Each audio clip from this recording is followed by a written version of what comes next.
Volume 2, Chapter 1. A new conflict. When all is said and done, a new location or environment probably isn't enough to drastically change someone. It was something a former mercenary buddy of Zig's had told him while the man was drunk on both booze and himself. Those words ended up being half true and half bullshit.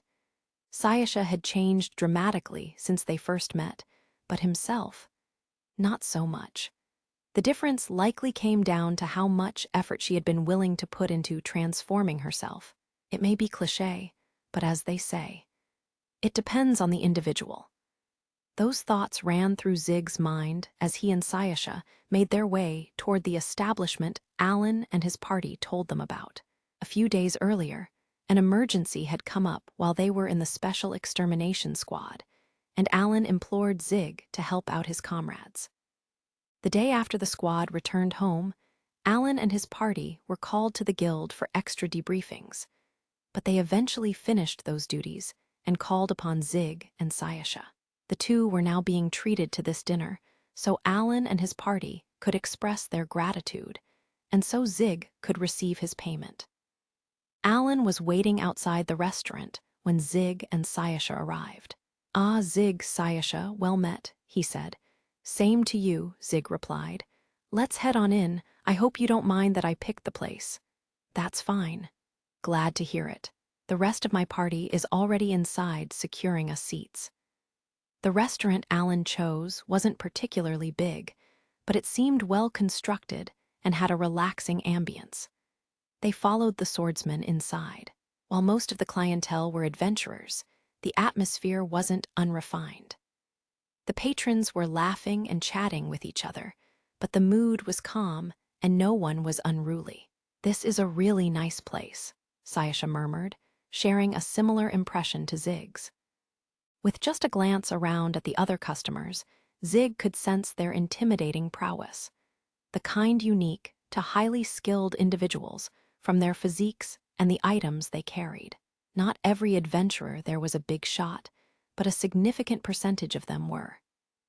The prices of this establishment cater toward the more high-level adventurers, so naturally, you'll find more of those types here, Alan explained. However, there are a decent number of capable adventurers who'd rather associate with a diverse crowd than deal solely with the upper crust. "What about the non-adventurers that seem to be mixed in here and there?" Zig asked. "They're mostly the family or partners of adventurers, or maybe wealthy clients who have come here to directly offer someone a job." "Makes sense." After Alan told the staff member who came to help him that they were meeting someone, they were led to the back of the establishment where the rest of his party was waiting. Food was already laid out, wisps of steam rising from the lavish spread. "Sorry for the wait," Alan said. "You're killing us, Captain," Lyle exclaimed. "Let's start digging in."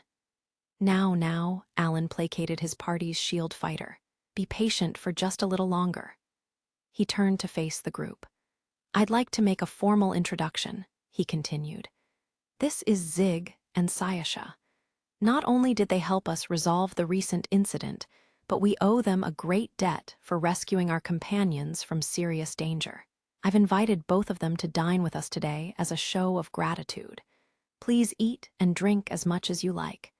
Cheers." They all took hearty swigs of their drinks as Alan concluded his speech. Downing his own beverage in one gulp, the swordsman held out a leather satchel full of coins. "Here's your payment," he said. "You fulfilled the terms for a successful mission, so you'll be happy to hear it's the whole amount." "Much appreciated," Zig said.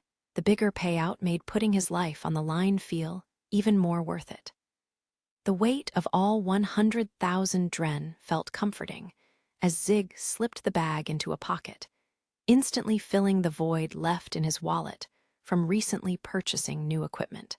After completing such a strenuous job and landing a satisfying bounty for it, the alcohol tasted even more delicious than usual. The group continued to eat and drink together while chatting about various things. "So was it you who warned us back then?" "Yeah, it was me. I'm sorry that we were spying on you." The conversation had made its way back to their first encounter with the ghost shark. That's what you're concerned about. Lyle laughed loudly as he smacked Zig, who sat next to him, on the shoulder. Saving someone's life is far more important, don't you think? Truthfully, Malt, the party's magic user who had also been present during the attack, spoke up between slow and deliberate sips of his drink. I'm not too thrilled to hear we were being watched, but it's nothing to get up in arms about considering it's what saved us in the end. I appreciate you saying that, Zig said. They seemed nowhere near as upset at being spied on as the mercenary had feared. In fact, now that the topic had resurfaced, the party was thanking him again. What happens to those who are caught peeping where you come from, Zig? Let's see. A good beating would be getting off light, he mused. Depending on who you're spying on, losing your dominant arm also wouldn't be too out of the question. Alan and his companions froze at that. Beads of cold sweat trickled down Lyle's face as he choked out. That's horrible. That's the norm where you're from? It's tantamount to robbing someone's business, was the mercenary's reply. Someone watching would learn the moves and skills someone had poured their heart and soul into mastering. A spy should know the dire consequences of attempting to steal them. How about another drink, Zig? Listy asked. Oh, yes, please. The archer poured some more booze into Zig's empty tankard. You're even more on the ball than usual today, Listy, Malt commented. Are you trying to make a pass at him? He's got a promising future. I might as well try my luck. Future? He's pretty damn strong right now. Listy completely ignored Malt's comeback as Alan looked on with a smile, but his expression quickly turned serious. Putting your personal ambitions aside, Listy, he said as he turned to their guests. Zig, Sayasha, what would you say to joining us? You're serious, Captain? Lyle asked in surprise. However, Alan's tone and expression made him quickly realize that the man wasn't joking. In contrast, Sayasha continued to calmly sip her drink. I am, the swordsman said. I saw firsthand the extent of Sayasha's magic. I don't doubt her capabilities one bit. I suppose I'm in agreement, was Malt's logical response. My magic leans towards scouting and protection. With her firepower and mana supply, the number of tactics we could use would dramatically increase. Listy was apparently on board with the idea from the get-go, but there was still something that made Lyle hesitate. That may be true, but there's a huge gap in our levels, he pointed out. What are you planning to do about that? I'm not saying they need to enter our ranks immediately, their leader said. It's something that we could discuss again once she receives a few more promotions. Of course, we'll give her as much support as possible if she's in agreement. Or is it that you don't think they're capable enough to join us? I'm not saying that, but... Hold on, Listy cut in. Isn't it more important for us to ask the people in question how they feel instead of arguing among ourselves? The two men looked slightly abashed at her reasonable statement. Sorry, it seems we got a little carried away, Alan apologized. That was damn embarrassing, Lyle murmured. The two men then just stood there awkwardly, so the archer ended up posing the question to Sayasha and Zig herself. Well, what do you think? Sayasha was the first to respond. Let us think it over for a bit. I'm actually in the middle of considering what I should do in the future. Oh yeah, I was thinking about getting some experience working with a party by joining one temporarily in a support role. That's a good idea. Listy seemed satisfied with Sayasha's answer. She turned to Zig next. I have a good idea of what it might be, but what's your next move? Zig chugged the remaining drink in his tankard before setting it on the table and looking directly at Alan's party. Sorry, but I have no plans to quit being a mercenary. None of them looked particularly surprised. That was probably the answer they were expecting. But you can call upon me if it's necessary, he continued. I'll lend you a hand if I'm free, depending on what I'm getting paid, that is. Well, I guess that's that. With those words, the topic came to a close. Alan's party got even livelier as they consumed more alcohol, with Listy making little jabs at her companions here and there as they continued to feast. The restaurant soon began to fill up, and other groups settled in the seats nearby. A woman approached them. Oh, Alan, is that you? Good evening, Elsia, Alan greeted. She had a unique appearance, silver hair, a voluptuous body adorned with vestments, and a piece of cloth draped over her eyes. He had only met her once, but Zig remembered who she was. The woman's mouth twisted into a grimace as she recognized him. You're that shithead from that day. And now, Elsia. Alan tried to placate her as she began to emanate an aura of malevolence. Realizing that causing a scene in the restaurant would be a poor choice, she seemed to glare at Zig through her eye covering instead. Zig sighed at her searing gaze. You got what was coming to you, you know. I'll let it slide this time, out of consideration for Alan, Elsia said angrily, but you won't get off so easy if you ever try messing with me again. She stormed off and took a seat at the neighboring table. Lyle and the rest of Alan's party were stunned at the scene before them. What on earth did you do? Lyle demanded. It seemed like she was up to some funny business, so I slipped her a laxative. Are you even human? The shield fighter said in exasperation. That's terrible. All I did was ask Elsia to look for someone for me, Alan explained. Seems there were some misunderstandings along the way. The swordsman had only wanted to know who had warned him and his party about the ghost shark. While he couldn't see her eyes due to the cloth that covered them, Zig could sense her gaze. Her wine glass was tilted toward him, as if she were observing him closely. His temples started to throb uncomfortably, and the distinctive smell that meant someone was using magic filled his nostrils. Zig, Sayasha stiffened slightly, catching on to what was happening before anyone else. She recognized the mercenary's demeanor, the same one she felt when she faced off against him in that forest where they first met. The air surrounding him felt incredibly similar to how he carried himself when fighting an enemy to the death. Zig slowly reached into one of his pockets and took out what looked to be a single silver coin. His fingers blurred, and the coin disappeared before Sayasha's eyes.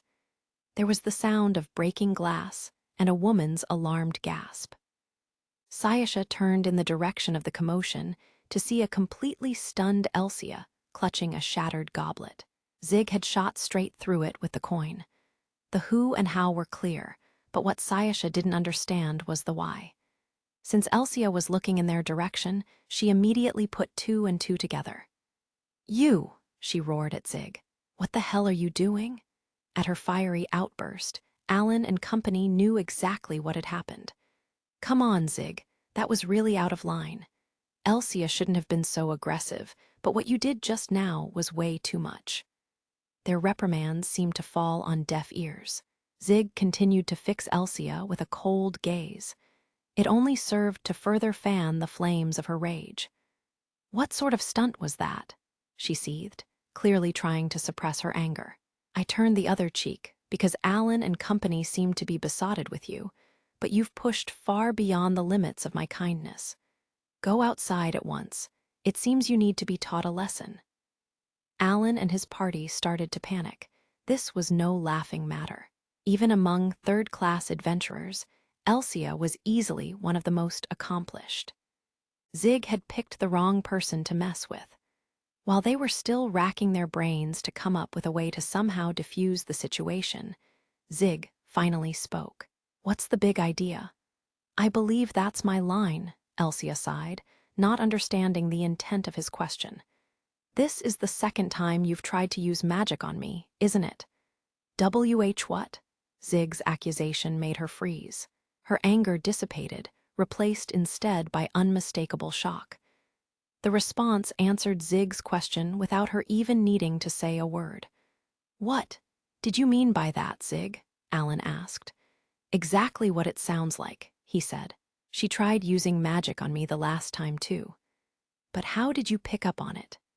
It was incredibly difficult to sense magic while it was still being cast, unless it was a very powerful and large-scale spell. Still, judging by Elsia's reaction, it was obvious she was doing exactly what he had accused her of. I've got a little trick up my sleeve, Zig answered evasively before rising to his feet. He slowly made his way over to Elsia and stood before her. I let you get away with it once, But there are no second chances, he said. If you weren't an adventurer, that projectile would have gone straight through your neck instead. Go outside. This is going to hurt a little. Realizing the situation was about to get ugly, Alan stepped in front of Zig. That's enough. Slight chills ran down his spine as the mercenary's glower shifted to him. There wasn't any murderous intent in those eyes, but it was as if Alan was an obstacle that needed to be eliminated. Zig's cold stare, so different from that of a monstrosity or common thief, made Alan's body feel rigid. Still, he held his gaze fast, refusing to let his fear show. "Would you please get out of the way?" Zig asked. "I can't do that," the captain replied. "Is there any way you can resolve this just by talking it out? You want me to talk it out with someone who tried to cast magic on me as soon as we first met. Now, I'm not saying that you're lying, but you also don't have any proof of that claim, do you? The one who's going to end up in hot water here is you, and by extension, your employer, Sayasha." Even Zig had to pause at the mention of her name. A bodyguard taking actions that would put his client in danger was putting the cart before the horse. On the other hand, he couldn't just leave a possible threat unchecked. Alan may have stopped Zig, but he wasn't withdrawing either.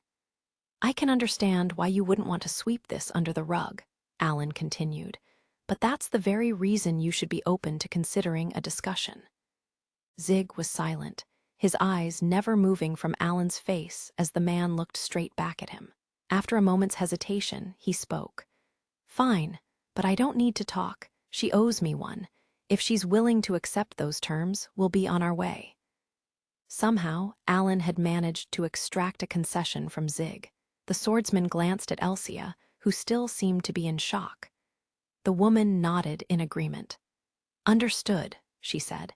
As soon as he heard her response, Zig turned on his heel and walked away. Sayasha quickly followed behind him, but not before turning around and politely bowing to the rest of the group.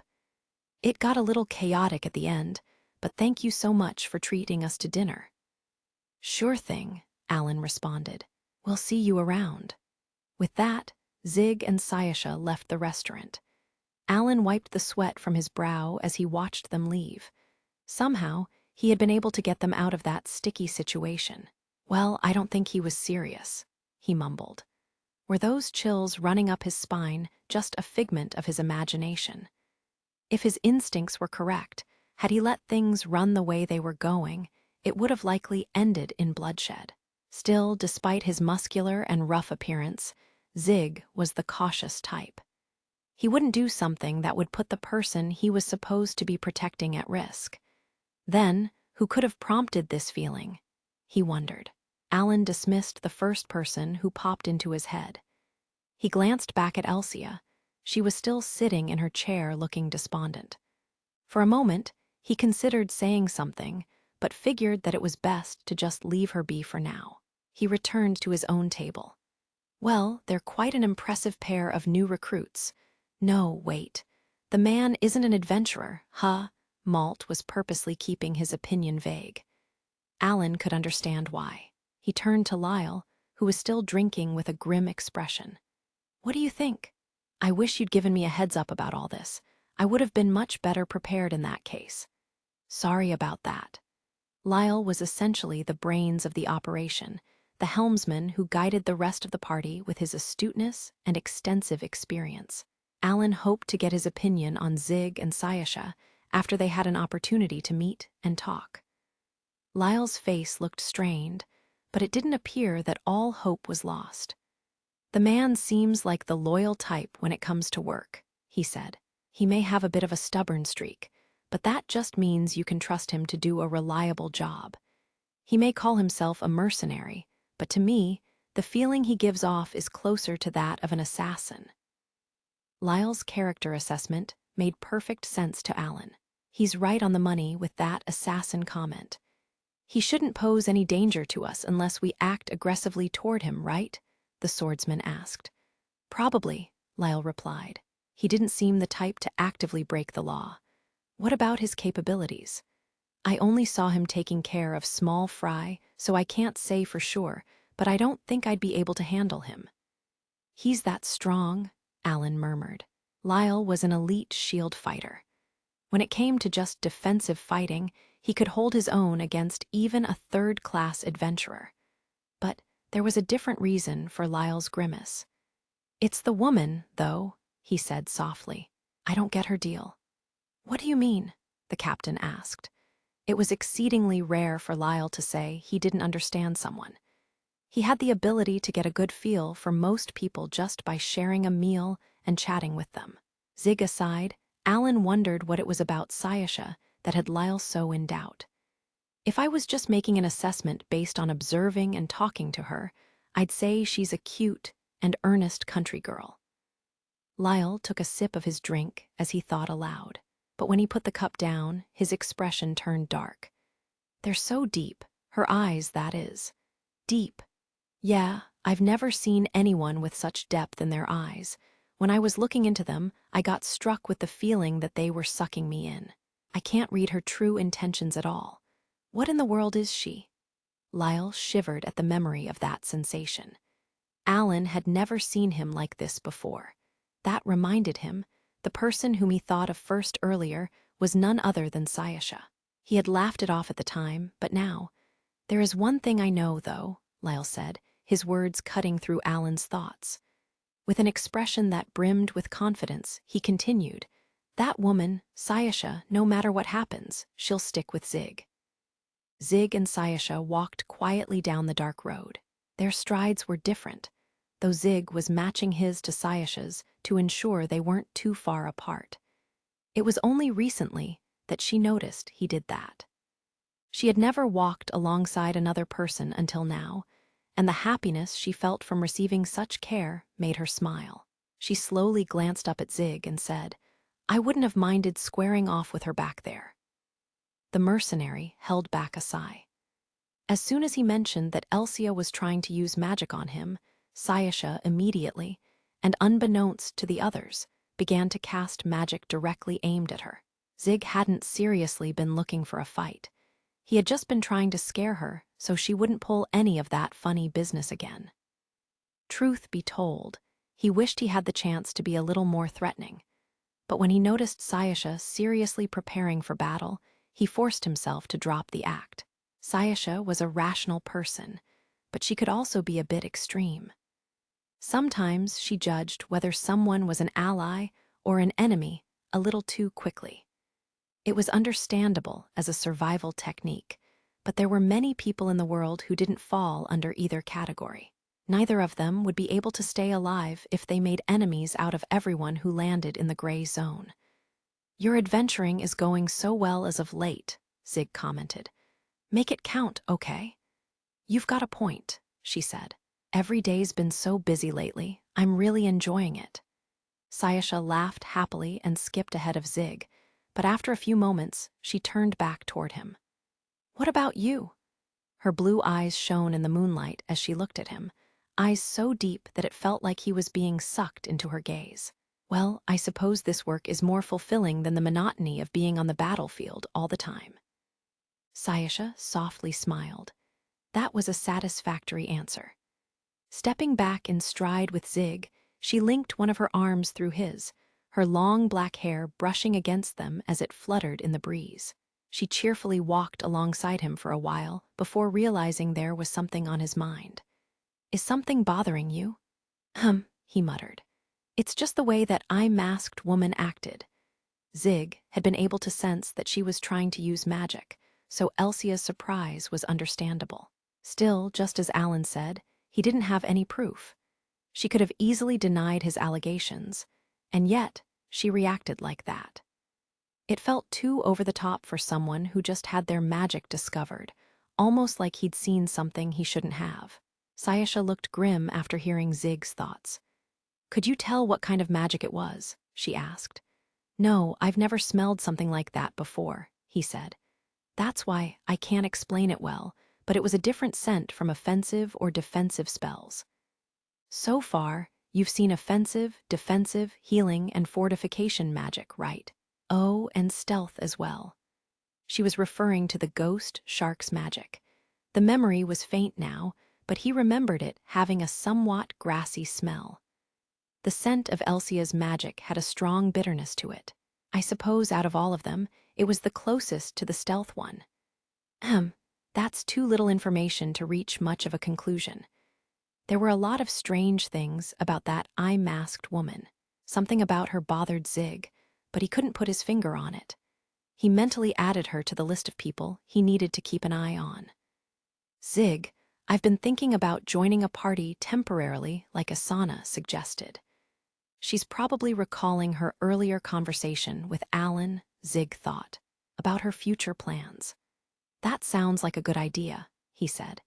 You'll likely be collaborating with other adventurers a lot more in the future. Even if Sayasha didn't officially join a party, their experiences during the extermination squad showed she needed to fight alongside others sometimes. It would be difficult for her moving forward if she didn't learn how to work as part of a team. Do you have any leads? I was thinking about meeting with a party that Listy told me about.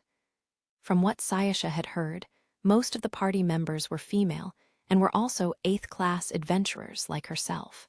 Since Listy recommended them, their conduct wasn't likely to be a problem. They seemed like the perfect group to team up with, at least for the time being.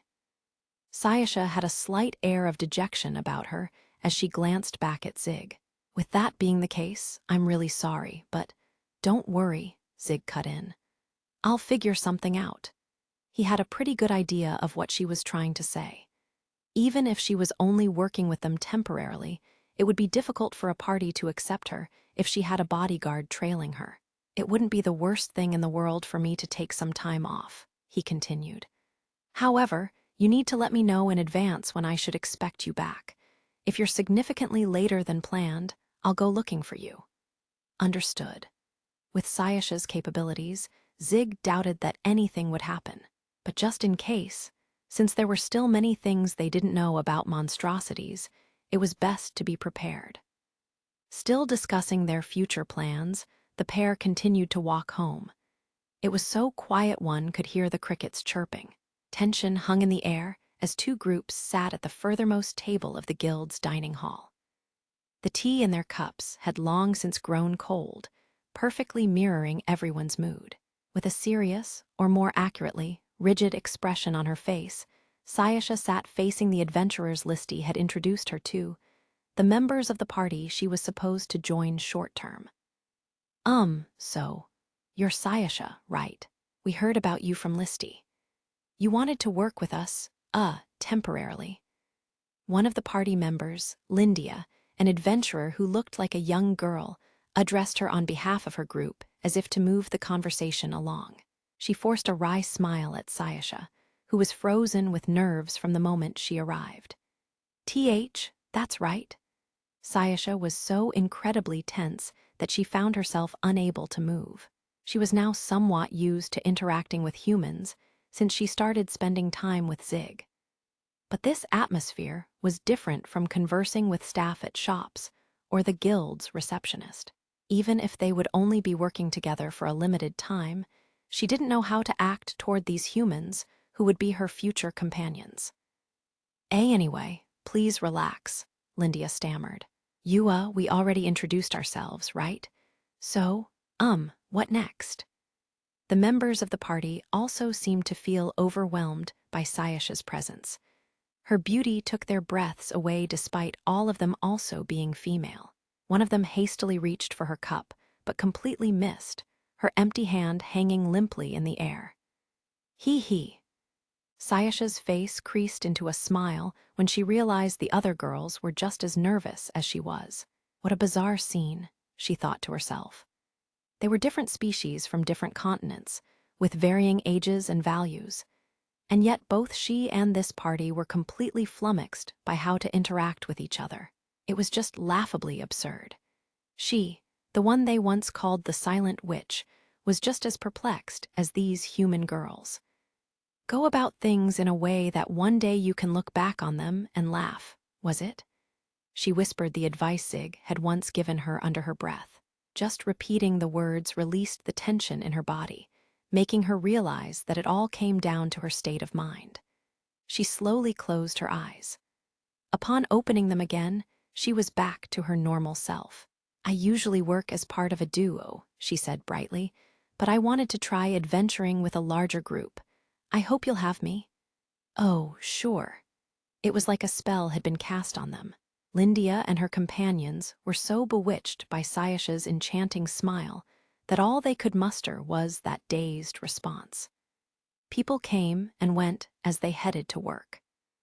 After escorting Sayasha to the guild so she could meet with her prospective party, Zig found himself wandering through town. Since he had been acting as Sayasha's bodyguard, he had never had much time to just take a stroll. He already had a basic understanding of Halien's layout, but he figured exploring might be an efficient use of his time. At least, that was his excuse, as he peeked into an establishment that he'd had his eye on for some time. His destination was a shop that mainly sold magic implements. Their items captured his interest, but unfortunately, he couldn't use mana to activate them. Zig examined the rows of products on display. Heh, this gauntlet glows when it's struck. I suppose it could function as a torch. He found it enjoyable to just look at things that seemed to have no practical use. With his recent pay burning a hole in his pocket, purchasing something might not be a bad idea. Zig, having a weakness for new items, searched through the wares to look for something within his budget. Among various small items such as arrows and knives, something caught his eye that stood out from the rest. A row of several dull blue coins. Coins? His curiosity piqued. Zig waved over a nearby shop clerk. These are coins primarily made from indigo adamantine, the clerk explained. I've heard that name before, Zig mused. It can disrupt magic, right? He remembered finding a dagger made of the stuff when he and Sayasha went looking for magic items a while back. The material's unique property of being able to cut through magic had intrigued him. However, a small dagger didn't have much practicality, and making a weapon of a usable size for him would have cost a fortune, so he had given up on it. Yes, these coins were excavated from historic ruins. Apparently, they were used as currency by some country in the past. Due to their unique nature to prevent magic from working, it's believed they had a high degree of credibility as they were hard to counterfeit or conceal. They're not in use anymore. Indigo adamantine isn't as plentiful as it used to be, so continuing to use it to make coins would be difficult. It's been a very long time since these were in circulation, but since they have a splendid design, the owner of this shop decided it would be better to sell them as antiques rather than melt them down. The number of coins they had available for sale wouldn't be enough to forge even a single dagger. Taking the processing fees into consideration, it probably wasn't worth making something out of them. 300,000 dren, huh? There were 30 coins of equal size. They were priced at 10,000 dren each. Buying the lot would add up to a hefty sum. On what kind of scale would these be able to dissipate magic? He asked. For example, what would happen if they touched a spell? Let's see, the clerk pondered. You could think of it like whatever part of the spell it touched would vanish. It could poke holes in offensive and defensive spells, but if it's just a small hole, the one casting could just infuse more mana in it, and it would quickly patch up. Of course, things were never easy. He was hoping he would be able to use these coins to obstruct spells. However, the clerk continued just when Zig was about to move on, magic is delicate, and concentration is required to keep a spell going. For example, in the case of concealment magic, a touch from one of these coins would greatly disrupt the caster. Interesting. Zig's mind was reeling at the information. Even if a hole was ripped in the spell itself, the magic user could fix the problem by adding more mana. But that wasn't the case if the casting process itself was the target. In other words, if someone was struck by one of these coins while in the middle of casting a spell, what would happen? The clerk cupped their chin in their hand as they contemplated Zig's question. I think it might work, they said. Even when we make magic implements that use indigo adamantine, we use a different material for the handles to make sure it doesn't interfere with casting. However, These are only small items, and they don't continually cause disruption. At best, you can cut off a spell for only a fraction of a second. A fraction of a second is enough. For someone like Zig, who could smell magic being cast, the coins could be useful tools. He broke into a big smile. It felt like he had struck gold. Finds like these were the reason he kept searching for these kinds of stores. "I'll take all of them," he said. "Do you have any more in stock? This is all our store has at the moment, but I can put them on back order if you're interested." The current amount was probably enough for now. They were something he could pick up and use again, and he could always come back for more when his supply ran low. Although, it should have crossed his mind what he would do if they didn't work as intended. Practically speaking, he should have only bought one for testing purposes first. But he was so caught up in his discovery that he lost sight of the big picture. Unfortunately, this was one of his bad habits. "This is fine for now," the mercenary said. "That'll be 300,000 dren, right? We appreciate your patronage, sir." Zig took the coins after the clerk confirmed his purchase. The large sum he received from Alan meant that the amount he spent was still within his budget. He examined them once again. The indigo adamantine coins were hard enough to be perfect projectiles.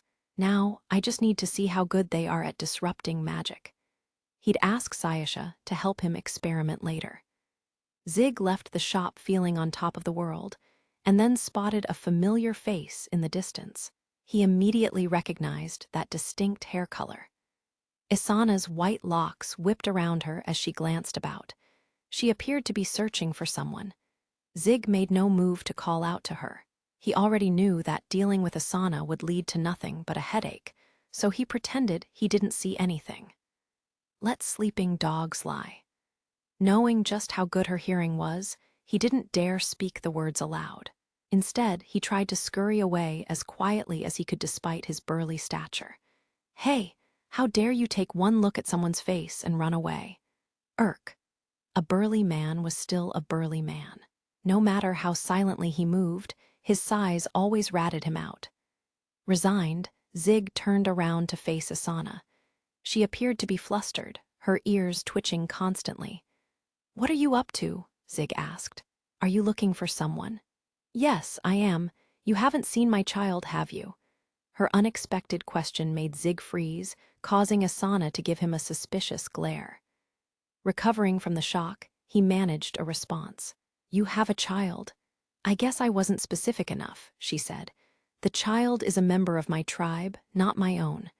"I see." He wiped away the cold sweat that had begun to gather on his brow. With that misunderstanding cleared up, Zig decided to prod Isana further about her missing person. "Did they get lost?" "It's complicated." Isana looked like she was struggling to answer. From her expression, he realized the situation probably wasn't so simple. "I see. Sorry, but I haven't seen anyone like that. Anyway, I have things to do, so..." He turned to try and run away from an inevitable headache, but having already caught his attention, she seemed to have had no intention of letting him go. Isana firmly grabbed one of his arms. "Wait." Her grip was too strong for him to easily shake off, likely due to fortifying herself with magic. "You're not with that girl today, so you must have some free time, right?" she said. "I want to hire you." "You've got to be kidding me," he said in exasperation. "You seriously think I'm going to take on a job just to look for some lost kid?" Even if Zig's motto was accepting any work if the pay was right, there were still limits. This job didn't even require physical strength. If it was just looking for someone, there were plenty of others up to the task. Ask the military police. If you're looking for someone, you'd benefit from sheer numbers over raw strength. They won't listen to a request coming from an immigrant. Isana sputtered contemptuously, scowling at Zig's otherwise reasonable suggestion. "Last I checked you were an adventurer," he said, "and a second-class one at that. That status is only worth something to the guild and this country's elite. The general public doesn't give a crap. Even if they act like they're helping, no one is going to do a proper search." Isana's tone wasn't angry or hateful, it was resigned. She was probably speaking from a wealth of experience. The racial tensions in this country might not break through to the surface, but that didn't mean they didn't run deep. So why not ask the guild for assistance then? The fact that she came directly to him without approaching them. Zig pondered on that for a moment before asking, "It's something you can't ask the guild, isn't it? Is this mafia related?" Isana looked taken aback. Bullseye. If the mafia messed with Isana directly, they would face retaliation and make an enemy of the guild.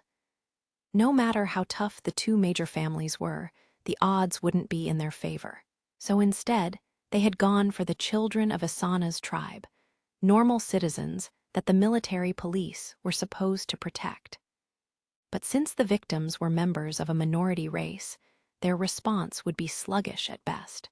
And since it wasn't an actual guild member being targeted, it would also be hard for them to get involved. No, more like, they wouldn't want to get involved, Zig muttered. No matter where you were, no one wanted to get mixed up in racial issues. The missing child wasn't even Isana's biologically.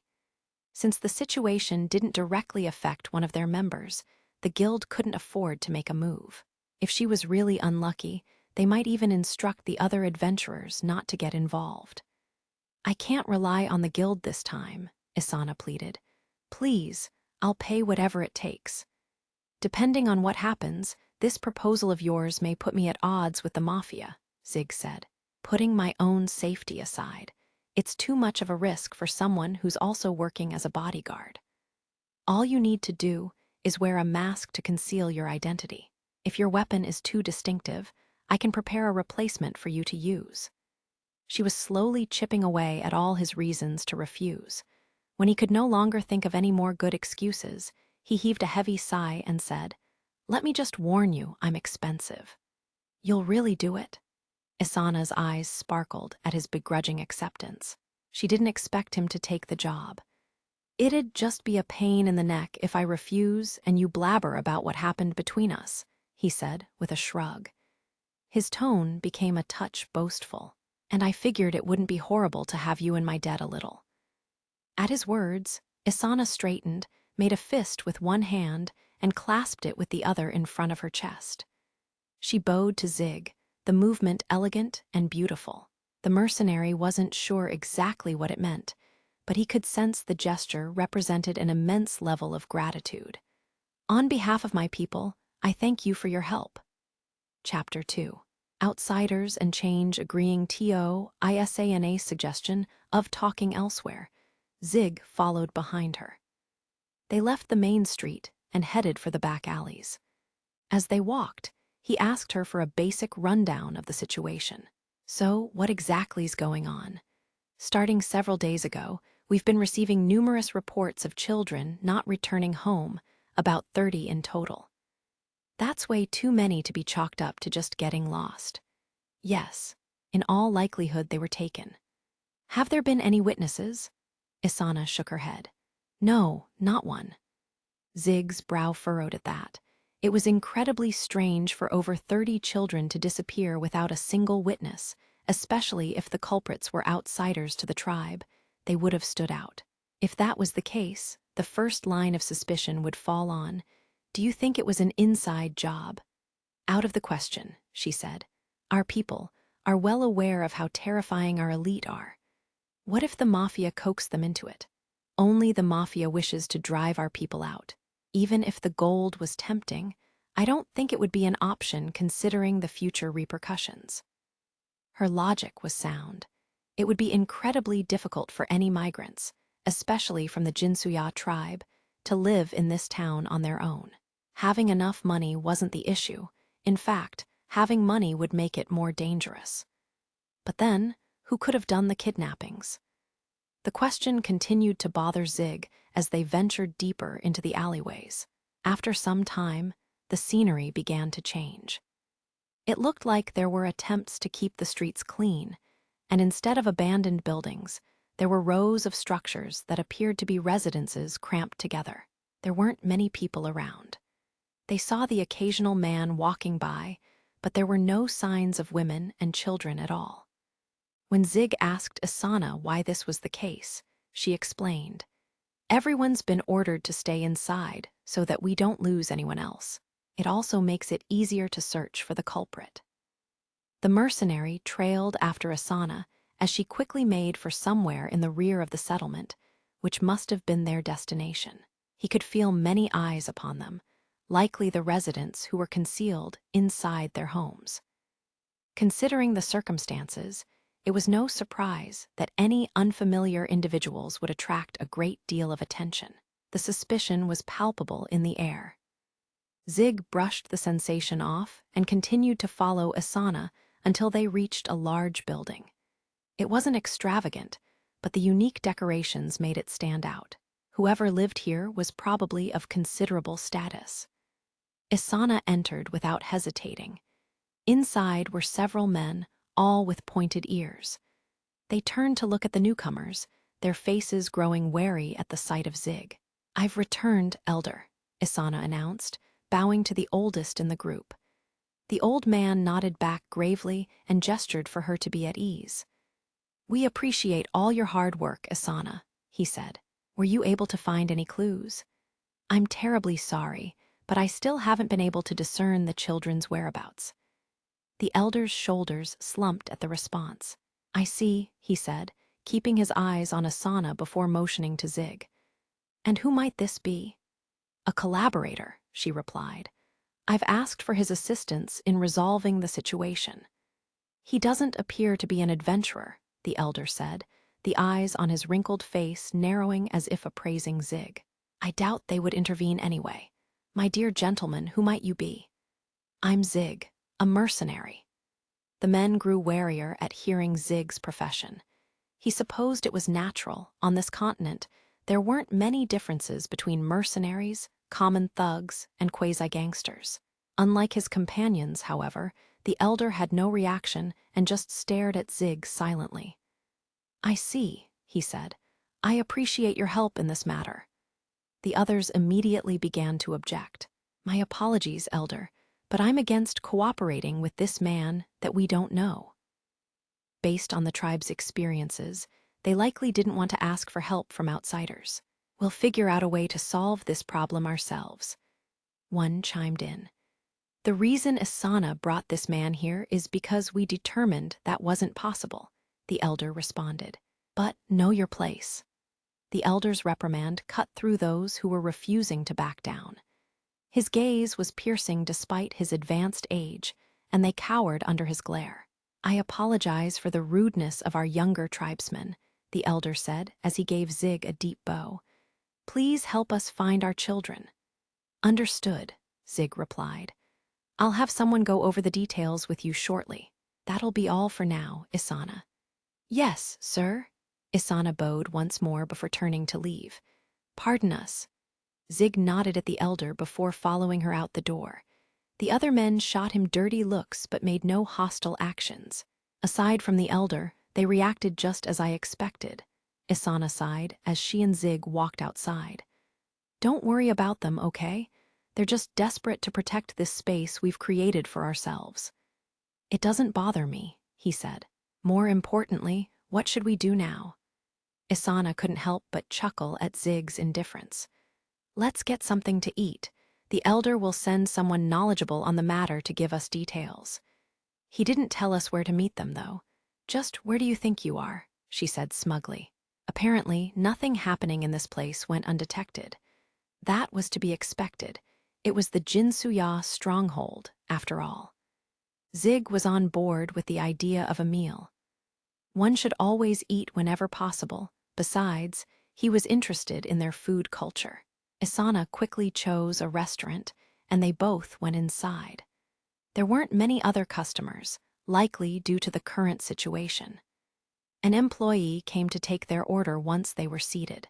"What do you want? Wait, do you even know what anything is?" Asana inquired. "I'll take whatever she's having," Zig replied. "Coming right up," the employee offhandedly remarked before heading back into the kitchen. Zig didn't have a clue about anything on the menu, but it wasn't uncommon in his experience, so he was unfazed. During his travels around various regions, he never had the mental energy to learn the names of local foods. Often, he would just order by pointing to what another customer was eating. Occasionally, he would gamble and order something randomly, but more often than not it ended very poorly for him. He decided to be prudent today. Judging from the fragrant aroma that filled the restaurant, it seemed like this place specialized in fried food. The employee soon returned with a couple of plates. Instead of having just one main dish, it's customary for us to eat several small dishes of different types of foods, Isana explained. Guess it'll be fun to try various things. The employee placed the food in front of them. However, despite ordering the same meal as Isana, his was different. She had been served fried shrimp, but gracing his plate were fried caterpillars. Huh, Isana gasped, her eyes narrowing. Her soft voice didn't hide her anger. What's the meaning of this? The employee returned her glare, seemingly without a care that he was facing one of the elite members of his tribe. I thought it would be fitting for an outsider. Isana resisted the urge to click her tongue at her own carelessness. Just as the people in town held a distaste for members of other races, the feeling was mutual for many of her tribe. However, this was a clear insult even she could not overlook. Why, you, Isana seethed. Zig looked startled at how she was acting. Hey, what's the big fuss all about? She whirled back at him. What's the big fuss all about? You're Zig looked confused as he munched down on his food, the fried caterpillars. Whoa, the employee looked taken aback. There's no need to throw a tantrum even if they served us a dish you don't like. You should be ashamed of yourself. No, that's not. You know those are caterpillars you're eating, right? It's obvious, isn't it? And you're okay with that. They're tasty, Zig said, popping another one into his mouth. From the way he was savoring the food as he chewed, it didn't seem like he was putting on a brave front. While Isana's people did consume bugs, it was an outdated custom. These days, only a few of the elderly ate them. Bug dishes were generally something for adventurous eaters to try. But occasionally young people ordered them at restaurants as a punishment of sorts, or to test their courage. Regardless, most people in town would never eat them nor even consider them food. I didn't realize the taste would be so different when properly prepared, Zig said. The caterpillars were crunchy on the outside, creamy on the inside. They were perfectly salted and fragrant from the sesame oil used to fry them. He couldn't help but gobble them down. Isana felt her skin crawl. Sincerely hoping that she'd misheard him, she prodded, "Properly prepared, you said?" Well, yeah. I've had to turn to stuff like this whenever a war dragged on too long and food supplies ran out. Obviously, I tried to catch the ones that looked the least poisonous. You cooked them, right? You can't just make a fire when you're preparing for an ambush. I ate them raw. Isana had no response. Her anger had dissipated, but it felt like her appetite had disappeared with it. The restaurant employee was so disgusted that he couldn't even speak. After eating this, I have high expectations for the rest of the food, Zig said, full of mirth. I can't wait to try it. All right, was all the employee was able to muster before heading back to the kitchen. That incident was probably enough for him to lose hostility toward Zig. Because for the rest of the meal, he solemnly brought out regular dishes without any more adventurous ingredients. Zig looked incredibly satisfied with the meal, but Asana's pointed ears drooped limply as she forced herself to eat. Is now a good time? Zig and Asana were enjoying a post-meal tea when a man approached them. His hair was brushed back, though he had no other distinct features. He bowed politely, his eyes closed as he smiled softly. The elder asked me to give you details on the current situation. Maybe finding them took longer than expected, Zig surmised, but more likely the man had waited until they were finished eating.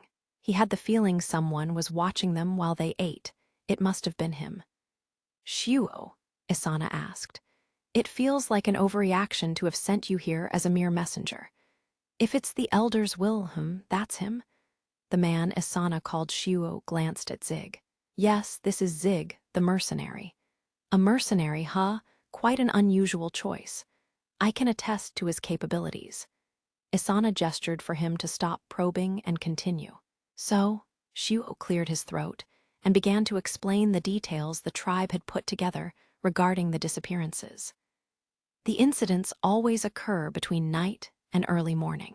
Before anyone realizes, the children are missing and unable to be found. There aren't any eyewitness reports of anyone lurking about or other suspicious parties. Whoever it is must be incredibly stealthy, Isana murmured. No, not even that would be enough. I don't think it's physically possible to take so many children without being discovered at all. I agree, Shuo replied. No matter how good they were at concealing themselves, there was a limit to how far they could go undetected. And this wasn't just one or two people going missing, there were over a couple dozen victims. They had to be using something beyond normal means. I've been wondering, what about your other elite members? Zig cut in. I'd like to hear their opinions on these incidents. Most of the people you're referring to aren't around at the moment. They're migrant workers. Migrant workers? Halion was a big enough town. It seemed odd to leave it for other places to search for work. Sensing Zig's uncertainty, Shuo gave a wry smile. All of our capable members are rather tricky, he said. Those like Miss Asana, accustomed to living in town, are a very small minority. Aside from me, I think there's maybe only one other that holds a regular job, she confirmed. And he has many issues of his own, which is why Miss Asana was the only one entrusted with this task. HM? Zig mused, trying to mentally compile all the information Shuo had given. As he started to piece together all the parts that concerned him the most, one thought crossed his mind. From what I'm hearing, this perpetrator is almost too good, he said. Is it really just a coincidence this is happening when your major players aren't around? Shuo and Asana looked grim. Zig had a very valid point. We wanted to believe. This wasn't an inside job, Shuo said. Asana remained silent. Their people had left their homeland and ended up in this town, where everyone else was seen as an enemy. Of course, they were reluctant to consider that these acts were being committed by one of their own, the only allies they had. However, Zig had no intention of meddling with the intricacies of their circumstances. All he needed to do was the job he had been hired for. Can I get a map of the area? He requested. Is there something you noticed? Shuo asked. No, it's not that. After Shuo provided him with what he asked for, Zig started to cross-reference where the incidents had taken place with the local topography. Trying to stake out the scene of a crime and catch someone red-handed might take too long. The objective is to shift the focus from apprehending the culprit to rescuing the children, Zig stated. What do you mean? Asked Asana. What do you think the purpose of kidnapping these children is? Zig asked. To use them as hostages, right? Shuo replied. All 30 of them, and besides, you haven't received any demands yet, have you? Managing hostages was a cumbersome task. They had to be fed, they had to shit. Since they weren't of any use dead, someone had to keep them alive. Putting aside negotiations between countries, the ironclad rule of dealing with hostages was that they should be high quality and small in number. It's likely the children themselves are targets, Zig concluded. In other words, human trafficking. That can't, Shuo stuttered. No, but isn't targeting us a huge risk? Asana added. She had a point. There were many capable fighters in the Jinsuya. Not even the Mafia were willing to touch them. Considering the retaliation the Mafia would face, they could take them off the list of suspects. But that was only if they were looking at things in terms of physical strength. It's because you're too weak, Zig said. Asana and Shuo froze at his statement. After a few moments, Shuo started to chuckle. Ha ha, now that's funny. I don't think I've ever been called weak before. His tone was calm, but Zig could hear the bite of something dangerous despite his smile. Although he probably wasn't on the same level as Asana, this man was strong in his own right. I can't deny that you're strong, Shuo continued, his brow twitching slightly. But is the difference in our skill so great that you feel the need to completely dismiss us? It was a slap in the face to a group who relied on their strength to survive. Didn't you have to turn to an outsider for help because you couldn't solve this problem on your own? Zig said flatly. Not to mention the military, police, and government wouldn't usually turn a blind eye to this many people going missing. That's... Shuo started to protest, but trailed off. It was unfortunate, but true that they wouldn't be able to rely on any powers of the state for help, though none of that mattered to their current foe. The bottom line is, as long as you don't know who you're dealing with, you're basically sitting ducks. They didn't have any definitive proof of anything, and if they did try to retaliate, the military police would surely get involved. The culprit knew there were other methods they could use if they couldn't beat this tribe with pure brawn. That's all there was to it. What else would you call a group who are persecuted and considered dangerous just because they hail from another place or look a little different, even if they're skilled? Unable to find any other words of rebuttal, Shuo hung his head. Damn it! Isana, despite looking increasingly frustrated, managed to hold her tongue. As a successful adventurer, she was painfully aware of what Zig was implying. Getting back on topic, the mercenary continued, if you're in the business of human trafficking, you need a location that's decent enough to keep the product. A place that's secluded or rigged in a way that voices won't leak outside. You don't think they'd be sold immediately? Shuo interjected, seeming to have already recovered from his agitation. As long as it's not a premium item, trouble and cost-wise, it's usually better to deliver them all in one batch. Unlike other goods, there's no guarantee they'll do as they're told. Once they've gathered a certain amount, they'll likely be loaded in a wagon and shipped off. I see. So that's why finding the location is so important. Exactly. If there are any unoccupied buildings nearby, you should investigate whether anyone's been seen coming or going lately. Shuo nodded before quickly scurrying off. They were dealing with professionals who could deceive even the Jinsuya. Finding the missing children would be far less difficult than uncovering the culprit, but it was highly likely that the mafia was the core of it all. Although there would be no point searching for the children, if they'd been taken to a mafia stronghold, that possibility was incredibly low. If the mafia were the culprits, their greatest fear would be the discovery of evidence that linked them to the kidnappings. If that happened, the military police would get involved, regardless of whether the victims were of another race or not. Even if Isana and the others became desperate enough to rush in headstrong, the mafia would surely have countermeasures in place to prevent any problems. Taking it all into account, they likely hired some lackeys, Zig explained. In order to convolute the trail and keep it from leading back to them, they might have distributed the job through several groups of hoodlums and vagrants. While Zig continued to ponder all the possibilities, he realized that Asana was glaring at him with disgust. "You're awfully knowledgeable about all this," she said. "I don't want to believe it, but is this something you've done before?" "I've had business dealings that involved those types in the past." At times, he protected them as an escort. At others, they were his target. His explanation seemed to placate the swordswoman enough to stop giving him the stink eye. "I'm actually grateful you're more of an underworld type than I thought," she said. "I didn't expect you'd start dealing with the issue so quickly. This is all just speculation. We don't have any evidence yet. Besides, everything I told you is common knowledge where I come from." In truth, he was taken aback by just how unfamiliar the Jinsuya, a group the mafia were so afraid of, were with the nature of organized crime. Because they were so skilled, they'd probably been able to live how they pleased without resorting to violence. However, the world wasn't a kind place, and getting by on physical strength alone wasn't enough.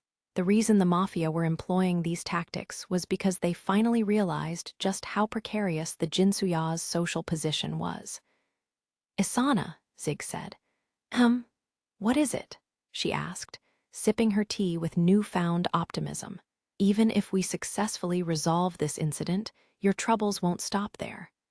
I know that. Now that they've discovered our weak point, this won't be the last of it.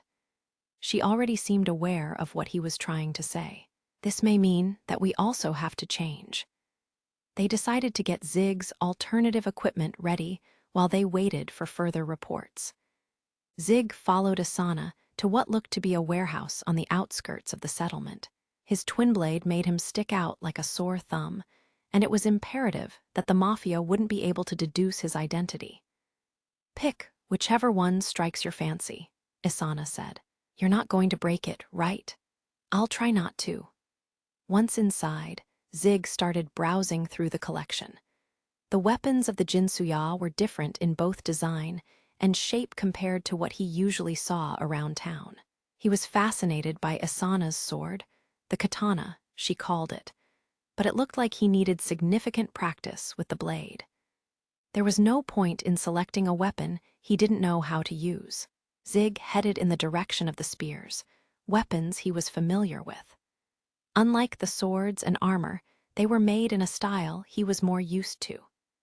No matter where you hailed from, the role of a spear user seemed to stay mostly the same. As the mercenary examined a few potential candidates, a certain weapon caught his eye. "This is a little different from a normal spear," he commented. "Is it a glaive?" There was a long, slightly curved blade attached to the top of the spear. "That's a naginata," Asana corrected. "Although it basically functions the same way as a glaive." Zig reached out and gripped the naginata. It had a good weight to it, although it wasn't nearly as heavy as his twin blade. The ability to use slashing attacks would be useful, even if it only had one blade. "Are these pretty durable?" he asked. "The materials they're constructed from are higher quality than your current weapon, but I believe the strength of impact will be a little weaker." As the blade on top was specifically designed for slashing and cutting, it was rigid, not a weapon intended for landing heavy blows. "You probably shouldn't use it to smack something with all your might," Asana advised. "That should be fine," Zig said. "I've never had a weapon that survived a full-force smash intact. They're quite expensive, you know. Please do your utmost not to break it." "I'll be careful." He had decided on a weapon. Zig pondered what they should do next as Asana gave him a sidelong glance. Even if they were able to discover where the children were being kept, it didn't mean things would go smoothly. Someone would certainly be keeping watch. It would be impossible to rescue the children without being discovered, and there was no way their captors would idly sit by and let it happen. It would also be incredibly dangerous if their opponent went for the children should fighting break out. So many of them had been captured that it would be difficult to keep them all safe. If they rushed in with a large group, however, there was a large risk of them being discovered. They needed to do whatever they could to protect the kidnapped children from the worst-case scenario. "You mentioned something about another skilled fighter still being around," Zig said. "How about asking them for help?" Having one more capable hand would make a big difference. But Asana's expression darkened at his question. Xiu did mention something about whoever it was having a lot of issues. "Him," she said. "Well, I think he'd be willing to help out, but," she trailed off. "Is there something wrong with him? You did say he's working, right?" "He is, but as someone who claims bounties, a manhunter, if you will." So that's why she looks so perturbed. This guy wasn't killing to defeat enemies or opponents, but to make money. To those like Asana, who embodied a warrior's spirit, he stood out as a problem child. "That's not so different from me, is it?" Zig could understand being disgusted by those who killed to make a living, but why approach him then, a man who had taken countless lives as a mercenary? "You have a point," she conceded, "but in his case, it appears that he really enjoys killing." Ah, so that's her hang-up. It doesn't make a difference to the person being killed whether their attacker is loving or hating it, he said. "I'm guessing he's decently capable." As long as this guy wasn't going around and turning his blade on innocents, Zig didn't really care what his hobbies were. "Yes, he's still young, but he's a combat prodigy." "Good enough." Let's ask for his help. I take no responsibility for how this turns out. With that, they seemed to be covered in terms of manpower. All that was left was to wait for Xiu to get back in touch.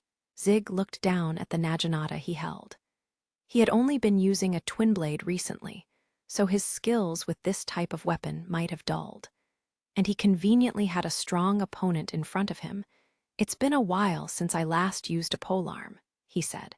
"Isana, would you mind assisting me with breaking it in?" It was an invitation to spar with him to test out his new weapon. "Sure, that's fine." With Isana accepting without any hesitation, they headed out to find an appropriate location. After a bit of walking, they came across a building that had a sprawling lawn, and on it they could make out several men striking at each other with swords. It seemed like they had arrived at a training ground. "They seem quite proficient," Zig remarked. From a glance, he could see that the grounds were filled with capable fighters.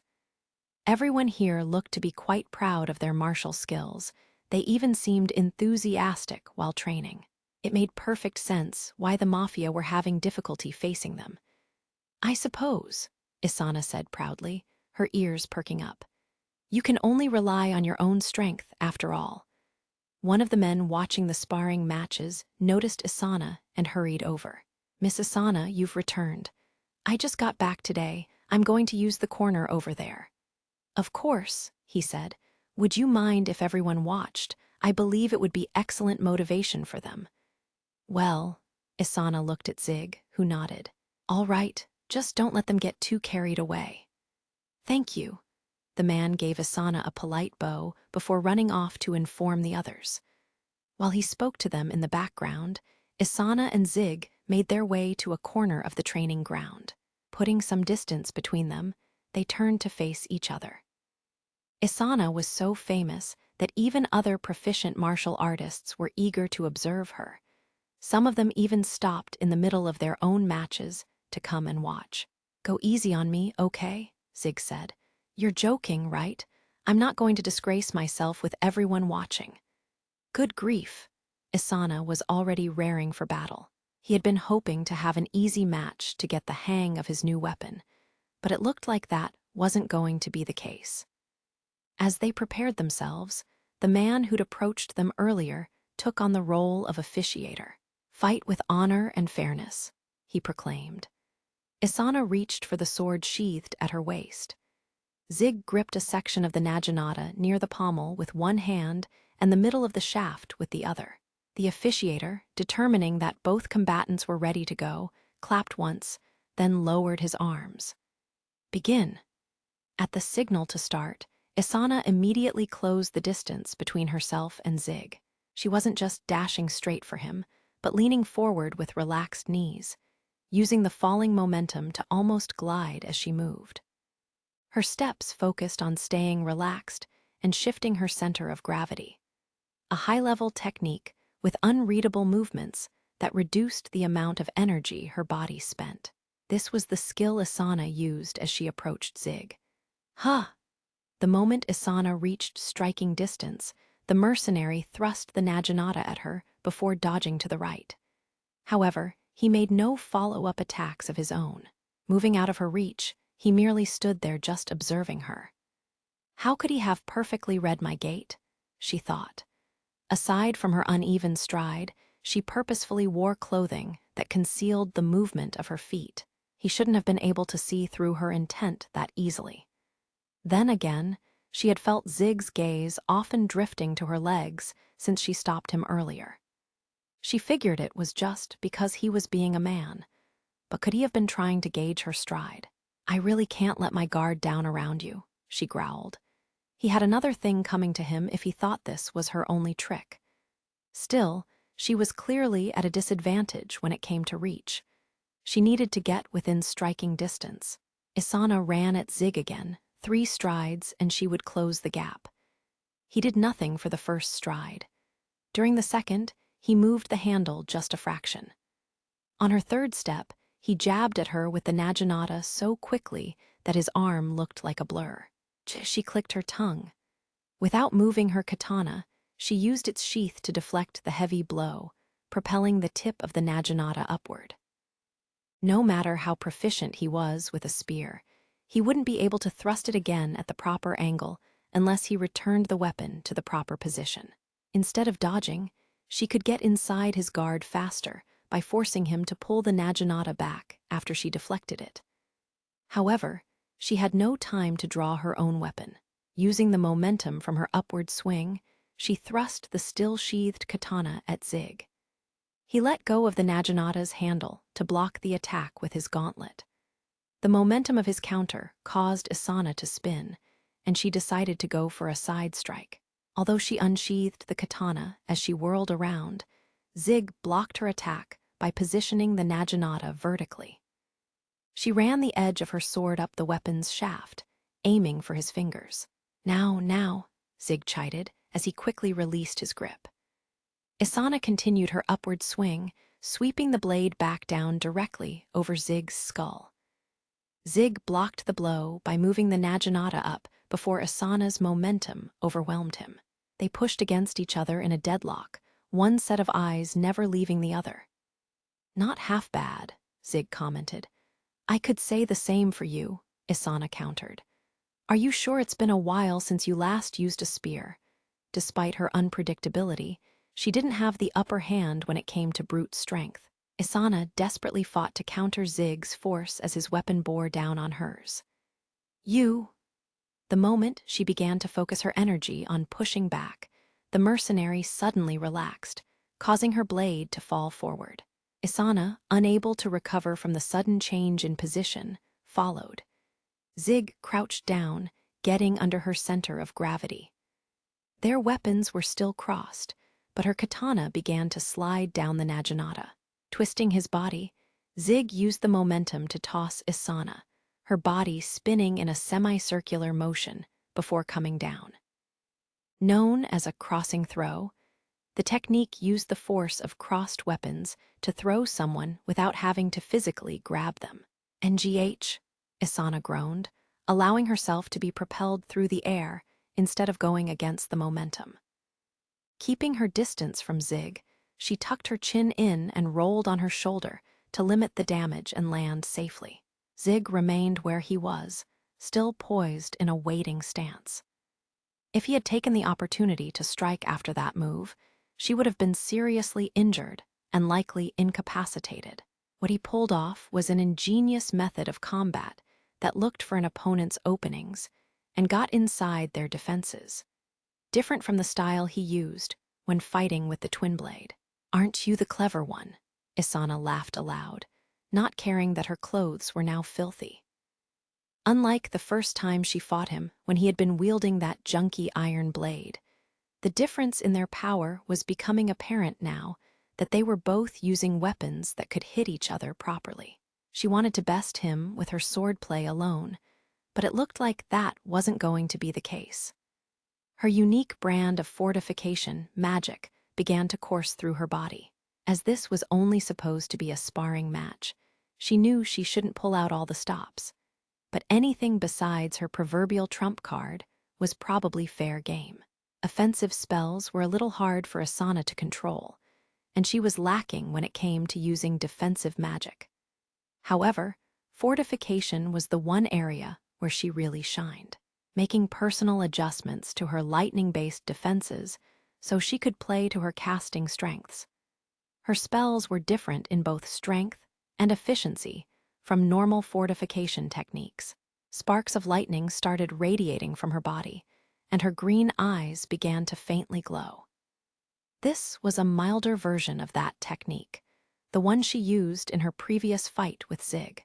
It didn't require as much mana output, and for that same reason, she could keep it up much longer. Zig's expression tensed when he recognized the same type of fortification magic that she tried to use against him before. "Aren't you getting a little too fired up?" he asked. "I'm aware of that." Zig was the first person around her age where she didn't feel the need to hold back. Isana was consumed by a sense of thrill and a burning desire not to lose. "The true fight starts now," she said. She took a step back with her right foot so that she was facing slightly sideways toward Zig. She held the tip of the katana behind her, the blade angled diagonally and to the right, a stance known as wakigami. Aside from making it hard to tell her striking distance, the stance also made it difficult to read what body part she was aiming for. Since she was facing him in a sideways position, not only would it be easier for her to dodge, but her stance specialized in counterattacking. With her sword held behind her, it was easy to apply centrifugal force. Although it would be less powerful than the blade drawing technique, she would still be able to land a powerful blow. Zig already knew the length of her blade, so she didn't have the element of surprise.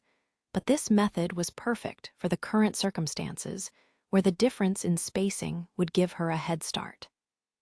Isana carefully studied her opponent. Although Zig's body was locked into a stance, she still couldn't see an opening. Despite using a long-handled weapon, he still had an incredibly stable center of gravity. Trying to throw him off balance wouldn't be very effective. Isana's speed was her main asset. In their previous fight, he hadn't been able to keep up with her, but assuming things would go the same way this time around was too optimistic. Still, it would be a bad idea not to take advantage of her strengths. She mentally began to construct her plan of attack. "Okay," she murmured. She had made up her mind. Tensing her abdomen, she prepared to strike him with all the power she possessed. Beads of sweat dotted her brow. She waited for the exact moment when Zig exhaled to launch her attack. "Incredible!" Odd voices rose from the crowd, their eyes widening at how fast her attack was compared to the previous ones throughout the match. Isana had honed her talent with a blade since her youth, growing into a master of her craft and the pride of her people. She had even been called a prodigy with the sword. And now they were seeing her going all out.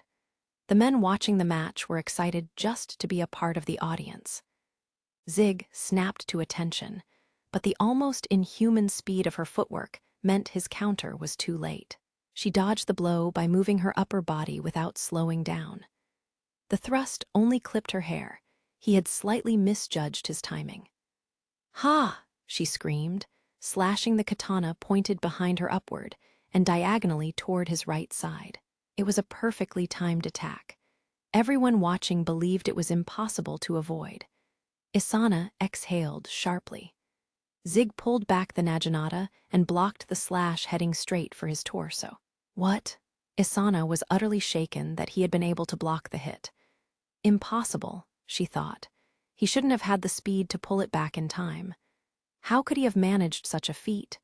Zig's earlier attack had only been a feint. There was barely any power behind the jab, just enough that he could go back to a defensive stance at any time. If Isana had been paying attention, she would have been able to tell just from the sound how different that thrust was from his other attacks. However, she had been concentrating so hard on her footwork that she didn't notice. Zig hadn't missed his timing. He'd only taken a jab at her to provide a distraction. He used the rushing momentum of Isana's upward slash to parry and shove her behind him. NGH!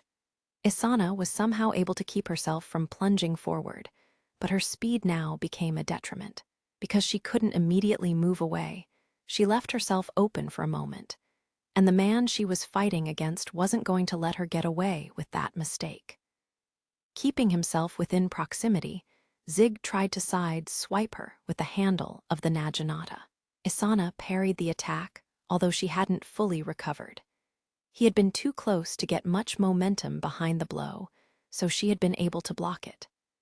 The mercenary spun around, utilizing the active motion to swing the naginata at her once more. "Just who do you think you're messing with?" Isana roared, moving past the attack and launching her own counterstrike. The naginata wasn't a weapon made for hand-to-hand combat. There were ways to ward off opponents who tried to approach the wielder, but it wasn't ideal in close combat situations. Does he really think so little of me that he's purposely choosing to engage from such a disadvantageous distance? Isana slashed at Zig once more as the thought filled her with rage, but he easily dodged it and took another step back. "You're not getting away," she screamed. It was too late for him to try to back away now. She rushed in and tried to slice him from the side, but Zig crouched and spun away from her to separate them further. Between stepping back and advancing, the latter was always going to be faster. Isana did just that to keep the advantage of her close position. However, out of nowhere, he aimed at her lower half, thrusting the naginata toward her legs as he whirled to evade her. Crap, Zig had Isana exactly where he wanted her. This is why he continued engaging me in close combat. Since she was still leaning forward, she had to make a split-second decision to leap in the air to protect herself from the incoming low attack, and leap she did. I should have known, she muttered. Isana's strengths lay in her speed and agility. However, she couldn't use either of those skills while she was in the air, not to mention it made dodging even more difficult. By the time she realized she messed up, it was already too late. It was the moment Zig had been waiting for, and he sprang into action. He didn't waste his golden opportunity and waited until her katana was no longer in striking distance, staying out of range in case she did a last-ditch counterattack. He attacked the moment she landed, leaving the defenseless Isana unconscious. Zig exhaled, finally letting himself relax as he mentally went through the events of the battle. Heh, looks like I've got the hang of it. There was just something different about practicing with a weapon in what was, by all accounts, a real fight. He wouldn't have been able to knock all the rust off if he had only done practice swings or light sparring. Zig hadn't wanted to take things that far, but Isana seemed determined to engage him in a bout that was only a step away from actual combat. That woman had a true warrior's heart. Losing the previous fight was probably eating her up inside. The other martial artists rushed in to tend to her wounds. "Miss Isana, are you all right?" Zig had held his strength back slightly, so she shouldn't have any serious injuries, but everyone around him was still running about in a panic. They hoisted her up like she was a patient in critical condition and carried her inside. The mercenary trailed behind the procession, a wry smile plastered on his face. "It's been forever since I opened my eyes to this kind of scene," Isana said, as soon as she regained consciousness. Back when she was still wet behind the ears, she would get knocked out during sparring sessions and come to in this exact spot. As her skill level improved, she was the one that started knocking opponents out. It had been a very long time since she'd last come here herself. The man who had been acting as the officiator chuckled. He was the one tending to her wounds and ensuring that all the other men, who were worked up into a frenzy, waited outside. It was an excellent fight. Everyone learned a lot. But I was completely defeated, Isana said dejectedly. "It's a good experience, is it not?" HMPH. Isana gave the acting master of the training grounds, who wore a meek expression the entire time, a sour look. Despite his easygoing attitude, she still caught glimpses of how skilled he was. This was the man who had worked her to the bone when she trained here in her youth. "Does this mean you were taken down a peg or two?" he asked. "I never intended to let things go to my head, but it hit me hard when I actually lost." The master chortled at Isana's bitter confession and handed her a small, wet towel. Isana thanked him and started wiping off the sweat and grime that covered her. "It's a big world out there. I know I've said that till I was blue in the face, but to be honest, I didn't believe there was anyone around your age that could beat you." Isana acknowledged the master's admission with a bitter smile. "Isana, is everything okay?" Zig called from where he was waiting outside. "Shu's here. Seems they were able to narrow down a location." "I've been out that long," Isana thought, realizing more time must have passed than she thought. "I'm fine. You can come in." "I should be getting out of your hair," the master said. "Sorry. Also, thank you for this." The man stood up and gave her a bow as he took back the hand towel. He left the room only for Zig and Shuo to immediately enter in his place. "You good now?" the mercenary asked. "Don't be sarcastic. I know you held back." Zig nodded in approval. If she was back to cracking jokes, then there was nothing to worry about. Shuo seemed puzzled to see Isana lying down. "Miss Isana, Why are you like that? Just reasons. I'm not feeling unwell, so don't worry about it, okay? Shuo had his doubts, but since Asana claimed to be fine, he didn't press the matter further. Instead, he turned his attention to the reason he was there and gave his report. We found 4 likely locations. Out all of them, there were 2 where people have been seen coming and going lately. They looked down at the 2 locations marked on the map. The Bazarda Mafia family controlled the north, the Cantarella family held the south, and the Jinsuya operated on the east side of the town. The suspected sites were west and north of Jinsuya territory, respectively. What do you think? Zig asked, wanting Shuo's opinion on the 2 places as the man was more familiar with the land. I think the western location is unlikely, he replied. Even if either mafia family tried to act, there's a high possibility another group would catch them. On the other hand, there's a strong likelihood that the Bazarda family are involved if it's the one to the north. His logic checked out. Operating outside of one's territory made the difficulty and risk exponentially higher. As long as there was no definitive proof that led back to them, having the location relatively close wouldn't be an issue. Do you think this could be a collaborative venture between the 2 mafia families? Zig prodded further. I can't say no for sure, though they've never joined forces to conduct a major operation before. Of course, there's a tacit understanding that they stay out of each other's business. However, Shuo trailed off. Even though he said nothing more, it was easy to predict where his thoughts were going. What if the 2 mafia families banded together to eliminate the Jinsuya? Due to their social status, they'd managed to make the tribe feel helpless just from a few kidnappings. Neither Zig nor Asana pursued the notion. Zig wasn't personally involved, and Asana didn't want to even imagine it. Let's conduct some surveillance on the north location tonight, Zig suggested. Understood, Shuo responded. What should we do about personnel? Since we don't know our enemy's evasive capabilities, the mercenary said, we should keep our numbers limited. It's best to advance with a select few. So that'll be me and Zig, Asana said. You can help too, Shuo, and we'll also bring Laika. Shuo couldn't hide his shock when he heard the name. Laika, but he's a bloodthirsty lunatic. There's no knowing what he might do. I understand that, but we don't have enough manpower at the moment. Shuo was about to protest, but realizing that Asana wasn't going to change her mind, he kept his mouth shut. After a moment's hesitation, he finally nodded. All right, let's meet at the elder's place later. Without another word, he exited the room. Once he was gone, Asana sighed and said, I knew he wasn't going to be happy about that. Didn't seem like he's a big fan of the guy, Zig agreed. I doubt many people want to be chummy with someone who enjoys killing. Aside from being a bounty hunter, this Laika fellow derived pleasure from taking lives. But it's not all that uncommon, Zig said. I'm guessing that's just the case in your circles, Asana countered. Zig couldn't argue against that.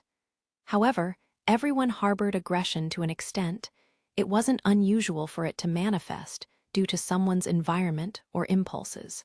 In Zig's mind, the problem lay in how they managed that desire. Nevertheless, his point of view was clearly fundamentally different from Asana and the others that lived in the area. Let's iron out the details until it's time to meet up, she said. Following the swordswoman's suggestion, the 2 turned their attention back to the map and began going over the various routes together. Once the sun began to set, Zig and Asana headed back to the elder's place. There was barely anyone out, likely due to the tense situation. They didn't see any children at all. There was a sense of discomfort, knowing that something should be there, but was missing, further strumming up the feeling of urgency. It's weird seeing a town with no kids, Zig muttered under his breath at the peculiar surroundings. You know what they say, children are precious, Asana said, quickening her footsteps. Something needs to be done about this as soon as possible. Zig felt the urge to tell her not to be hasty, but decided to keep his mouth shut. Such sentiments were easier said than done. At this stage, it was unlikely she would even heed his words. There were just some situations where logic flew out the window. They soon arrived at the elder's house. The old man glanced up as they entered. "Ah, you're here." "Sorry for the wait, elder," Isana said. The rest of the group was already assembled. Aside from the elder, there were the men who had been with him earlier in the afternoon and Shuo. There was also a young man, standing apart from everyone else. He had a lithe frame, brownish-red hair, and looked to be in his late teens. He was by no means scrawny, with every muscle conditioned to the extreme. So this is him, Zig thought. Laika. Even just standing there, it was easy to see he didn't leave any openings. Shuo and the other men were glaring daggers at him like he was an utter abomination. He was definitely a persona non grata, just as Zig had heard. The young man didn't seem to care about their stares one bit and turned his empty gaze to Zig instead. "Is this him?" the young man asked. "Yes." Shuo's expression remained stern as he responded to Laika's question. As soon as he heard the confirmation, Laika's vacant eyes suddenly lit up with delight. "Ah, it all makes sense now. I thought it was strange that you decided to reach out to me." Laika lightly chuckled as he approached Zig, and the others with a slow and deliberate gait that made him look like he was gliding. It was similar to Isana's movement, but there was also something different about it. "I was surprised to hear we were turning to outsiders for help, but even more surprised to learn there was someone willing to step up to the plate. Just how much cash did they pile in front of you, bro?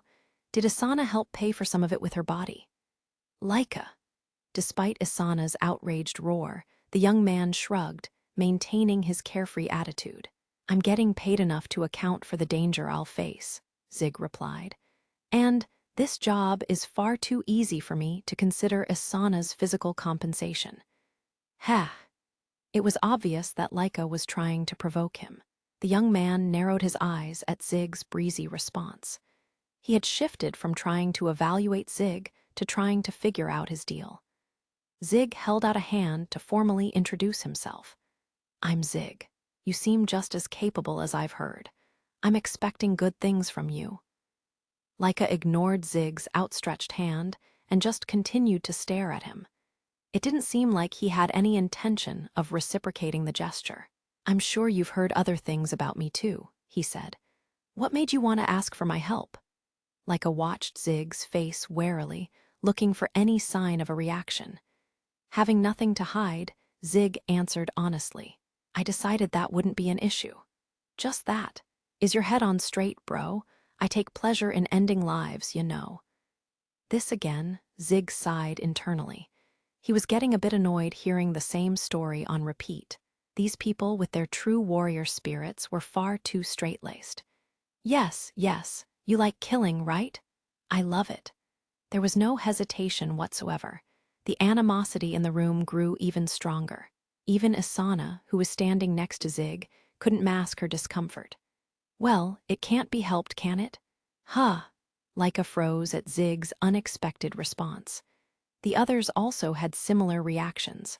Everyone turned to stare at Zig, collectively wondering if he had lost his mind. "Even if you try to deny your preferences, it won't change the fact that you like to kill. The only issue that remains is how you handle that impulse." "What in the world are you?" Zig ignored Asana's outburst and continued to talk. When people become aware of that, they usually handle it in one of two ways: giving in to it or bottling it up. The moment Laika recovered from his initial shock, his demeanor completely changed. A quiet depth replaced his blank stare, and his expression turned serious. Zig held up one finger. The easiest thing to do is give in to it, kill indiscriminately whenever the impulse strikes. Whether it be women, children, young, old, anyone and everyone alike. Basically, the quickest path to joining the dregs of society. Zig held up a second finger. The other option is to bottle it up. It does depend on the intensity, but somewhere down the line, they reach a breaking point. Even if they normally don't pay attention to their homicidal impulses, it can apparently surge up all at once. Usually, it happens in times of intense emotion, like when they're sexually excited or experiencing an outburst of anger. Even if they lived like a saint until that point, they completely lose their senses. I'm sure you've all heard the line, "I never expected they could do such a thing." Everyone was hanging on Zig's words. Or to be more accurate, the difference in their values was so extreme that no one could interject. "Sounds like you're screwed either way," Leica commented. True, this issue leads to ruin for most people who deal with it, but there are still some who can handle it in an acceptable manner. The mercenary then held up a third finger. "You just have to make it your livelihood. There are plenty of people that no one would give a damn about if someone took them out.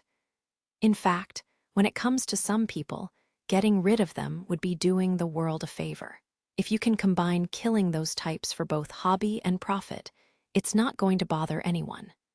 However, there weren't very many who chose that path. The reason was obvious. It meant that you needed to maintain your rationality while accepting your homicidal tendencies. It was despicable behavior that you couldn't discuss with anyone. You simply had to accept yourself for exactly what you were. "You're handling those impulses well for someone your age," Zig said. "You've got impressive mental fortitude." Leica burst out laughing on the spot. He couldn't help but be amused by what he just heard. "Bro, you must be crazy if a psychopath like me doesn't bother you." "I always thought I was one of the saner folks I ran with," Zig said glumly, causing Leica to laugh once again. The young man glanced down at Zig's still extended hand. After debating for a moment, he finally took it. "All right. Out of respect for your insanity, bro, I'll tag along at no extra cost. This is a problem affecting my people, after all." "That would be great." Besides Zig and Leica, who seemed in questionably high spirits, everyone else in the room was slowly coming to one conclusion. The elder stroked his beard thoughtfully. "We may have entrusted this task to the wrong person." But by the time they had come to that realization, it was too late to do anything about it. There was no one else for them to turn to, so they had no choice but to leave the job to these people. Once they finished going over the plan of attack with Leica, it was time to head out. For the sake of stealth, they would go with a minimal amount of armor. Zig wrapped a cloth around his face so that only his eyes were showing in order to conceal his identity. "Our children are in your capable hands." "Understood, Elder. Please look forward to hearing our good news." Their preparations complete, Shuo began to lead the group to their destination. The sun had already long past set, and no one else was on the streets. The location was a considerable distance away, but since all four of them walked as swiftly as they could, they only took about 2 hours to arrive. "This place sure is spacious," murmured Zig. "Almost like it was tailor-made for someone trying to deal in bad business." The large building seemed dilapidated, but showed no signs of collapsing. It was probably used as a factory or something similar back in the day. At first glance, it seemed completely deserted, but upon closer inspection of the premises, they could make out traces of recent activity. "This has got to be it," Isana said. "There seems to be a lot of people frequenting this place," Shu agreed. "There aren't any footsteps that look like they belong to children, though." "They might have been carried inside," Isana suggested. Zig mulled over how to proceed and decided it would be best to infiltrate the building in teams of 2, with each pair looking for the children. It was highly possible the perpetrators would also be inside, but the children were the top priority. Since there were so many of them, it would be difficult to rescue them as soon as they were found. Once they found the location of the children, one team would exit the building and report to the Jinsuya rescue team that was on standby. The other team was tasked with keeping the children safe. Instead of going through the front doors, they walked around hoping to access the back entrance. Unfortunately, they discovered it was locked. Zig stepped forward to try to pry it open, but Asana stopped him. "Stand back," she said. She silently unsheathed her katana and inserted it into the rusty, gaping door. Placing the middle of the blade on top of a bolt, she took a deep breath. Ha! Stillness turned to motion as she sliced downward while releasing her breath. The bolt made a small, high-pitched noise as it split in two. The children's lives will be at risk if we're discovered, she said. Please act with the utmost caution. Got it, Zig answered. Once inside, they split into their two teams, Zig with Laika and Asana with Shuo.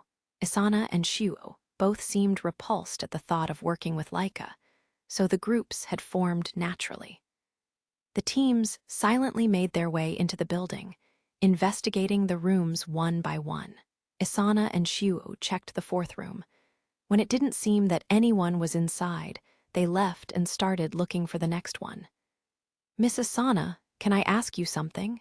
Shuo addressed her. Sure, but keep it brief.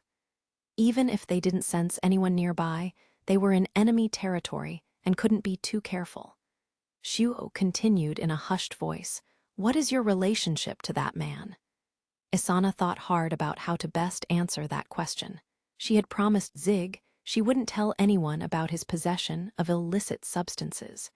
It was imperative she gloss over that part. I attacked him over a misunderstanding while I was out on a job. I thought he was part of the mafia because he was trying to gather underground information. That was right around when the children started to go missing. She'd been searching for them when she found Zig talking with some lower-level mafia members and rushed straight into battle. Not only had it been a terrible mistake, but the fact that he defeated her was an even more bitter pill to swallow. Miss Asana, wasn't the master always harping on you to fix that rash streak of yours? Shuo sighed, looking completely appalled at her story. He was repeating the same line their master and the other veteran warriors of the tribe had told her 1,000 times. Let's just leave that topic be for now, Asana said, hoping to move on from the sore subject. So, what was it you were trying to say?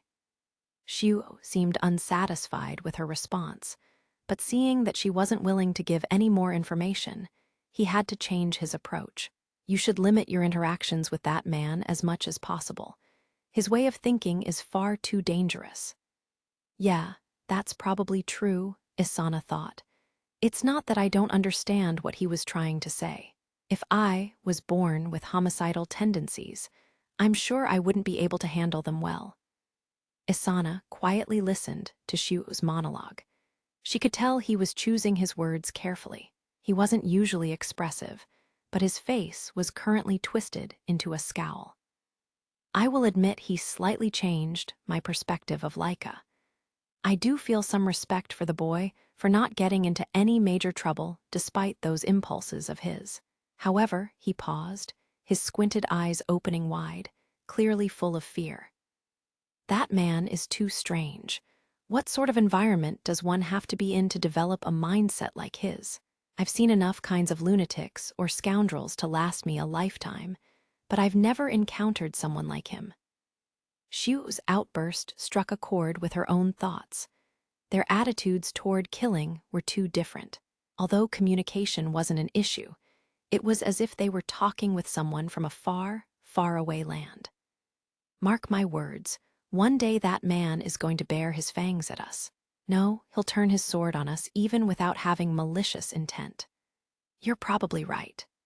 Asana hadn't spent much time with Zig, but she was already well aware of what he was capable of. The only reason she was still breathing was due to a very lucky break. Zig had only left her alive because finishing the job would have put his employer in a bind. Since we don't know when he'll become our enemy, we should take care of the problem while we still. She kept her voice low, but her tone was harsh. Enough. Finding himself interrupted and shot down, Shuo looked perturbed. But he started again. Even if you have a point, it would be futile for us to initiate any aggression. She had no doubt that would make the Jinsuya people switch from enemy to extermination target in Zig's mind. If he was facing them as an opponent, some would live as long as he completed whatever he had been hired to do. But if he believed they meant to cause him harm, if we bungle it up, he'll use any means at his disposal to take every last one of us out. That was the one scenario she wanted to avoid at all costs. Xiu still didn't look convinced, but slowly nodded in agreement. All right. As long as we don't make a move against him, he won't do anything reckless. I've also been keeping track of his move. Isana cut herself off and glanced around. As soon as Xiu noticed her actions, he immediately switched gears. His pointed ears perked up, all his concentration going into listening. It didn't take long to pick up on the sound. That sounded like a child, right? He asked. I think so, Isana responded. Let's go. They headed in the direction of the voices as quickly and quietly as possible. Slipping through the vast space in what seemed to be a workshop, they made their way to a heavy-looking door at the back of the room. It was locked from the outside, but Isana remedied that problem with her blade. With another faint, high-pitched noise, she cut clean through the door's lock. They opened the door just a crack to get a peek inside, but it was so dark that they couldn't make anything out. It didn't seem like they were walking into an ambush, and they couldn't sense the presence of anyone waiting behind the door. Entering the room, which appeared to be a warehouse, they cast light magic on the tips of their fingers, taking care to control the brightness. A dull glow lit the space up. Could that be? Xiu gasped. They could make out rows of something near the back of the room. With their hearts pounding loudly in their ears, Isana and Xiu approached the objects, illuminating them with the light emanating from their fingertips. The sight made their blood run cold. Several children were sprawled on the ground.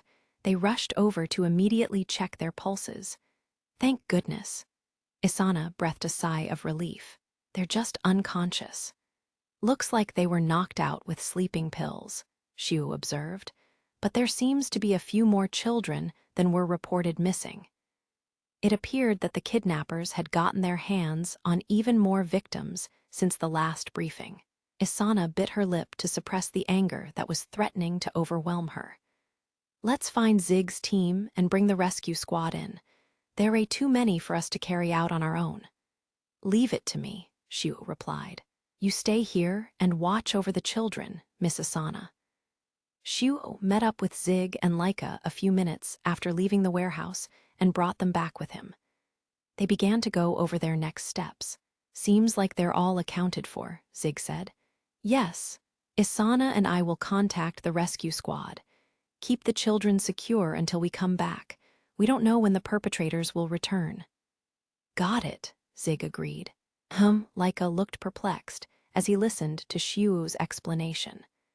Laika's reaction concerned Zig enough to ask, Is something the matter? The question prompted the young man to look in Asana's direction. You said you came here because you heard the sound of a child, right? Yes, what about it? Isana looked at Laika dubiously, unable to follow where his line of questioning was going. They're all fast asleep, though. So who was it that you heard? What? Laika's observation made Isana freeze. Zig also paused, silently trying to put the pieces of the puzzle together. The air in the warehouse suddenly felt heavy and still. A small voice echoed through the silence. The children all appeared to be asleep, but one of them was sitting up. Sorry, I wasn't really sleeping, the boy said. Following his lead, a few more children also tentatively rose to their feet. There were about 7 of them that were awake. They looked uncomfortable, probably because Isana and the others were practically burning holes through them with their stares. We were here when we woke up, the boy continued. We couldn't open the door, so we were talking with each other about how to escape. Okay, said Laika, so that's what they heard. But why would you pretend to be asleep? We were scared at first. We thought the people who took us had come back. That was a sound enough explanation. Suddenly waking up in an unfamiliar place would put the young children on high alert. The fact that they hadn't fallen to pieces was also commendable. Upon closer inspection, it looked like those who were awake were the older of the kidnapped children. A light clicked on in Xiu's head. They must have made a mistake with the sleeping pill dosage. What do you mean? Isana asked. Sleeping pills have a devastating effect on the bodies of young children. If given the wrong dosage, they could end up permanently injured or even die. The perpetrators would be shooting themselves in the foot if they ended up damaging their goods, but their plans seemed to have backfired. Xiu gave the children a reassuring smile. "It's going to be okay now. We're going to bring help. Can you hold on for just a little while longer?" Although he still looked nervous, the boy firmly nodded. Xiu gave him a pat on the head before he and Asana left to find the rescue squad. "How long is it going to take for them to get back?" the boy asked Laika now that they had some time on their hands. Let's see, maybe about an hour," a voice coming from behind Laika cut in. Turning back, he saw Zig going around and observing each child who was still asleep. "Yeah, about that much," Laika agreed. "It'll take a while, huh?" said the boy. "Yup, that's why we're here to protect you until then," Laika answered as he moved toward the door. He and Zig swapped places. Now it was the mercenary's turn to question the boy. "Do you remember anything about who did this to you? Did you see their faces?" "No, nothing at all. I was on my way home when suddenly everything went dark. The next thing I knew, I was here." Now that he was done observing the children, Zig pulled a coin out of his pocket and began flipping it around in his hand. "I see. Do you know all these kids? You seem to be acquainted with everyone who's awake, right?" "They're my friends. I've seen the kids who are still sleeping before, but I don't know any of their names." Zig ran the coin back and forth across his fingers. The boy watched the motion, almost mesmerized by it, as he answered the questions.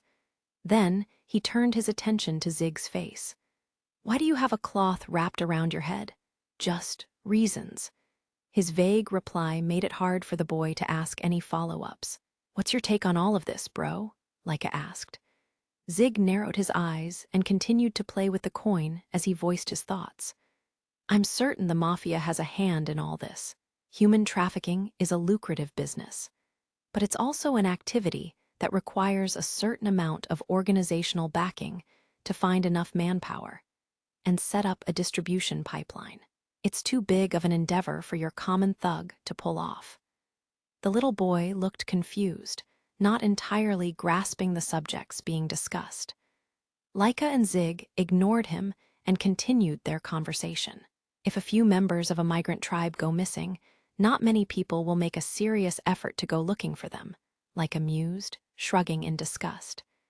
They found a real sweet spot for themselves. "Even so, they're taking on a lot of risks," Zig went on. "Even if their social status is low, the Jinsuya are still a group of capable fighters. In the unlikely event that conflict breaks out, whoever is behind this would suffer immeasurable losses."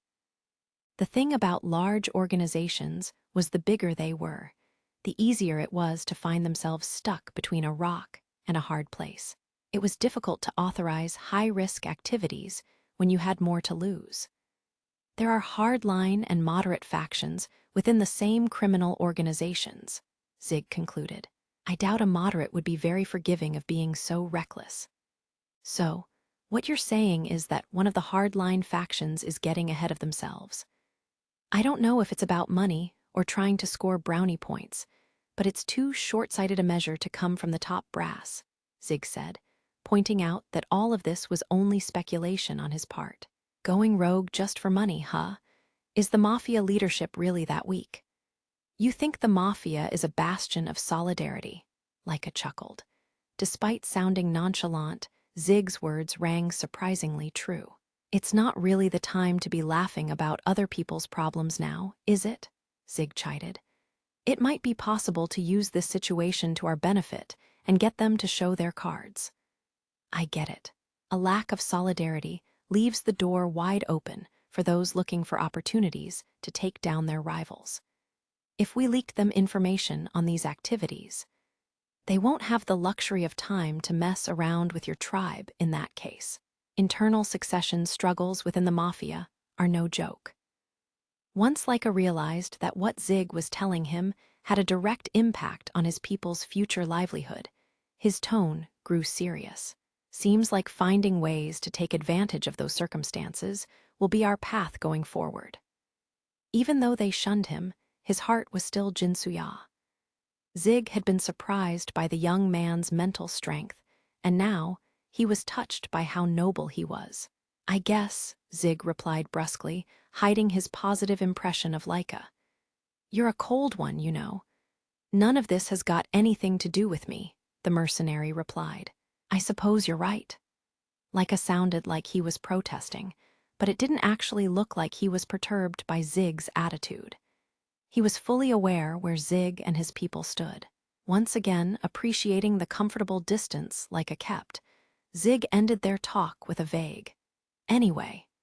He had gotten way more engrossed in that conversation than he expected. "I think we were talking for at least 15 minutes, he thought, turning back to the children. They looked up at him with lost expressions as they hadn't been able to follow the conversation. "Get ready to move out soon. Help should be coming in about 5 minutes. "What?"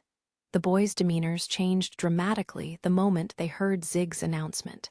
But didn't you say it'd take an hour not that long ago?" "What's wrong?" Zig asked. "You're not happy about it?" That's not it, but, the boy who had talked back faltered with his response. Zig completely ignored him and instead turned to Laika. "What do you think?" "They're all in on it." Zig responded with a shrug. The children, still trying to smooth over their blunder, noticed how the two men were acting. The seemingly flustered boy, or whatever was taking that form, scowled. His whole attitude changed in an instant. "I never thought you'd catch on. How long have you known?" The physical form that stood before them was undoubtedly that of a child, but the palpable bloodlust radiating from him exposed his true nature as a member of society's underbelly. The boy pulled a knife out that had been hidden in his waistband and flaunted it in their faces. In response, Zig grabbed the naginata strapped to his back. He swung the weapon to the side in a sweeping arc, preventing a shadowy form that seemed to have appeared out of nowhere from creeping toward the sleeping children. The shadow tried to block Zig's attack, but the knife he carried wasn't enough to stop it, and the force of the blow sent him crashing into the wall. The boy grew silent, not able to spare a glance at his slumped-over companion.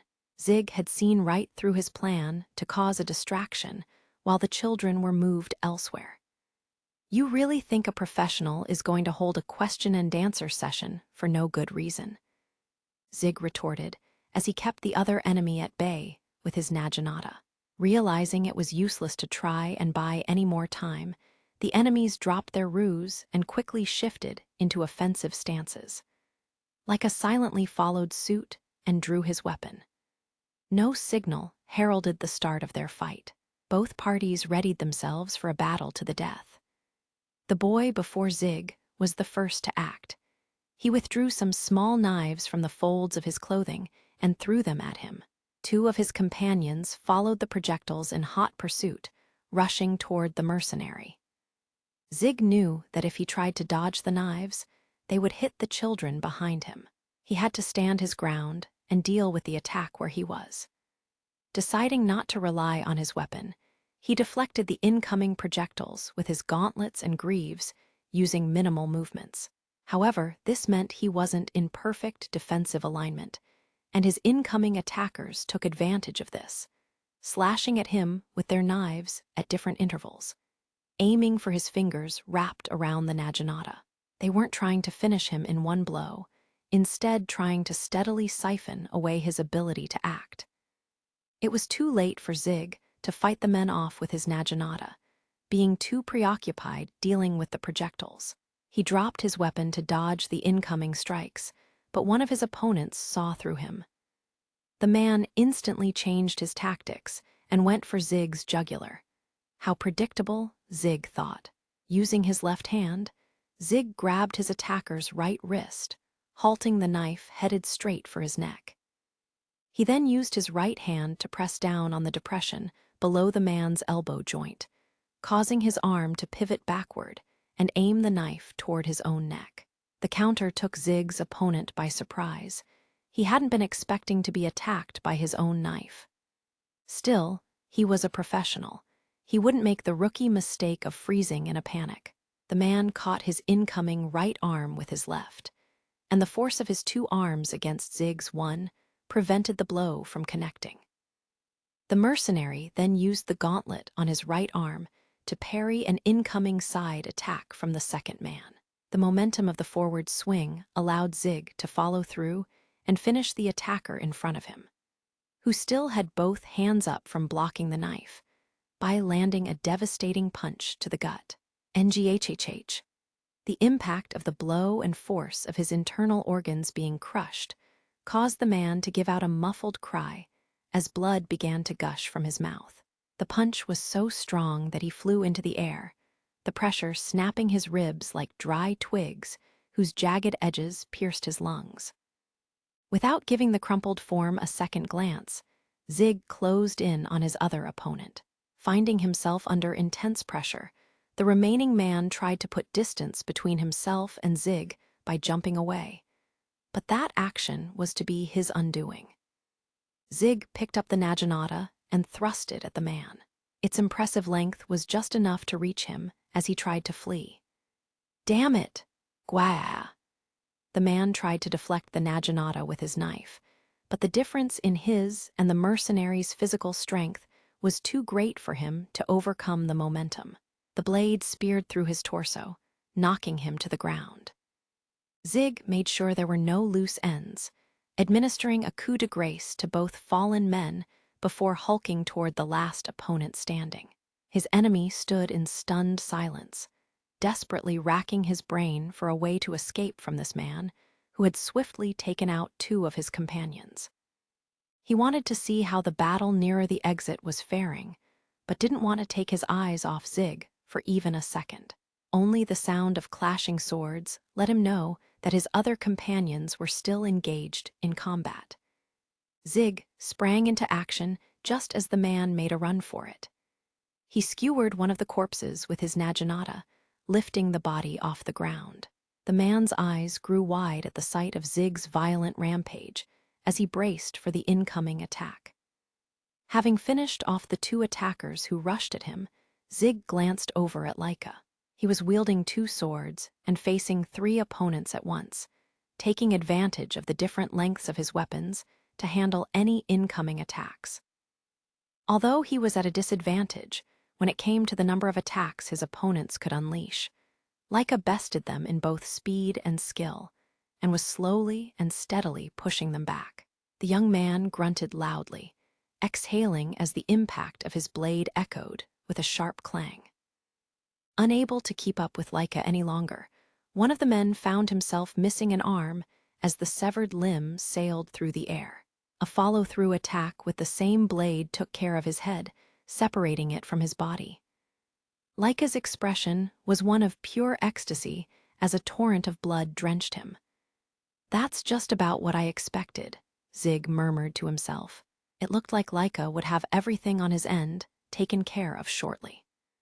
Since the remaining man before Zig seemed to be desperately looking for an escape route, his priority was to take that option away.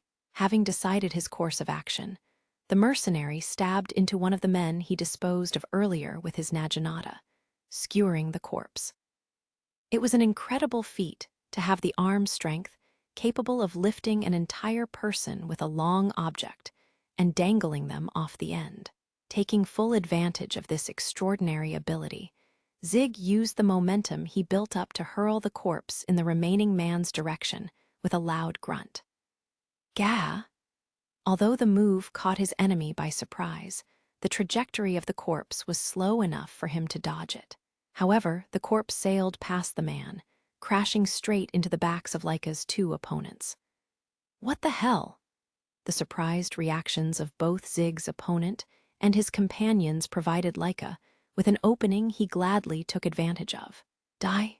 In the span of one breath, his blades made multiple strikes, slashing both men's necks while stabbing them at the same time and ending their lives before they could even make a sound. "That's revenge for the stunt you pulled earlier," Zig chided. "You really shouldn't have dodged, you know. You bastard." Earlier, the man had thrown a knife at Zig that he had to block in order to protect the children behind him. Zig had tossed the corpse using the same tactic, but since the man dodged, his companions were taken out. Now, he was all alone. The only exit was the front door, and he would have to go through the two men who had easily disposed of all his companions to make it out. Basically, he was a goner. Just give up, okay? Leica smirked as he wiped the blood from his swords. And why don't you cough up the motive for this act and the responsible party while you're at it? Seeing that twisted smile contorted with ecstasy, the last man standing realized he had reached the end of his road. It wasn't long until Asana and the others returned. They had brought the rescue squad with them, and its members immediately started tending to the children. Asana, standing guard and watching the relief efforts out of the corner of her eye, heaved a sigh of relief. They're all alive and healthy, with only a few minor scrapes to speak of. Thank goodness we were able to rescue them safely.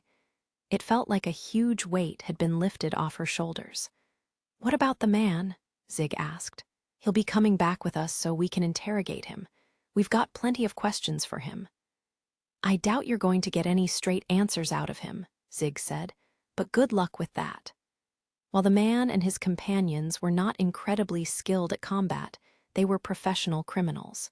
Even if they used magic to change their forms, that alone wouldn't have been enough to evade the watchful eye of the Jinsuya as they kidnapped children right from under their noses. Yeah, I know you don't care. Anyway, how did you see through them? Not many people can use shape-shifting magic, and I didn't take you for someone who was that well-versed in spells. It was just a hunch, Zig answered vaguely as he recalled the coin in his pocket. He had planned to use it to reveal their true forms, but trapping them with his questioning had worked so well it hadn't been necessary. He had noticed that some form of magic was being used the moment he stepped into the warehouse, but since he couldn't pinpoint what type it was, he hadn't been able to immediately act. Before the battle began, he had been checking on the sleeping children to confirm no magic was coming from them. Once the fight was over, he forced the prisoner to hold his coin, causing his magic to dissipate. That meant all the remaining children were real. While that was happening, the rescue squad arrived and transported out the last of the victims. Leica and Xiu joined them as escorts, just in case something happened on the way back. Now that they were gone, there was no need to be on the lookout anymore. I guess we should get going as well, Asana suggested. Yeah. They were just about to start walking back when, who's there? Asana yelled, whirling around and reaching for the katana at her waist as she sensed someone else's presence. She stared straight ahead. A lone man stepped forward from the dimly lit alley. He was wearing a gray trench coat and appeared to be in his 40s. Good evening, miss, the man greeted as he approached them, his face illuminated in moonlight. Isn't it a lovely night? His gaze was sharp, and his eyes seemed to radiate a chilling, dark glow. He had a cigar in his mouth and an off-putting grin plastered on his face. It was immediately evident that this was no respectable man. So you're one of them, the mafia. Asana glowered at him, remaining on guard. The man easily brushed off her burning gaze with a low chuckle. His attitude, his attire, and above all else, the calmness he showed in the face of Asana's death stare was proof enough of his high status in the mafia. Her wariness quickly transformed into murderous rage. Are you the one who was behind all this? You've got some balls to come strolling back to the scene of the crime. The man raised both of his hands in the air and calmly said, Ooh, aren't you scary? You think I'd really do something that stupid? I've actually come here with an interesting proposition. I don't think it'd be a bad deal for you, so how about hearing me out? Asana paused to consider his request.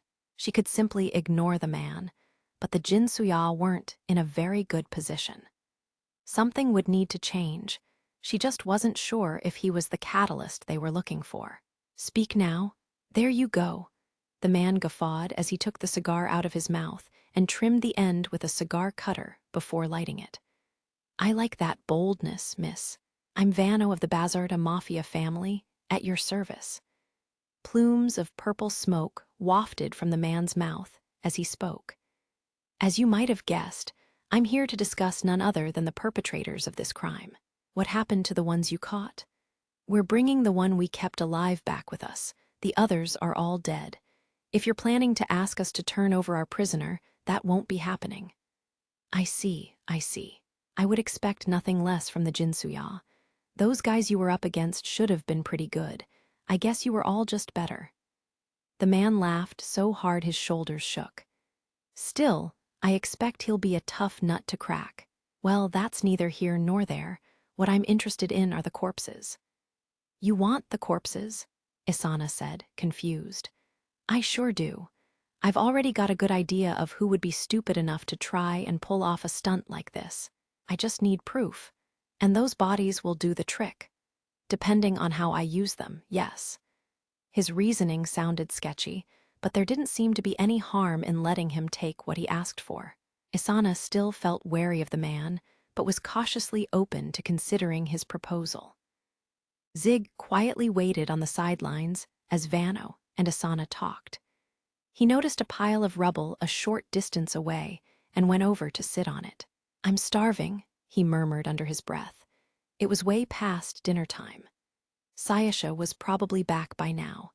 Even though I told her I was going out, I doubt she'll be pleased that I'm returning this late. He couldn't help but give a wry smile at the thought. It felt strange that he was starting to accept her presence as a normal part of his life. How long has it been since I spent this much time with another person? He wondered. Even during his days in the Mercenary brigade, he didn't remember ever caring about another person this much. He was still lost in his thoughts as Isana and Vano wrapped up their conversation. Vano then turned to Zig. "I've been wondering for a while now, but who are you? And that strange cloth you've got wrapped around your head, is that what's in style these days?" "Don't mind me. I was just hired help," Zig responded. "I see." Vano must have sensed something in Zig's curt response because he didn't pursue the matter any further. "Anyway, Miss Asana, leave the cleaning up of this mess to me. I'll be in touch soon." "Thanks. And don't forget your promise," she reminded him. Vano turned around and walked away. Isana didn't move until he completely disappeared into the alley. "Okay, now let's actually be on our way," she said. "Sounds good. I'm famished. Do you want to grab a bite somewhere, my treat?" It was a tempting offer, but he had Sayasha to think about. Zig shook his head. "I can't. Someone's waiting for me, so I'll head straight home once I collect my commission." "Okay, but I'd really like to thank you somehow. Just the money is enough. Besides, we may not be on the same side next time." Zig didn't say anything, but Asana understood perfectly what his silence implied. She grew quiet for a moment and gripped the handle of her katana. "We'll deal with that when the time comes." Vanna walked through dimly lit alleyways, his trench coat fluttering as smoke drifted from the cigar in his mouth. Despite his somewhat weary appearance, his gaze was still sharp. He continued to make his way through the back streets before suddenly coming to a stop. "So, what did you think of her? The so-called princess of White Lightning?" It didn't seem like anyone else was around, but he heard a response to his question. "She's above and beyond what all the rumors say. She was even aware of my presence." The darkness of the alley, where the moonlight didn't reach, seemed to deepen as a humanoid shadow slowly appeared. It stood before Vano, dressed all in black, its gender indiscernible. Despite it being right in front of him, Vano couldn't sense any signs of the shadow's presence. He chuckled before continuing. "That's a pretty big compliment coming from you. So do you think you'd be able to handle her if it became necessary?" "Highly doubtful if it's a straight-on attack. Then how about from behind? Maybe a 50/50 chance, and only after careful preparation." Vano inhaled sharply at the assessment. It had been exceedingly difficult to get his hands on this resource, and they were incredibly skilled. Being too careless with them might lead the trail back to him, so aside from bodyguarding duties, he had only been using them sparingly for important jobs. Hearing that this individual, who usually didn't falter when faced with perilous missions, was only somewhat confident they could best the swordswoman made Vano's blood run cold. "It was probably for the best to join forces for now," he finally said. We wouldn't be able to deal with multiple people of that caliber. He cheerfully took another puff of his cigar, pleased that he had trusted his gut. There were 3 people vying to succeed the Bazarda mafia family, and he discovered early that one of them was starting to dabble in human trafficking. This wannabe successor had noticed how weak the Jinsuya's social foothold was, and hired some higher-level adventurer strapped for cash to spy on them. Human trafficking was unquestionably a good way of making money, but that likely wasn't his true goal. The Jinsuya were strong. Going after them posed far greater costs and risks than kidnapping common street children. But although their swords were steel, the same couldn't be said for their hearts. A village where children disappeared one after another would slowly become deserted. Even when the Jinsuya asked for help, no one would heed their call, only turn a blind eye to their plight. His true intention was probably to cause the Jinsuya to fall into such a state of despair that they would decide to leave the town of their own volition. It wasn't a bad idea, but the risk of failure was just too great. There was a possibility that it could work, and right when he was about to step in and do something about it, this happened. That fool was far too hasty for his plan to succeed, although I'm a little concerned about how quickly the Jinsuya acted. That tribe was unparalleled when it came to fighting ability, but they weren't very good at dealing with underhanded tactics. Something felt off about how quickly they realized it was a human trafficking scheme and settled the situation without suffering any losses. I suppose people discover hidden strengths when they're backed into a corner, he mused. Another possibility was that the adventurer who was hired to spy betrayed his client. That could explain the presence of the large man who had accompanied the group. He was curious about what sparked their change in tactics, but holding the idiot responsible for this mess accountable came first. If he used the false claim that the Jinsuya were aware of who was behind the incident, he could end up with one less rival in the succession race. Vano's malicious smirk was wide as he mulled over his future plans when the figure in black asked, "May I say something?" Usually, they just did as they were told without question, so hearing them speak up on their own accord was very unusual. Vano tried to hide his surprise. Is there something that's bothering you? Who was that man with them?" "Oh, the big guy that was hiding his face. I don't know, to be honest. He said something about being hired, so he's probably an outsider." "I see, maybe he's the one who was helping them out." The fact that he had his face covered up meant he wasn't a member of the Jinsuya. He was probably someone they thought trustworthy, trying to keep his identity concealed from the mafia. So does that mean she asked a fellow adventurer for help? That didn't make sense, though. Even adventurers wouldn't get involved in issues facing a migrant tribe if there wasn't any concrete proof. Vano was still deep in thought when the black-clad figure said something that set off an alarm in his head. That man could be dangerous. "You think he's that strong?" He figured the man had to be halfway decent if he was accompanying the Princess of White Lightning. But although Vano had been in his fair share of fights, he wasn't a martial artist by any means.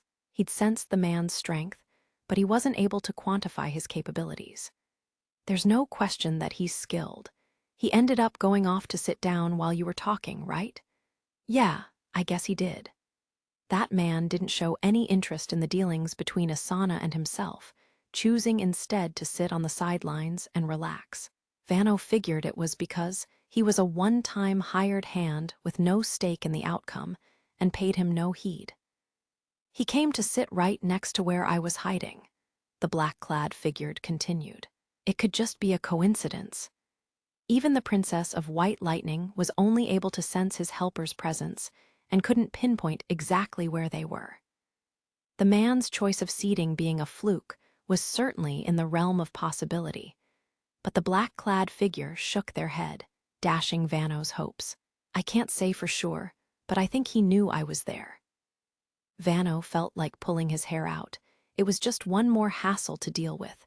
He may have just given a man he knew nothing about a trump card.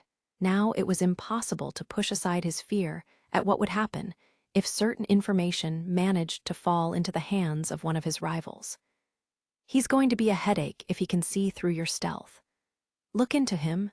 No, scratch that. The loss would be too catastrophic if he somehow caught on and I lost you. Thankfully, he stands out with that weapon type and build. It shouldn't be too hard to gather intel on him. I can handle that, so you just keep your eye on the movements of the Cantarella family. Understood, the black-clad figure replied before melting back into the dark shadows. Vano was too preoccupied mulling over his next steps to give his underling a second glance. Some of the old-timers wouldn't be too pleased if they knew he was striking up deals with the Jinsuya. The senior members are always so desperate to cling to methods of the past. They don't call us the bad guys for nothing. I don't care if it's outsiders or whoever, I'll use whatever I've got at my disposal. Screw being satisfied with petty skirmishes. Mafia infighting isn't some rigged exhibition match. Vano was annoyed with the current state of the Mafia. It was just a bunch of old farts who avoided fighting and neglected any type of reform while slowly drowning in their vested interests. Any conflict with opposing forces was just a formality, a farce that stemmed from backroom bargains. That was all well and good if you were talking about a respectable organization, but this was the Mafia for crying out loud, a criminal organization that sucked away money from respectable people and endorsed harming others for one's personal benefit. And now, they feared and even tried to eliminate risks that might bring in money in the pursuit of stability. How pathetic. He would have to be the one to shatter all those ridiculous conventions. Vano was a man who only moved to achieve his own ambitions. Two factions made up the Mafia, the moderates and the hardliners. He might act the part of a moderate on the surface, but at his core, Vano was as hardline as they came. The town was already asleep when Zig returned to the inn. None of the food stalls were open by the time he got back, so he missed out on getting anything to eat and had to go back to his room hungry. He tried walking as quietly as possible so that he wouldn't wake up any of the other occupants. Zig noticed a faint light coming from underneath the door to his room. He cautiously focused his senses, feeling the presence of someone inside. Could be a thief, he thought. Weapon in hand, he slowly opened the door. The room was lit only by the soft glow of candles, and sitting on his bed absent-mindedly gazing out the window was Sayasha. Zig immediately relaxed and entered the room, the noise of his arrival causing Sayasha to turn around. Her pale pink lips curved into a smile. Welcome home. For some reason, the simple greeting struck an emotional chord within him. It's such a common phrase, but how long has it been since someone last said those words to me? Yeah, I'm back, he finally replied. You're late. I had a job.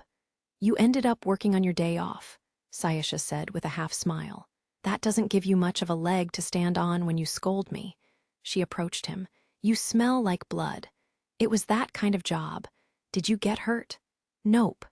That's good, Sayasha said before walking away from the window. You didn't eat yet, right? Using magic to light the room, she started to prepare some food, enough for two. Zig was confused. You didn't eat either. It was way past time to be having dinner. Sayasha gave a bitter laugh as she poured their drinks. Well, no. You didn't need to wait for me, you know, Zig said. That wasn't my intention, but... Zig's really late, Sayasha muttered to herself. It was dinner time, and he still hadn't come home. After she met the members of her new party, they decided to get to know each other better by eating lunch together and discussing things like the movements and recent sightings of various monstrosities, along with methods of attack and their weaknesses. It was so awkward at first that she could barely get out a word. But once she adjusted her mindset, it seemed like they were starting to build the framework of an amicable relationship. Tomorrow's the first day of adventuring with the new party, huh? Sayasha said to herself. Not that I've been going it all alone until now. The preparations for the next day were set. All she needed to do now was get some dinner and have an early night. I'm hungry. It didn't seem like Zig would be coming home anytime soon. She felt a little bad about it, but she would have to eat without him. Departing the inn, she headed straight for the shopping district. Since it was dinner time, the streets were crowded with people as she walked along, deciding what to eat. Going to one of their usual restaurants was an option, but ignoring the desire to explore was against her principles. Looks like I'll be doing a little adventuring of my own today. With her mind made up, she headed in the direction of the rows of food stalls, scrutinizing anything that smelled good. The best part of food stalls is the variety of offerings, she murmured. She had her eye on several items, but thought it best to start with a main dish. "One, please," she asked. "Oh, aren't you a pretty lady?" "Flattery will get you nowhere," she said, casually bantering with the stallholder as she purchased her meal of vegetables and meat between flat pieces of bread. She still wanted a few more things, but figured she should at least get something in her belly first. Taking a seat on a bench, she took a big bite out of her bread. Something didn't seem quite right. She chewed another mouthful to make sure. What's going on? It wasn't bland, nor did it seem like anything strange was mixed in with the ingredients. In fact, this bread should have been delicious, the type of flavor she'd be ravenously devouring at any other time. But for whatever reason, it just didn't taste good to her now. It almost felt like she was chewing on seasoned sand. What's going on? She wondered out loud. She still had no clue what was going on as she looked down at the sandwich, no longer having any desire to eat. Zig mulled over everything Sayasha had told him. "You still have a sense of taste, right?" "Yes. I tried various things, salty, sweet, sour." The meal she was preparing was likely made up of the remnants of that taste test, as he spotted dishes from several different food stalls. Zig grabbed one of the items, a meat skewer, bringing it to his nose and taking a whiff. The scent of the savory sauce had him practically drooling on the spot. "It doesn't smell off," he remarked. He took a small bite of the meat and chewed. It didn't taste weird or make his tongue feel numb, and there were no signs of contamination. Once he examined it enough to feel assured, he swallowed the food down. It was absolutely delicious. "I don't think there's anything wrong with it," he said.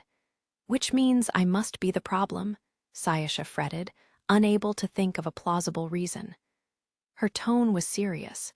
Eating was one of the things she loved the most. It sent a shiver up her spine just to imagine what it would be like if her sense of taste never returned to normal. "When did this start?" Zig asked. "Ever since dinner time. How was lunch?" "It was normal, I guess, although the food there wasn't very good." That meant the culprit was her physical condition. Even if her ailment was psychogenic, there was no clear cause. Zig thought to himself as he finished gobbling down the skewer. He was so hungry that he polished it off in a matter of seconds. It tasted heavenly. Sayasha stared at him, eyes full of envy, as he reached for the next piece of food. Just the memory of how she felt earlier stayed her hand. Sayasha's stomach rumbled as Zig slowly started eating his way through each dish without her. She was starving. "Here," Zig said, handing her a piece of the chicken he was about to eat himself. Sayasha was fearful, but the glorious scent of fried chicken he was holding directly in front of her tickled her nose. She had never felt so conflicted. "You don't want it," Zig pressed. Sayasha didn't look like she was going to bite. It was only when he started to pull the tempting morsel away that she lurched for the chicken, grabbing it with her teeth as she let out an almost primitive wail. Unable to fight back against her empty stomach, Sayasha tore into the meat, clenching her eyes shut as she remembered the unpalatable taste from earlier. However, that wasn't the flavor currently flooding her mouth. It was a piece of perfectly chewy chicken thigh, dripping with oil and just enough salt and pepper to stimulate the tongue. "This is delicious," she said breathlessly. "Glad to hear it." Sayasha had found the chicken she was looking for. It could have been from physical exhaustion or maybe a mental issue. Even if you feel fine, you're still in an environment that's considerably different from what you were used to before. You may have been building up stress without even realizing it. She, Sayasha said through a mouthful of food. Just focus on eating first, Zig chuckled as he took another bite himself. They didn't understand the exact reason, but the problem seemed to be resolved. As the rest of the town slept quietly around them, Zig and Sayasha continued to eat in silence. Chapter 3. Guilty until proven innocent in the morning, Zig accompanied Siasha to the guild, as she prepared to work with her new party for the first time. Since it was the group's initial attempt at adventuring together, the plan was to see how things went and start off with a recurring job that they could complete by the end of the day. Apparently, the plan was to exterminate some of the bug-type monstrosities Sayasha and Zig had previously fought. Take care. Make sure to come back safe. Thanks. You too, Zig. Zig wasn't planning to do any adventuring type work, so that wouldn't be an issue for him. He thought about telling her as much, but remembering what had happened yesterday, he kept his mouth shut. Sayasha smiled at Zig as he saw her off and walked toward the area where she was meeting her new short-term party. Over half of the members of this party were female adventurers. There were 2 male members as well, but it didn't seem like they were looking at Sayasha with any ulterior motives. Both of them have girlfriends who are in the same party, Listy said as she approached Zig, seemingly able to read his mind, so there's no risk of them trying to make a move on her. She probably considered such details when she first introduced Sayasha to this party. He had heard from Sayasha that Listy also attended the first meeting and been an integral factor in making sure it went smoothly. I don't plan to stop anyone from making a move on her if she's not bothered by it, Zig said. Oh, really? Listy looked slightly taken aback. She hadn't been expecting him to say that. Considering how close the 2 of them seemed, she thought that his being her bodyguard was a facade for something deeper. If I tried to make a move on a client, my credibility as a mercenary would be brought into question. Besides, it would be too difficult for me to deal with every little thing that happens to her. Some stuff she needs to handle herself. That being said, I appreciate you making these arrangements for her. It's been a big help. Well, I did want to pay you back for saving us by doing this much at least. In terms of payment, the matter had already been settled in cash. But even though he had reminded Listy of that, she didn't seem satisfied and kept trying to lend them a hand in various ways. It's getting to the point where I'm going to owe her one, Zig thought to himself, before noticing there was a large group surrounding the reception desk. A crowded reception desk wasn't unusual itself, as there were usually many adventurers coming and going in the mornings and evenings as they registered for jobs and reported them. But what was different this time was that a group of outraged adventurers seemed to be getting into a scuffle. Several adventurers were intruding upon the reception area. Like I've been saying, one protested. Just give us the damn information already. I'm sorry, but we're not allowed to give out information on other adventurers without a valid reason. Please step aside. The response came from the same receptionist that helped Zig with his application to accompany a guild member when they first began. She was handling the adventurers in an incredibly businesslike manner, without the slightest change to her expression, just as she had with him. She didn't let a sliver of emotion show on her face, even when under threat by rough-and-tumble adventurers. Even if she was aware they wouldn't lay a finger on any guild staff, that bold confidence spoke volumes about her temperament. Zig couldn't help but feel impressed as he took in the scene. That one's got nerves of steel, he murmured. She's easily misunderstood, but actually very nice, Listy responded. She stepped in just now because a newer guild member was having trouble dealing with them. Oh yeah. Zig thought back to his previous interaction with that receptionist. She said things that he took to be incredibly blunt and scathing, but even if she told him what he wanted to hear, it wouldn't eliminate the perils that came with accompanying an adventurer. With that in mind, it was probably in good faith that she presented the possible dangers, and the fact that he would be ineligible for guild protection. Perhaps those words stemmed from the sincerity with which she conducted her work. Our companions were slaughtered. Is that not valid reason enough? The shrill screams of the adventurer caused the crowd surrounding him to stir. Still, the receptionist's expression remained stoic. There will be no changes to our current position unless those involved were caught in the act. We will be in touch after the information we've been presented with is reviewed and if the claim appears legitimate. Until then, please step aside. Why, you? The man was so furious that some other nearby adventurers who appeared to be his companions had to restrain him from trying to grab the receptionist. Calm down, one of them said. We understand how you feel, but things aren't going to end well if you lash out at the guild. Let go of me. I'm gonna knock this bitch out with one punch. The man tried to resist in vain before they dragged him off with his arms pinned behind his back. Zig watched on as the remaining adventurers began to whisper among themselves. The receptionist maintained her flat expression as she watched the man being pulled away before turning to one of her colleagues. Anyway, I'll report this incident to our superiors. I believe you can handle the rest. All right, thank you for your help. The receptionist was still as collected as ever, even with the threat of physical harm. Wow, it doesn't appear like she has any combat knowledge, and yet she's still so calm. Just what is that woman made of? I presume you'd be able to deal with a small incident like that with the same ease, wouldn't you, Zig? Listy asked.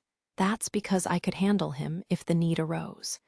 If I had the same amount of fighting experience as she does, I doubt I'd be able to do much more than that rookie she covered for. That aside, you heard what he said, right? I did. Sounds like some of his party members were killed, and by another adventurer at that. It didn't seem to come as a surprise considering Listy's nonchalant response. Maybe it's not an uncommon occurrence in the industry, Zig thought. Does that happen often? He asked. To some extent. Adventuring was a profession where the risk of sustaining injuries or dying came along with the territory. However, those risks didn't stem from encounters with monstrosities alone. Internal disputes over rewards sometimes culminated in murder. And at times, down-on-their-luck adventurers would take on massive debts and attack successful members of the same industry in order to repay them. There was no shortage of reasons why adventurers might kill one another. Since adventurers bought their equipment with the intention of using it to take down monstrosities, the items were quite expensive. It was one of the ugly truths that selling those could bring in more money than adventuring itself. However, highly skilled adventurers were the ones with better equipment, so there was a high chance of retaliation if one tried to target an individual with premium items. The best method of protecting yourself from attacks is simple: get stronger, Listy said. Having the backing of a clan is also useful. The stronger you got, the less likely you would be targeted. Just as she said, it was a simple enough strategy. But simple didn't equate to easy, which was why most adventurers chose the latter option. By joining a clan, you were considered a comrade in arms, and the knowledge that an entire clan wouldn't quietly sit by if someone tried any funny business against one of their own was a good deterrent. Of course, if you messed up as a clan member, there were sanctions or penalties. But unless you committed an outrageously egregious act, this was usually limited to paying compensation or a reprimand. Rookie adventurers didn't have much of a leg to stand on when it came to haggling the percentages of rewards they earned for jobs with a party. So the transparency of clan policies was just one more thing that made joining one a desirable goal for many newcomers. So what you're saying is whoever got killed wasn't a clan member? No, I don't know who the unlucky folks were, but those people who were making a big racket belonged to one, if memory serves correctly. If they're friends, they were probably all in the same clan. I thought being in a clan meant it was less likely you'd be attacked. True, there should be quite a few people like that man we just witnessed who are out to avenge their fallen comrades. The risk of attacking someone with friends is far higher than targeting a person who is alone. But they were still attacked in the end, Zig thought. Does that mean they were attacked for a reason that superseded the risk of vengeance from their clan? That's doubtful. It could have been an impulsive crime. They had so little information on the incident that they wouldn't be able to reach a conclusion, no matter how many theories they thought up. Adventurer on adventurer crime? Huh, Zig murmured. There was a real possibility that Sayasha could be targeted too. If that came to be, he wondered just how far he would need to go to handle it. Where Zig came from, killing your attacker instantly settled the matter. Of course, if someone turned their sword on you, it was only natural to finish them off.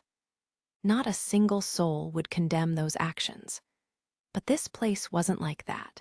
It would be a different story if he was doing all this by himself, but if he killed thoughtlessly, it could negatively impact the livelihood of the person he was hired to protect. On the other hand, letting those who meant you harm go unchecked meant similar events were likely to occur. What a pain in the ass, he muttered.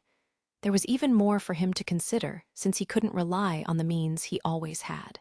He would rather boastfully declare that he wouldn't change his working habits to Sayasha and Asana, but it appeared he was going to have no choice. Listy carefully watched Zig out of the corner of her eye as she remembered Lyle's words from the other day.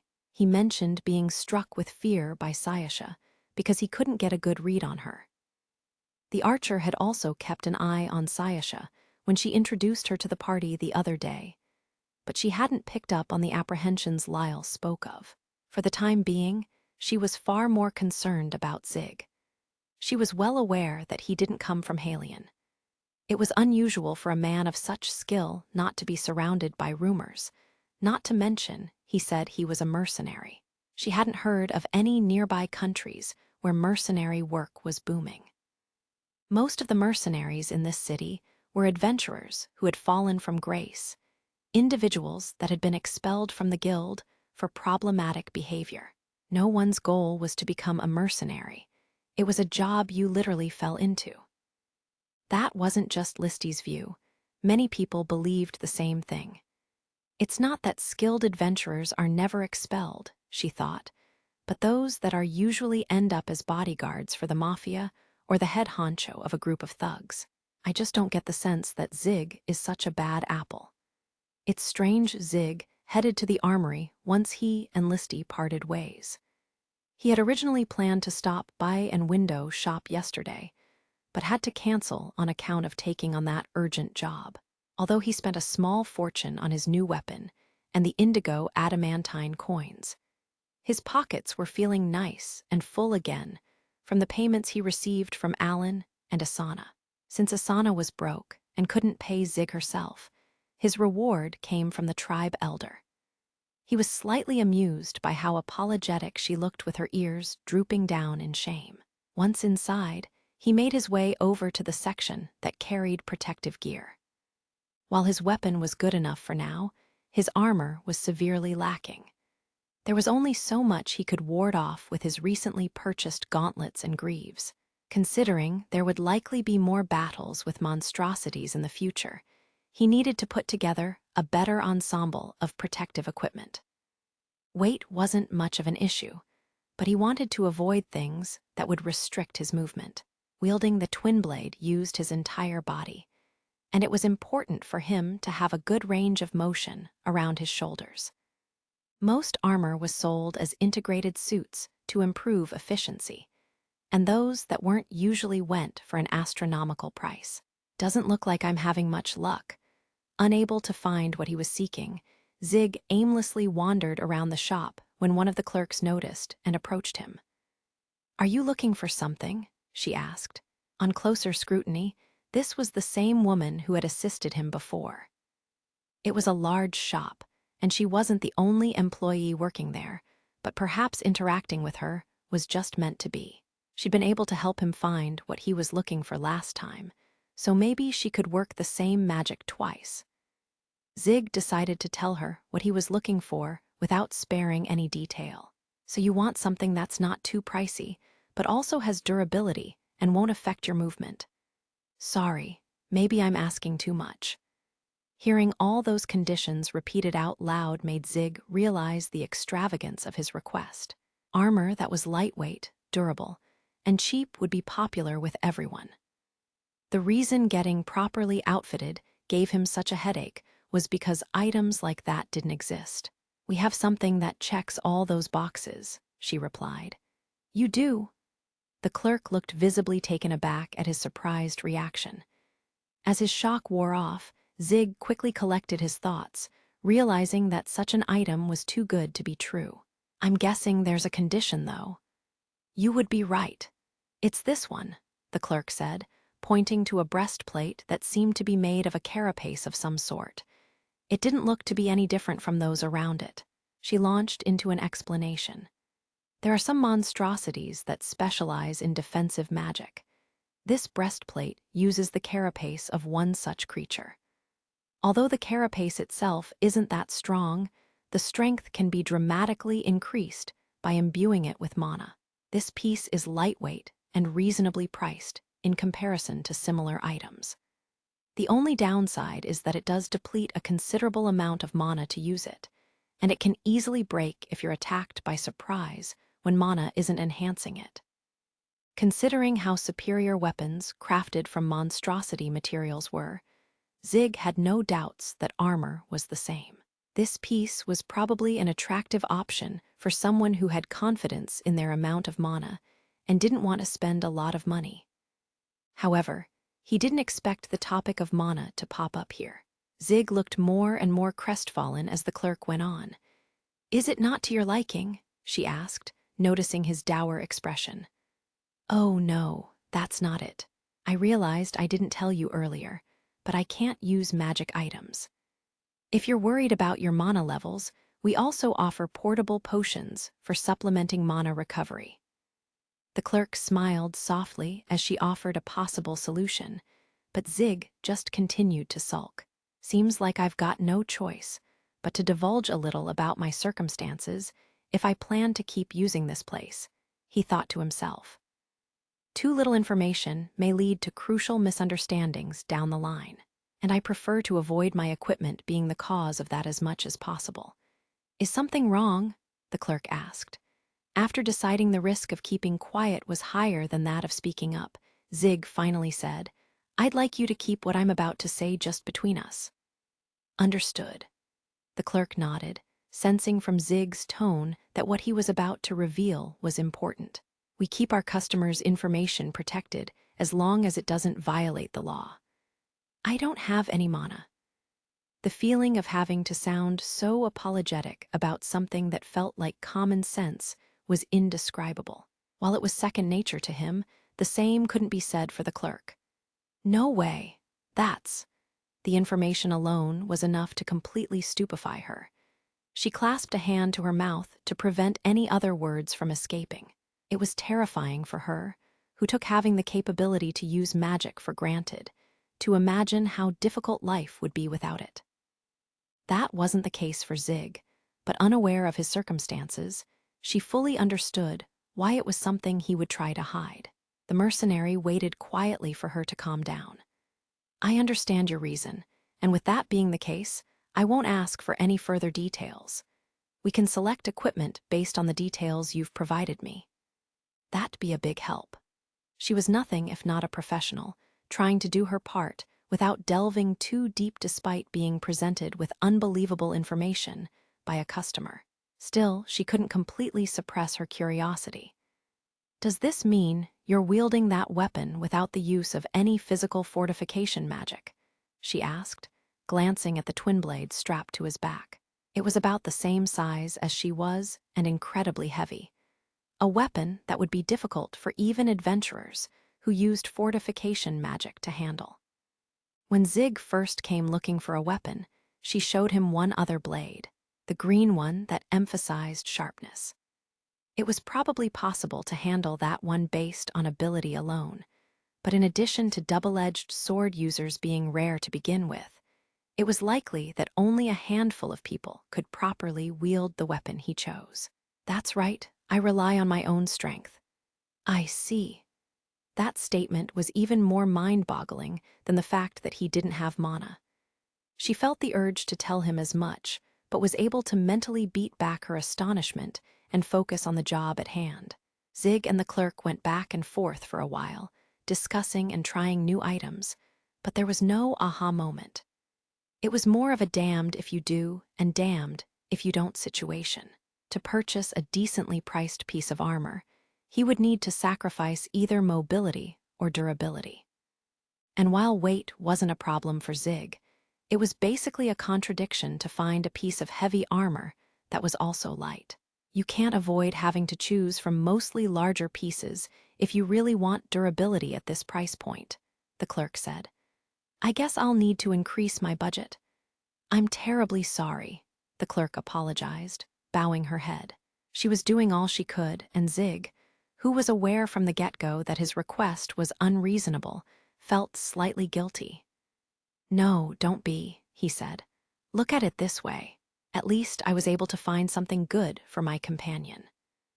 Armor wasn't the only type of protective gear that could be strengthened by imbuing it with mana.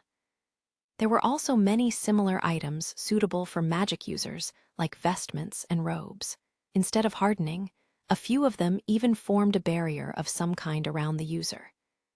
Zig thought about how he would have to come back with Sayasha soon when he noticed the clerk's grim expression. It looked like something was bothering her. Protective equipment, for magic users, isn't very strong to start with, so most of them consume a lot of mana. If the user's offensive and defensive mana isn't allocated properly, it could put them in a very dangerous predicament. Will your companion's mana supply be all right? I think she'll be fine, Zig responded. Now that he knew why the clerk looked so worried, he covered his face with his hand to hide his grin, knowing it would be rude to smile when she had been so concerned. If I recall correctly, you said she was the one who defeated that plated boar you brought in before. I suppose she's quite confident in her mana then? I haven't asked her about it much myself, but I've never seen a time when it seemed depleted. Although he kept the details vague, Zig got across the point that Sayasha's mana levels were just fine. That was one thing she didn't need to worry about. Even on this continent where magic was the norm, she was still a witch, an entity different from everyone else.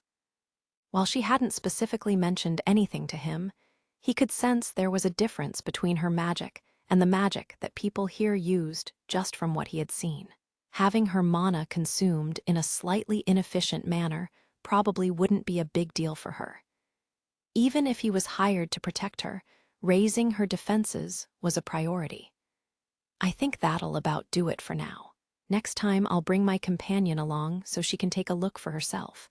Sorry about today. No, I wish I could have been more helpful.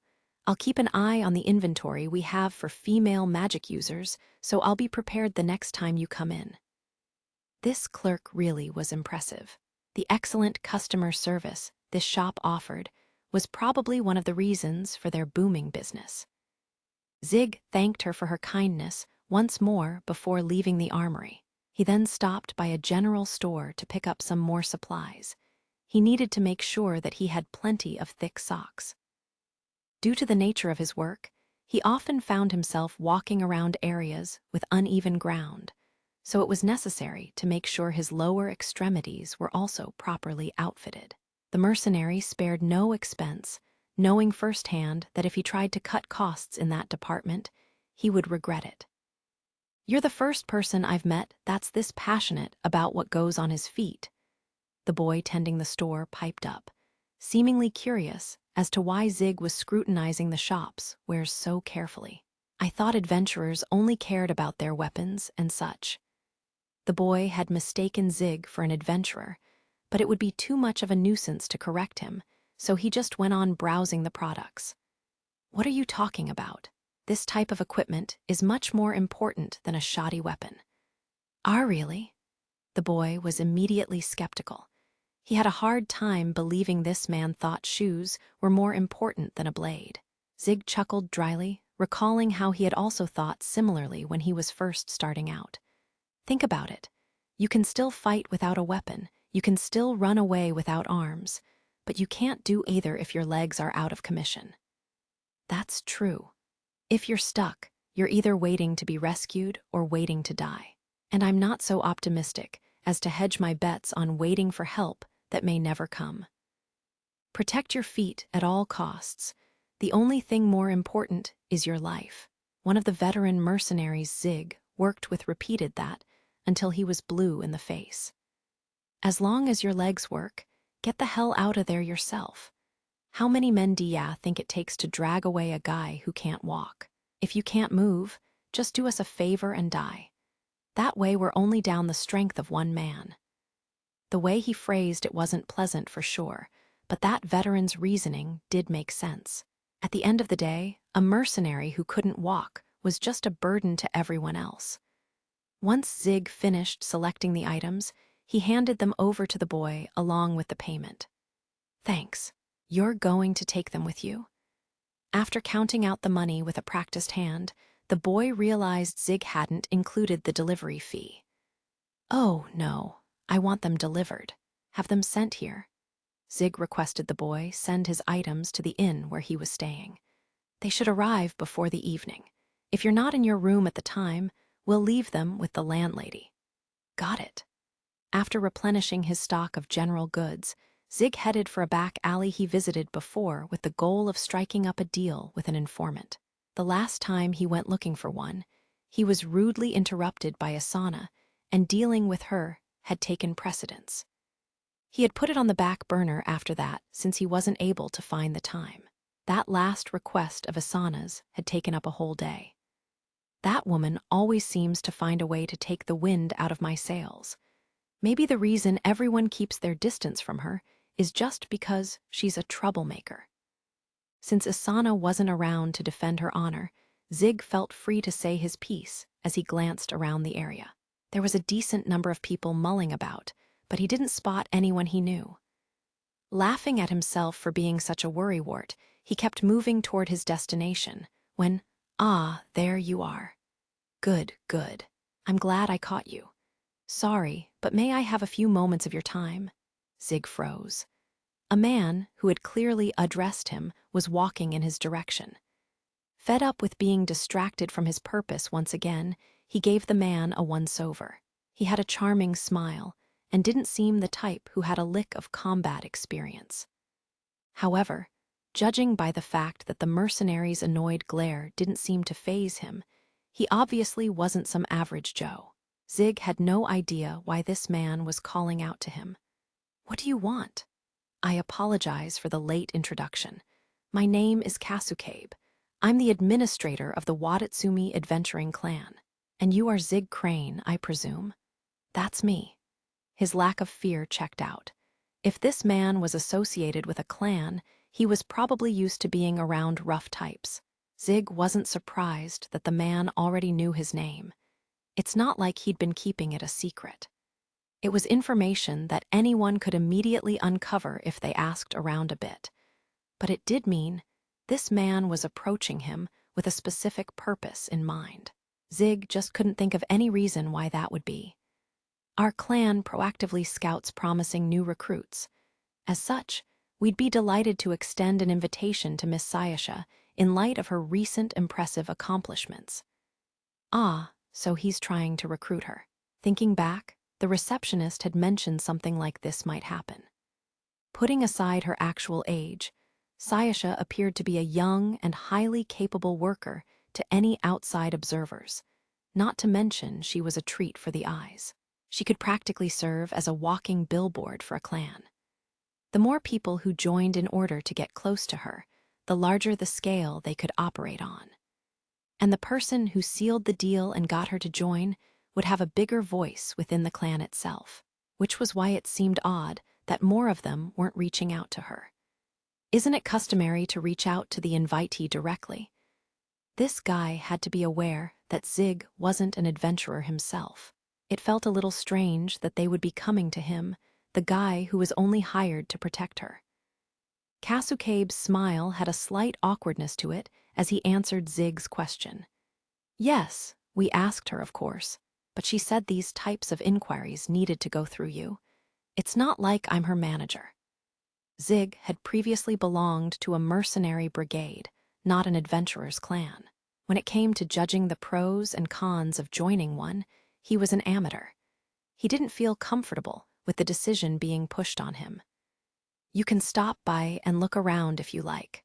That way you can interact with some of the adventurers that work for us and learn more about the clan's financial support and other benefits we offer on joining.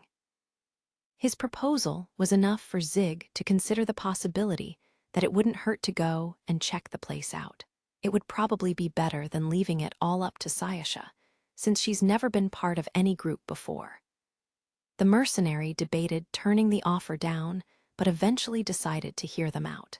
He wanted to get a better idea of the advantages and disadvantages of joining a clan, so seeing one in real life would be helpful. In particular, he wanted to know to what extent the clan restricted member behavior, and how much of a deterrent it might be against unwanted acts. There were many things it would be impossible to judge unless he saw them for himself. All right, I'll go as long as it's just to hear you out. Are you sure it's okay that the invitee herself isn't present? That's not a problem. If she's interested in what you have to say, you're welcome to bring Miss Sayasha back with you later. Please, this way. Zig did as Kasukabe asked and started following the man. He continued to trail him for a little while. It appeared they were heading toward the western side of the shopping district. He noticed that the farther in they went, the more general stores selling everyday sundries were replaced by shops selling equipment and other items that catered to adventurers. Nestled among them, a large 2-story building came into view. Here we are. This is the Watatsumi clan house. You even have dormitories inside. This is a fairly big place. Is this one of the more prominent clans? Generally speaking, I'd say we're upper middle class, he explained. One of the characteristics that distinguishes us from the rest is that we provide rookie adventurers with comprehensive support. So our survival rate is dramatically higher than that of other clans. We do have some highly skilled veteran adventurers among the ranks, but in all honesty, they're one step behind those who belong to top clans because we often assign them jobs that involve backing up the younger adventurers. Since the clan was focusing on new member growth, the older ones ended up having to play second fiddle. But Kasukabe stated that fact with pride. There was no future for an organization that couldn't effectively develop a new pool of members. That was a commendable accomplishment. However, one thing troubled Zig. I wonder if there's a sense of frustration that's festering within the old guard. From what he was hearing, the emphasis on new members seemed to be putting the seasoned veterans at a disadvantage. It wouldn't be unreasonable to think that some of them were probably unamused at having to halt advancing their own careers so they could be assigned to watch the newbies' backs. Not everyone would be willing to accept actions that solely focused on the organization's future. Zig was still mulling over his thoughts when Kasukabe invited him in. Some of the Watatsumi clan members were chatting among themselves. It's surprisingly tidy in here. Since this building also had residential spaces used by adventurers, Zig didn't have high hopes for the state of hygiene, but the inside was so clean that it was possible to even serve meals there. Our leader is a bit of a neat freak, Kasukabe informed him. We have a long-term contract with a cleaning service. Clean is good, Zig replied. Due to the nature of his work, Zig encountered many people who weren't concerned with their personal appearance or grooming, so this was a pleasant surprise. One of the adventurers noticed them and approached Kasukabe. Welcome back, Kasukabe. Is this him? Yes, make sure and treat our guest with the utmost courtesy. Understood. Sorry, sir, but may I have your weapon, please? Zig doubted he would be able to wheedle them into letting him keep it. He wasn't thrilled with the situation, but he admitted defeat and handed the weapon over. Be careful, he warned. It's heavy. Okay, whoa. The adventurer buckled under the weight of the twin blade. Zig figured that would happen and calmly helped to support it. Do you need a hand with that? He asked. I'll manage, the adventurer said, readjusting the weapon so he had a better grip on it. His gaze was intently fixed on the mercenary's twin blade. "Is there a problem?" Zig asked. "No, I was just thinking you wield quite a rare blade." Zig was slightly puzzled. The adventurer's reaction to seeing an unusual weapon seemed a little too over the top. "Let's head up to the second floor," Kasukabe said. The mercenary complied with the man's request and followed him upstairs, dropping the matter. The second floor seemed to be where they shared information on large-scale jobs and welcomed guests and clan higher-ups.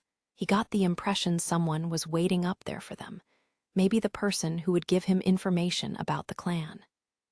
As they ascended the stairs, Zig looked back at the first floor, realizing that there weren't many adventurers down there.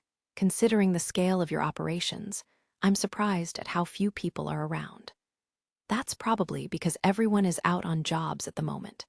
During this time of day, it's usually only the members who are taking a break that are here. You don't have anyone stationed here at all times. Mercenary camps and the like always left some people on duty in case of unforeseen events during off days." Kasukabe lightly chuckled at Zig's question as he continued up the stairs. "Of course, we always have members posted. We need to be prepared if something happens." Zig was relieved that his instincts weren't wrong, though he also felt a twinge of suspicion at what those words meant. "Which means there's been some sort of incident." Kasukabe continued to laugh as they walked. "Why, yes, there has. Actually, I've been tasked with looking into it. We're in the middle of handling the matter as I speak." "Oh, yeah." They reached the top of the stairs. Several adventurers with drawn weapons were waiting for them on the second floor. Judging from the unbridled hostility radiating from them, it didn't appear like they'd come for a pleasant chat. A glance behind him showed that the adventurers who remained downstairs were securing the staircase and all exits. Now that Zig was trapped like a rat, Kasukabe turned back to look at him, his smile unchanging. "Before you hear what we have to say, I'd like to ask you something first." The adventurers surrounding him seemed like they were ready to pounce at any moment. Zig lightly shrugged and looked back at Kasukabe. He still had that good-natured smile plastered across his face, but he was undoubtedly the mastermind behind this situation. A sigh escaped Zig's lips as he addressed the man. "Can I ask you something first? And what might that be?" "Am I oblivious, or are you just that good of a performer?" he asked, still feeling slightly stunned. "Which do you think it is?" Kasukabe's expression darkened at the question. "Perhaps we'd both feel better about it if the answer was the latter." "You bet." Zig smirked sarcastically. His voice became ice-cold as his smile faded away. "So, what do you want to know?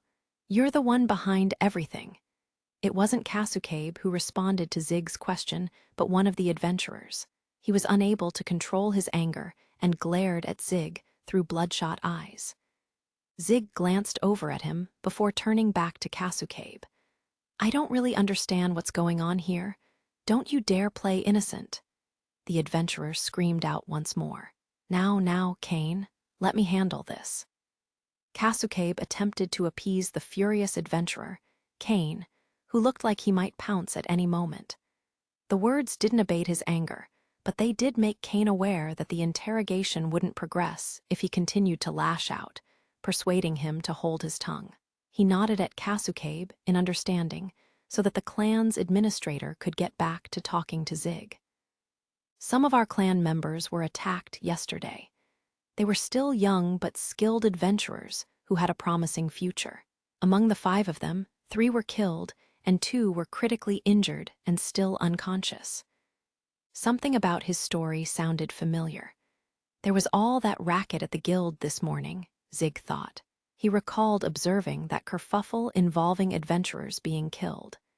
"And?" he asked. Kasukabe's expression changed for the first time as Zig prompted him to continue. He was still smiling, but there was a piercing sharpness to his gaze. "This morning, one of them regained consciousness. It was only for a moment, but we were able to ask him for information about the assailant." Kasukabe was intently focused on Zig's face, determined not to miss even the slightest twitch. It was a single attacker, and they had to be considerably strong to take on 5 people and still escape unscathed.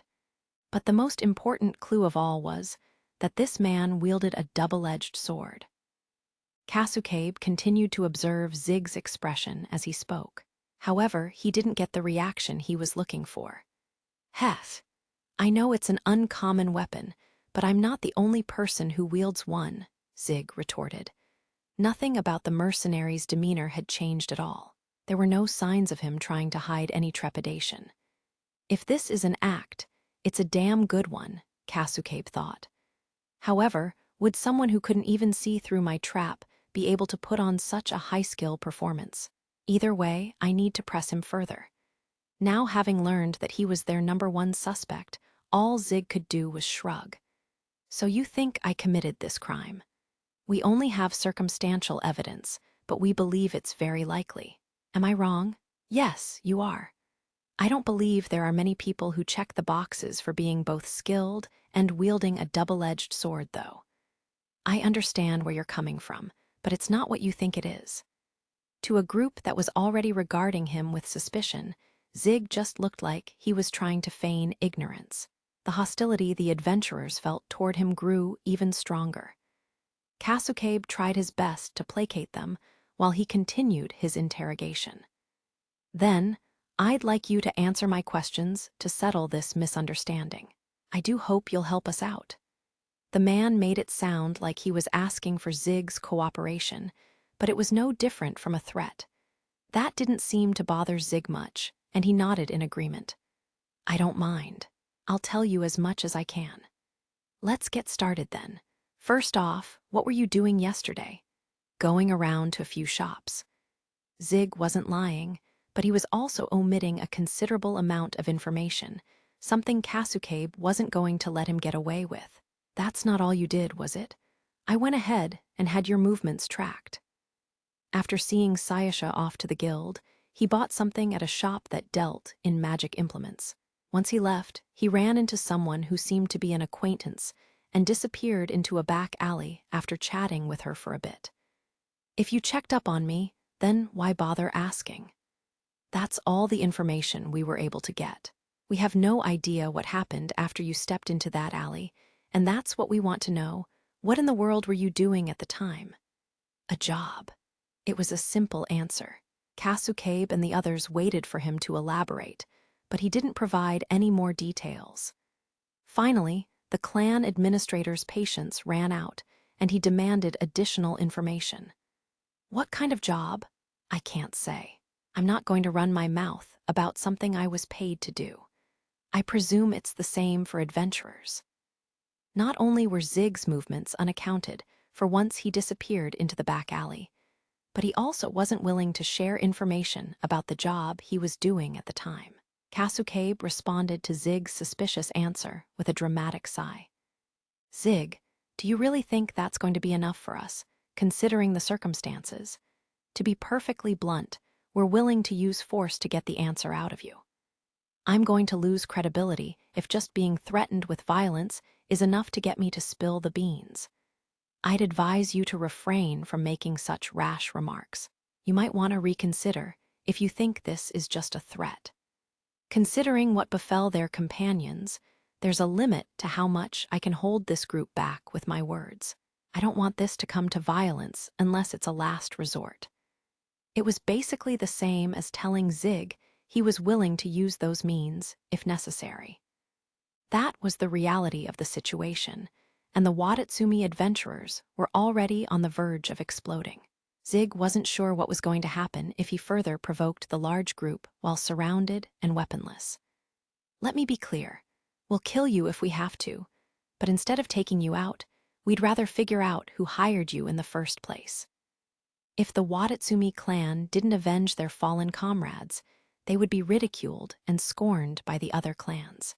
During negotiations, others would see them as foolish entities that couldn't even settle a vendetta. This would cause the clan's credibility to also plummet in other areas, and members would realize that clan members couldn't be protected, and start to leave. "You're a mercenary, right?" Kasukabe continued. "In other words, you also take on jobs that involve killing." "Not exactly." The other man frowned. "Not exactly, how?" "I can't wait to hear whatever pathetic excuse he comes up with," he thought. "I'll listen to what he has to say and drive him into a corner once and for all." "I don't take on jobs that involve killing. I am a killer." Being a mercenary was his profession, not some side gig, and mercenary work equated to taking lives. Zig explained all this quite matter-of-factly, prompting only an "I see" from Kasukabe. He was willing to say all that regardless of the circumstances he found himself in. The clan administrator's smile faded into a vacant expression, the face of someone who had made up his mind. "If you give up the person who ordered the hit, I think I can still convince them to spare your life. This is your best and final chance. Tell us who hired you and what the job entailed." The tension in the room reached a crescendo as Zig finally spoke. "Nope." At the mercenary's response, Kasukabe squeezed his eyes shut in exasperation. His face remained expressionless as he gave his orders and stepped back. "So that's how it's going to be. You all can handle the rest. Just make sure he's still able to speak." Quick to take his place was the explosion of raw hostility that the adventurers had managed to hold back until then.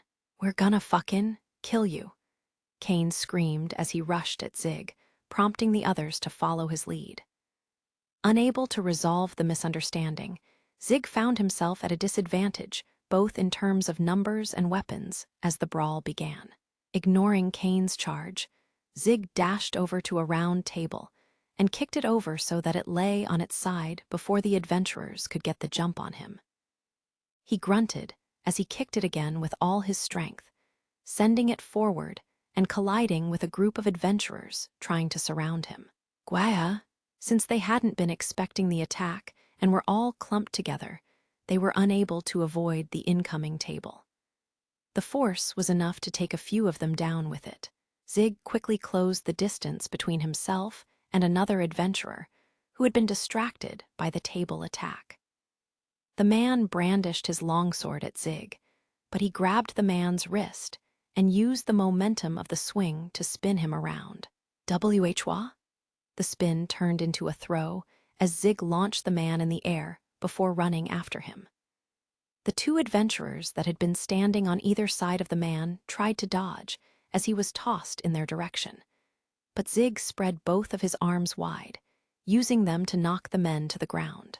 They almost appeared to spin over his arms in a perfect circle, falling unconscious as their heads hit the ground.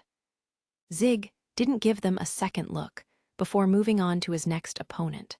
"Don't push your luck," Kane yelled, charging at him. Zig dodged a few swings of Kane's longsword before grabbing onto the man's arm so he could attempt the same spin and toss he just performed.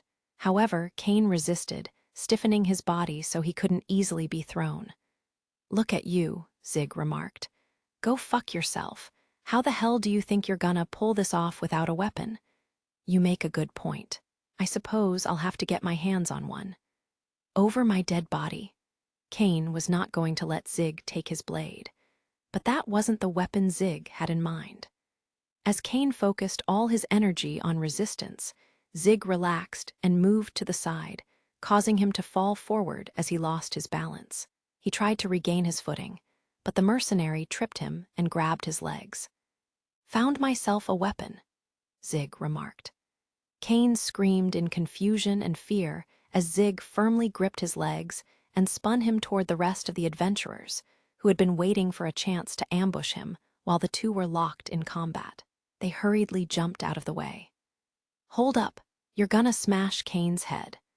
Some of the adventurers who weren't able to get out of the way in time tried to protect themselves with their weapons or shields, but quickly lowered them before Kane made direct impact as Zig swung him around. Kane tried to protect his head by covering it with his hands, but his elbow slammed into the head of one of his allies.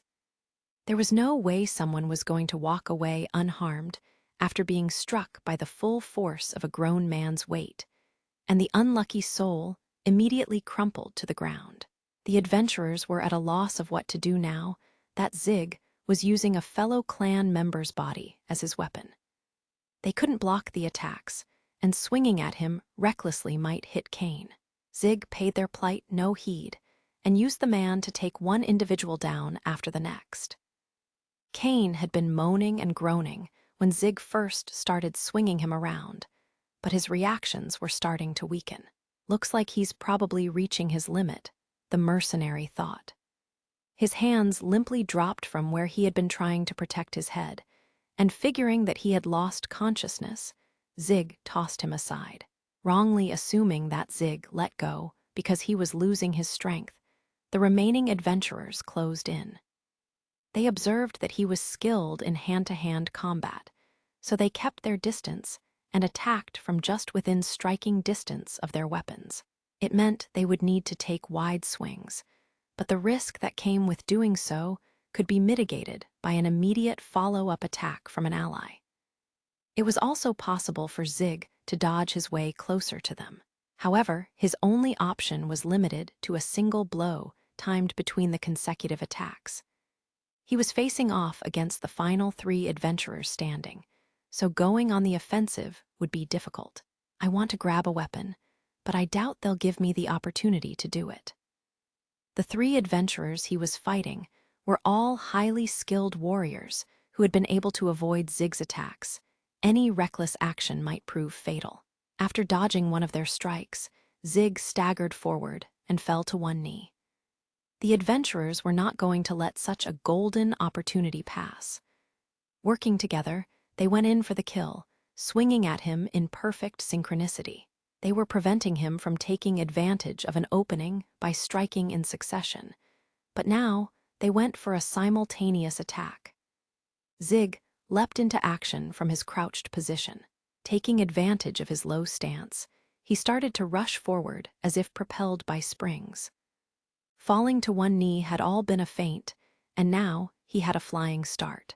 Pushing off so hard that he nearly dented the floor, he ducked past the adventurers' blades until he was right up in their faces, slamming his fist into one side. The blow landed in an unprotected area, and the man winced in pain before collapsing. Not letting any of his momentum go to waste, Zig followed up the punch with an upper roundhouse kick. His target tried to back away, but his foot managed to strike the man's head, and he toppled to the ground like a puppet with severed strings. "Damn you!" The last man standing swung his longsword down directly at Zig's head. As he raised both his hands above his head, Zig delivered a 2-punch combination to his torso. The man staggered, but was able to withstand the blows thanks to his armor and sheer willpower. He once again attempted to strike Zig in a last-ditch effort. Impressive. The mercenary offered a word of praise before catching the weapon as it came toward him. He struck the adventurer's skull with the flat of his own blade, sending pieces of the weapon scattering as the last man fell. "You've got to be kidding me." Kasukabe could hardly believe what he was seeing. He completely turned the tables on them. This group may not have included our top members, but he didn't even have a weapon. No, even with a weapon, it's not a situation one just gets out of.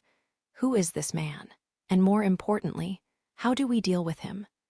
The unexpected outcome sent Kasukabe's mind racing, but he couldn't come up with a solution to their current predicament. Zig was still on high alert.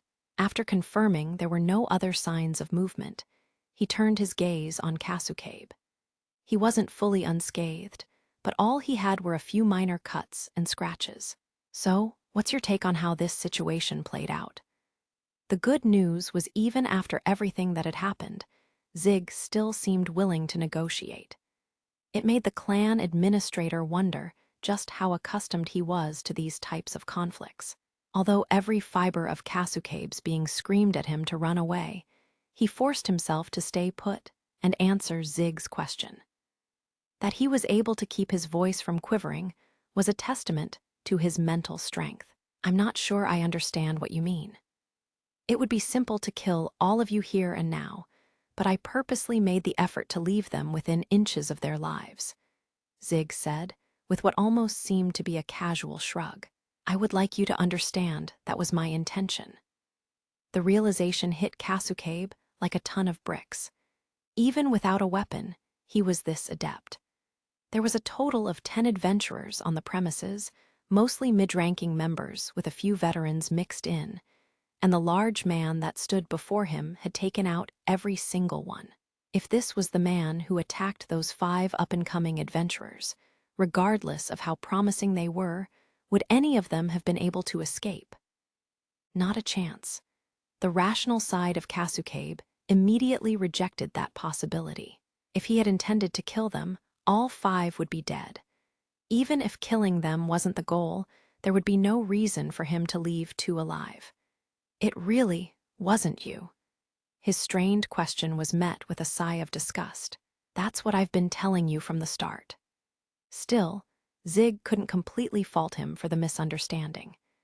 Aside from Twinblade users being uncommon, his actions on the day of the incident were far too suspicious. He wasn't one to discuss the nature of his jobs in the first place, and there was no way he was going to tell them he accepted an offer from the Jinsuya. Even if they had no concrete evidence, it was natural they would suspect him. If I was in the same boat, I'd probably assume I did it too. But the mercenary wasn't so magnanimous that his understanding of the situation meant he would let them go. If this happened back home, he would just kill them and be done with it. However, taking that course of action here would lead to more headaches. He would need to be compensated in some form or another. I don't know how much to ask for, though. Up until now, all Zig had known was that debts were settled with lives, so he had no idea what was the going rate for these types of situations. If his asking price was too cheap, they might be insulted and attack him again, but if it was too expensive, there might be disputes over whether they could pay. But it wasn't like Zig could just come out and ask how much they were able to pay, so he said nothing. The clan administrator was unaware of the mercenaries' internal conflict, so the prolonged silence just filled him with fear. Neither man spoke. Zig, because he didn't know how much to ask for, and Kasukabe, because he was terrified of saying something that would cause the situation to deteriorate. Both remained silent at the behest of their thoughts. However, the quiet atmosphere didn't last for long, and it was more than enough time for things to go from bad to worse. The stifling silence was broken by the sound of someone kicking open a door, followed by the footsteps of multiple people rushing into the building. Reinforcements, huh? Zig groaned as he realized his mistake. Guess I wasted too much time. If this is what he's been aiming for the whole time, he's quite a force to be reckoned with. Zig couldn't help but feel impressed as he glanced over at Kasukabe, but the man's expression had turned grim, as if he was worrying about something. It didn't seem like this was a planned wave of reinforcements. Quite contrary to what the mercenary was thinking, the clan administrator was overwhelmed with anxiety. Damn it! We almost certainly got the wrong person, and to add insult to injury, the clan's credibility will be called into question. I have to stop them. It was bad enough that they already attacked someone over a misunderstanding. It was imperative that he prevent any further sullying of their reputation. He immediately tried to call out to the owners of the footsteps, the sounds signaling that they were dashing up the stairs quickly. "Wai, get out of the way, Kasukabe." "Gah." Unfortunately, he was a moment too late. One of the newcomers who made it to the top of the stairs grabbed him by the collar and tossed him to the side. Kasukabe found himself an unfortunate casualty in the emergency situation. The adventurer's strong grip on his collar, practically collapsing his throat right when he was about to speak. He tried to catch himself as he started to spin around, but struggled to control the momentum of his body. There was a possibility he would die if he fell down the stairs. Still unable to breathe, he started to tumble forward when someone else broke his fall. Even though he had a relatively slight build, no sane person would try to catch a falling grown man like it was nothing. But this was an adventurer, and one who excelled at physical fortification. The blue-haired woman who caught Kasukabe lowered him to the floor, checking to make sure that he wasn't injured before she glanced back up. Her companion, who ran ahead, appeared to already be engaging the enemy. Considering the heavy sword blows she was hearing and the skill level of her companion, she could tell this wasn't your average opponent. She needed to go and provide backup immediately. "Are you all right? Leave the rest to us and get out of here," she told Kasukabe. The man was still spluttering. "WY, it's going to be okay. We'll take care of it." Kasukabe tried to stop her as she went to join her companion, but he was still coughing violently due to his collar being yanked and couldn't force the words out. "We'll make sure to avenge our friends." "No." Kasukabe did all that he could to stop her, but his voice wouldn't cooperate. She was already racing to the top of the stairs. All he could do was watch her disappear as the blood drained from his face. His heart began to sink with despair, but he prayed that he would make it in time as he forced his aching body off the ground to follow them. "Wow, you were amazing, Sayasha. I heard you were good at magic, but I didn't know you were that good." "Thank you for saying that, but I couldn't have done it without your help, Lindia." Sayasha and her new party discussed the results of the day on the way back from their job. It was just their first day working together, and while they'd only taken on a simple monstrosity extermination job, things had gone pretty well.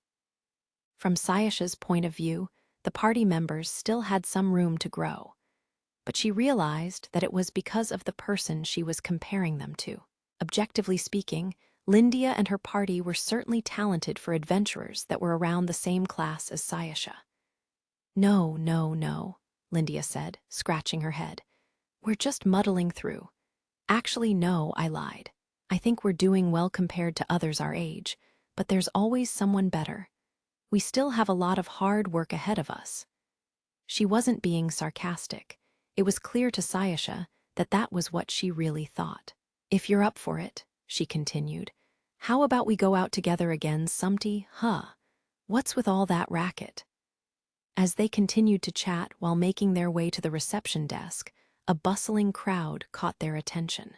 Although there was quite a clamor, it didn't seem like the racket was due to any conflict or fight.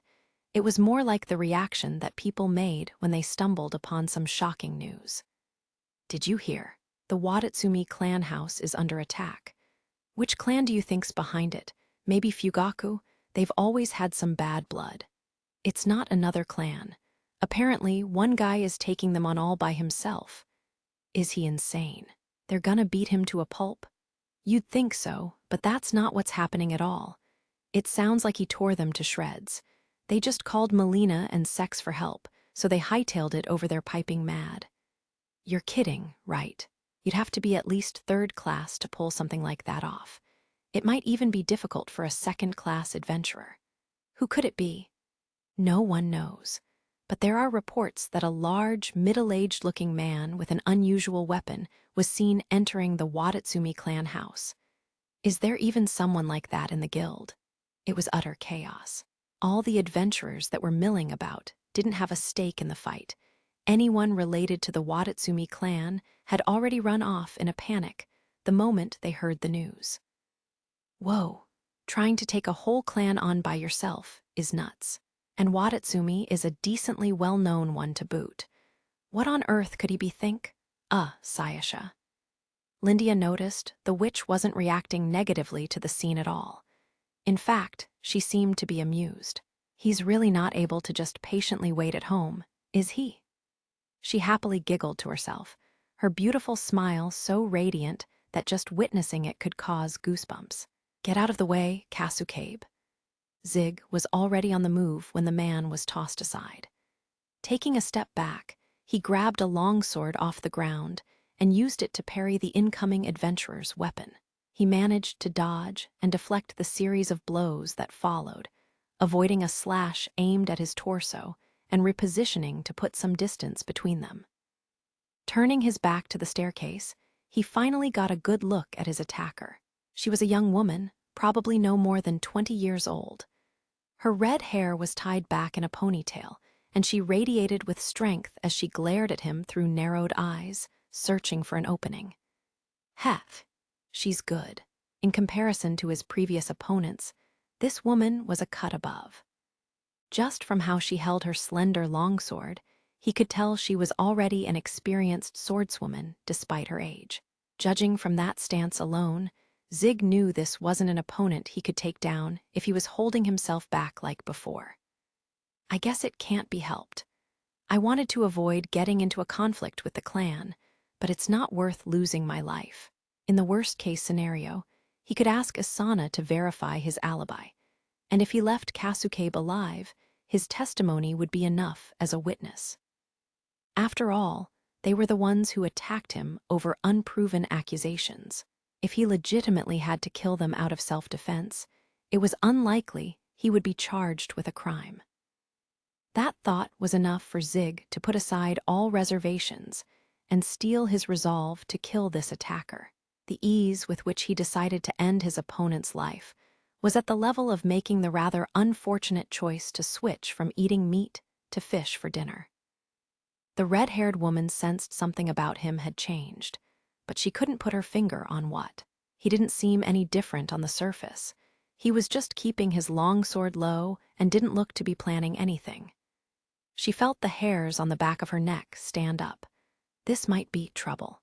Although her rational side was telling her everything would be fine, her intuition was raising red flags, and her experience and quick-wittedness told her to rely on her gut.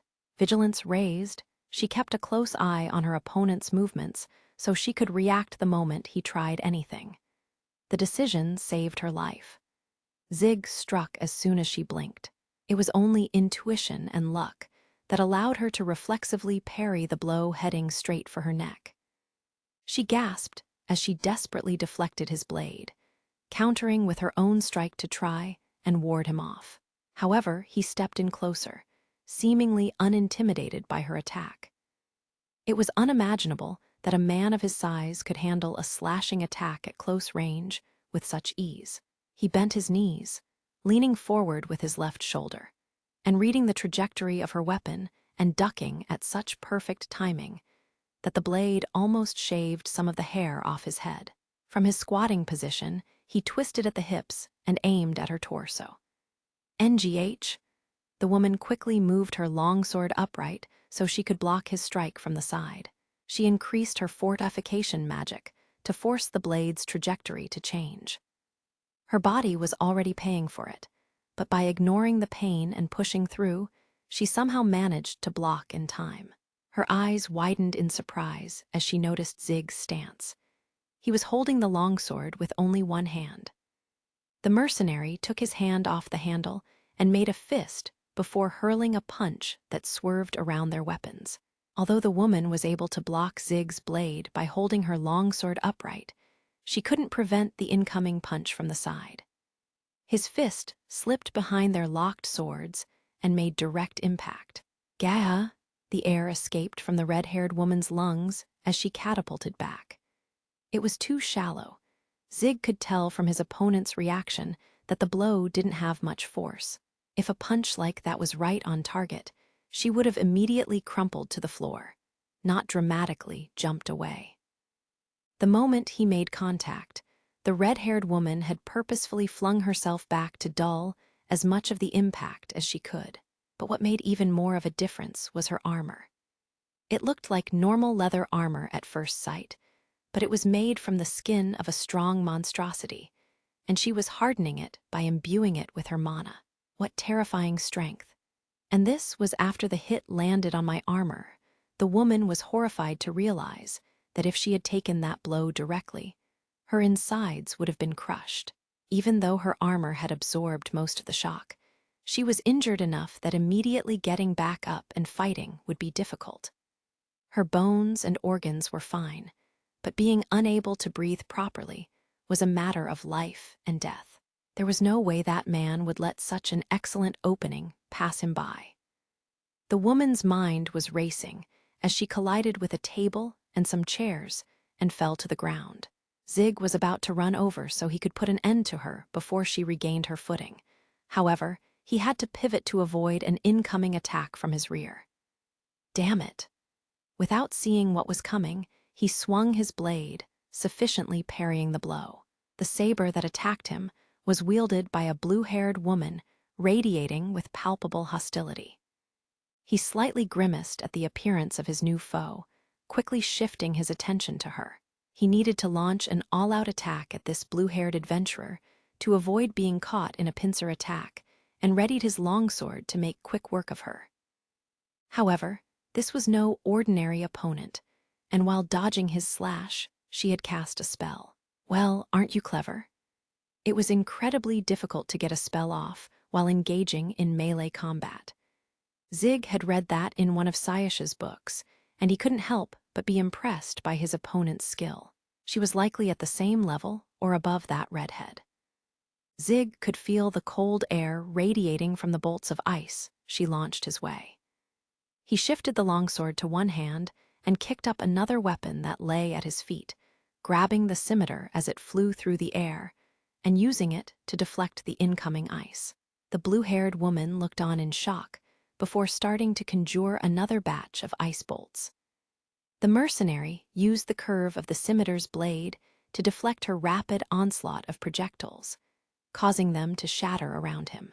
Wielding the scimitar in one hand for defense, he continued to swing his longsword at the blue-haired woman with the other. She was having an increasingly difficult time dodging his attacks. The volley of exceedingly heavy blows Zig stormed her with were draining her strength. She was knocked out of position by an incredibly powerful strike and launched more ice bolts to try and cover the opening she left. Predictable? Huh! Zig had anticipated the move and slashed at the projectiles, sending them flying straight back at her as they spun through the air. Having lost her footing, she couldn't dodge and instead had to resort to blocking them with her saber. That was her fatal error. She should have tried to put some distance between them, even if it meant taking a hit from the ice bolts.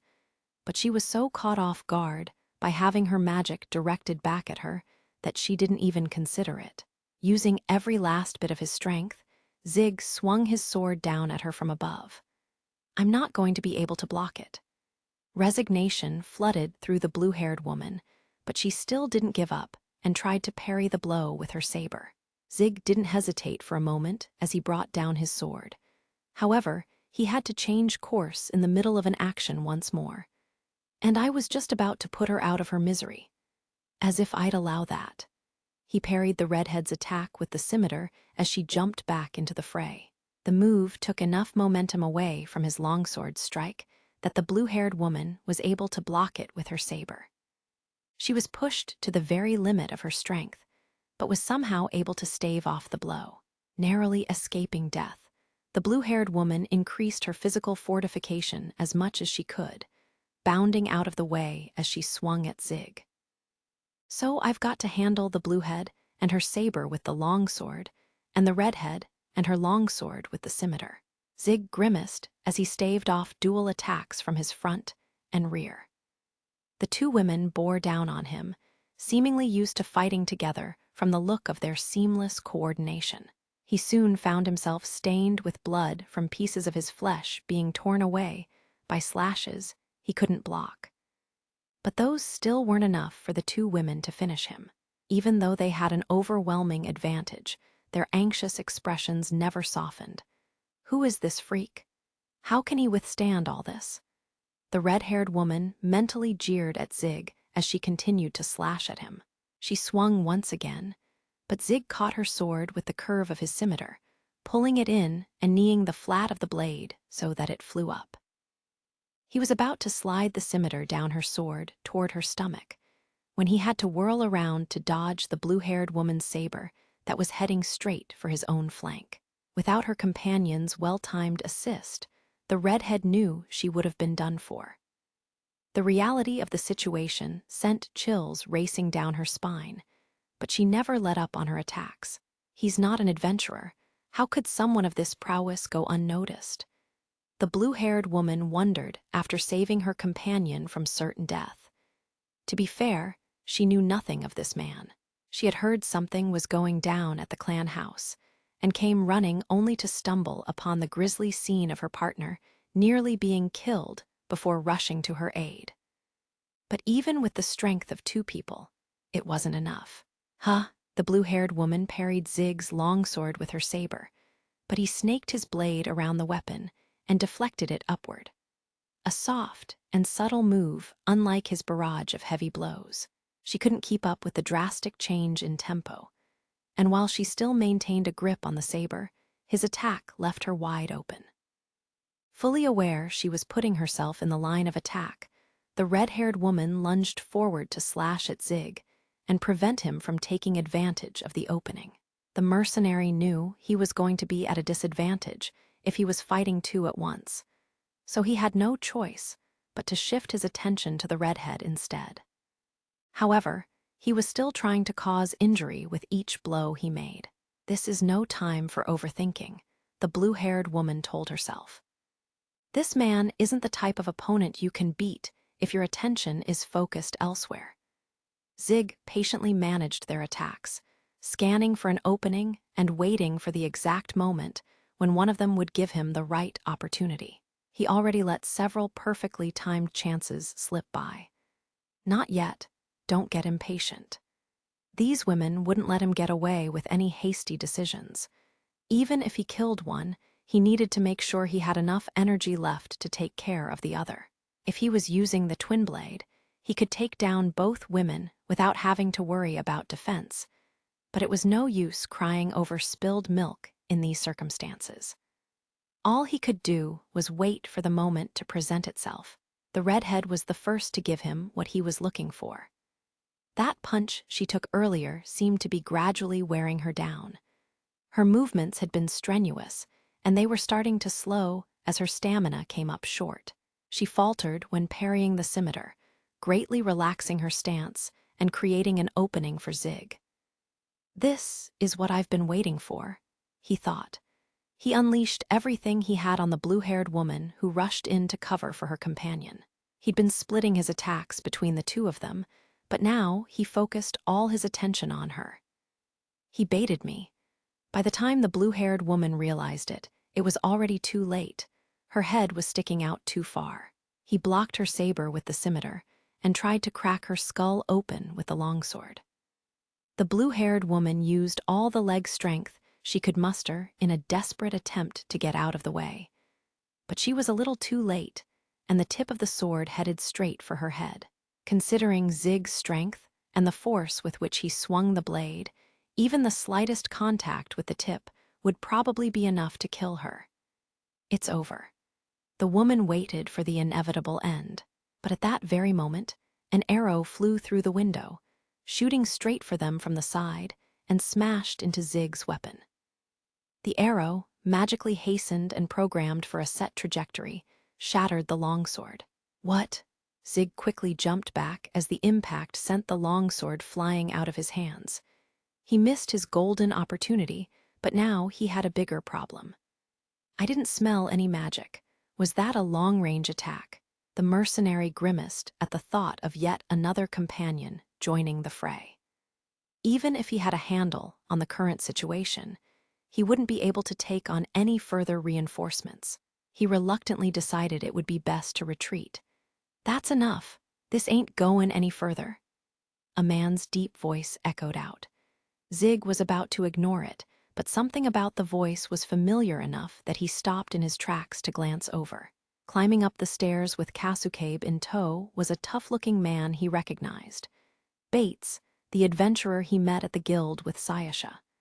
Despite his rugged features, he flashed a charming smile at Zig. I heard everything from Kasukabe. How about you leave the rest up to all Bates? Finally, a reasonable person arrives, Zig sighed, slipping out of battle mode, realizing combat would no longer be necessary.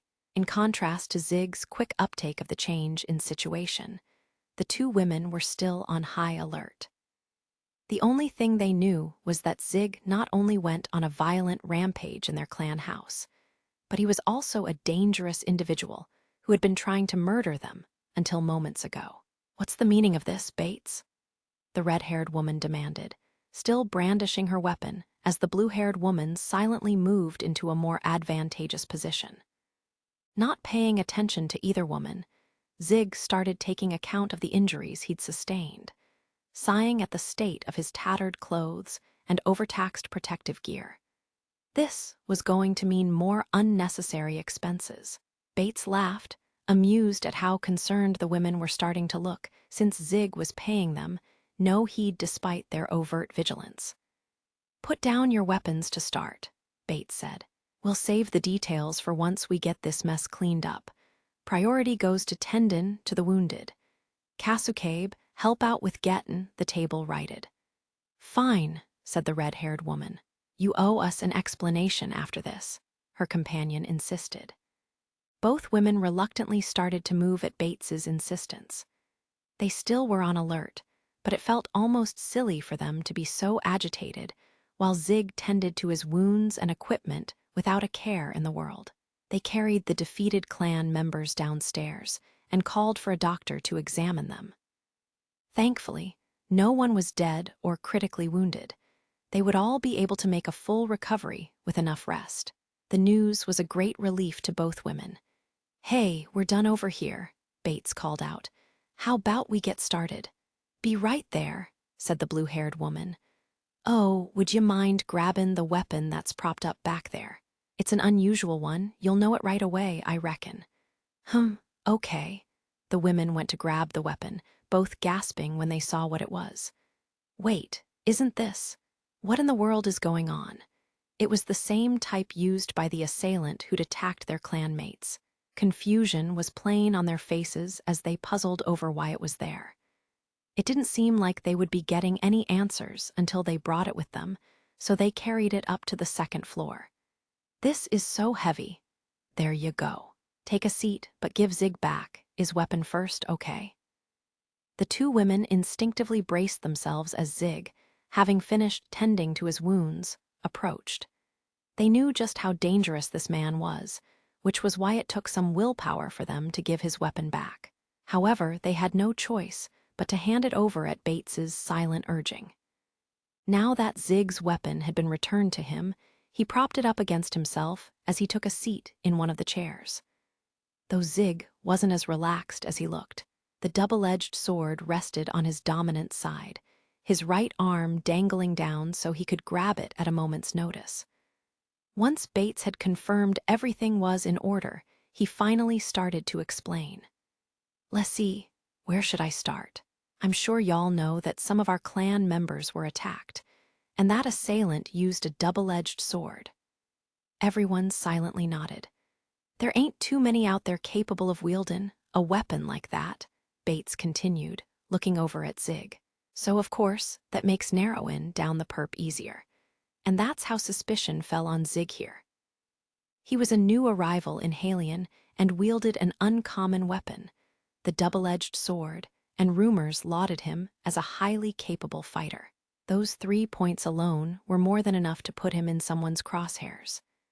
And that's exactly what Kasukabe, the man tasked with looking into this incident, thought. But when you put the pieces of a puzzle together too quickly and then lure someone in to talk about it, you're bound to end up with a tale that sounds suspicious. I'm pretty sure Kasukabe was convinced he'd found a guy who was rotten to the core and would spill his guts with a little prodding. "Well, you can see for yourselves how that ended up." Bates gestured around the room.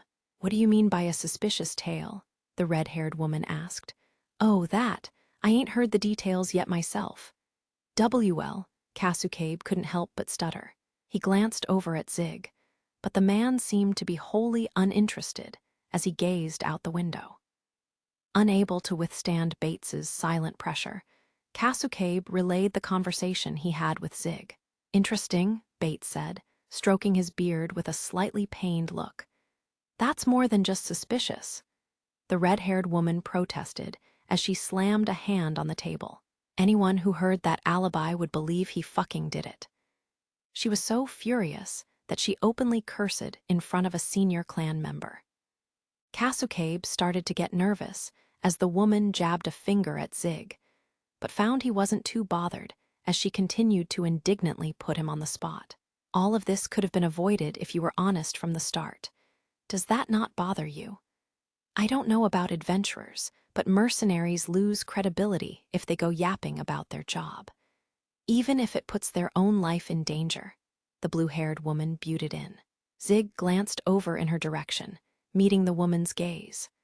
Figuring that trying to speak with someone who was calm would go better than dealing with a hothead, he paused a moment before answering. Depends to what extent.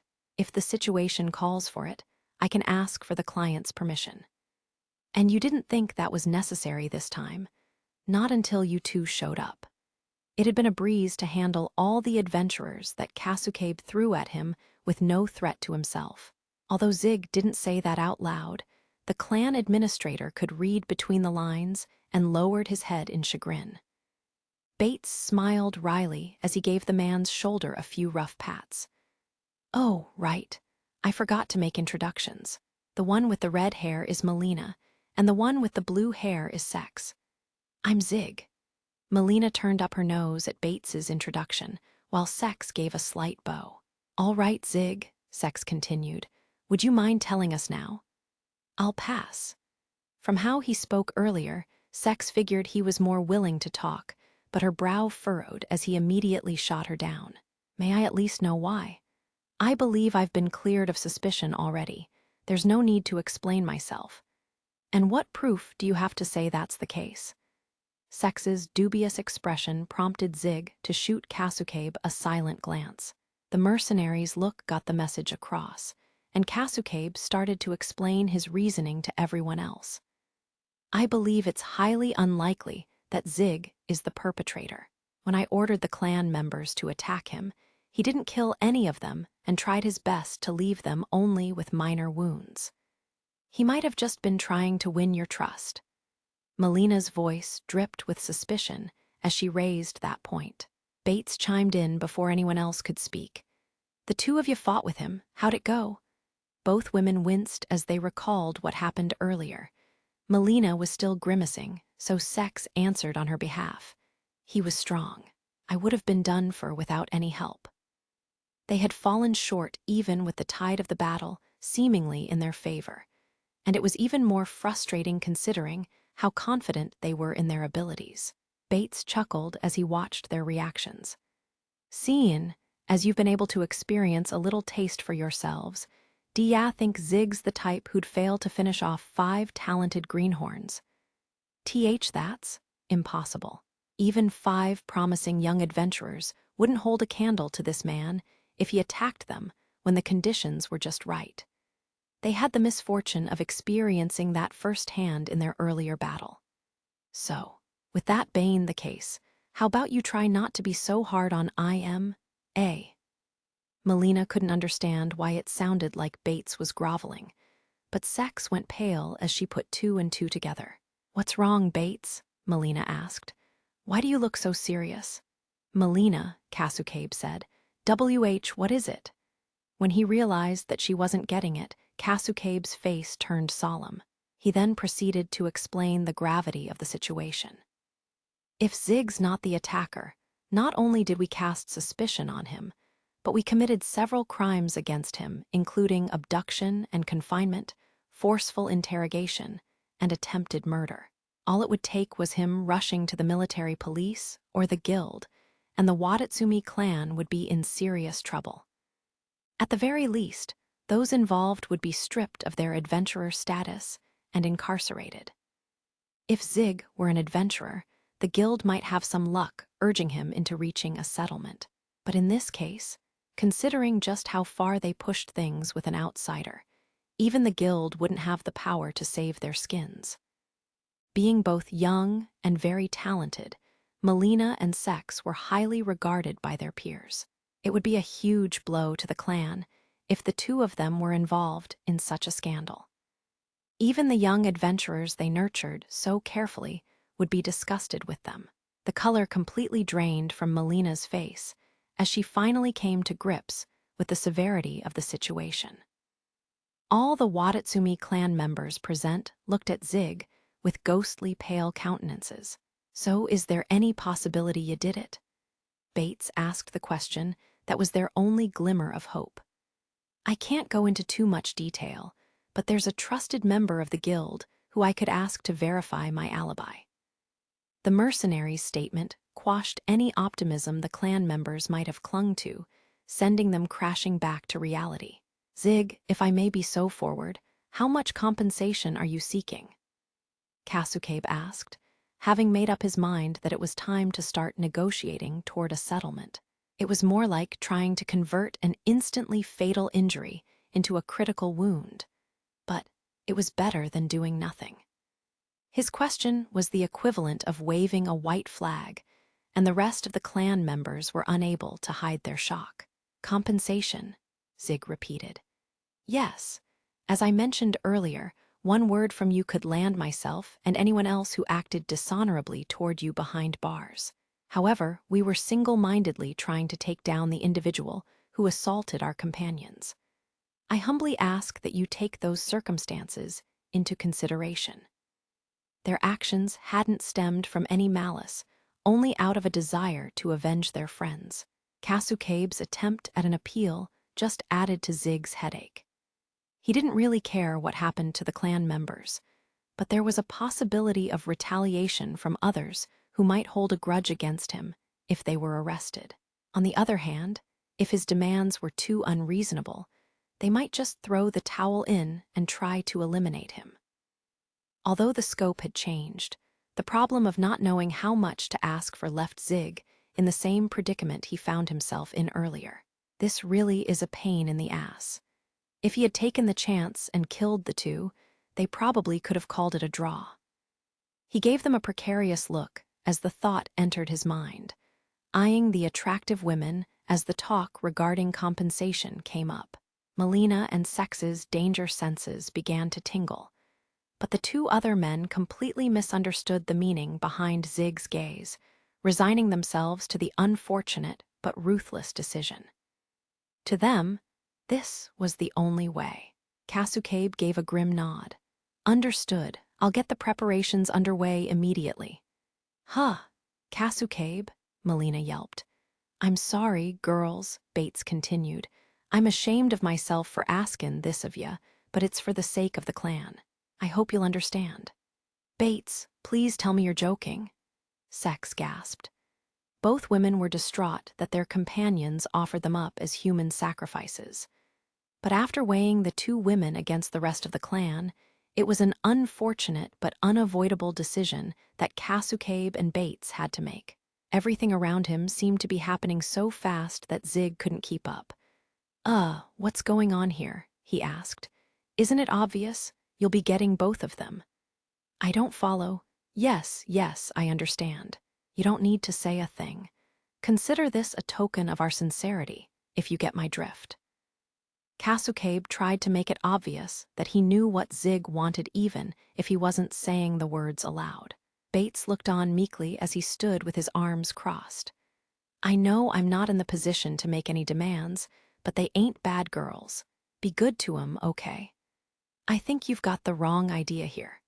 Zig finally picked up on the unfavorable direction the conversation was headed and tried to put a stop to it, but he was too late. "What are you getting your hands on, Zig?" The voice was pleasantly calm, but everyone froze the moment they heard it. Zig somehow mustered the energy to turn his head in the direction from which it came. He didn't know how long she had been there, but Sayasha was gripping the rail of the stairs as she grinned at him. "So, what's the big transaction? Don't leave me out of the fun."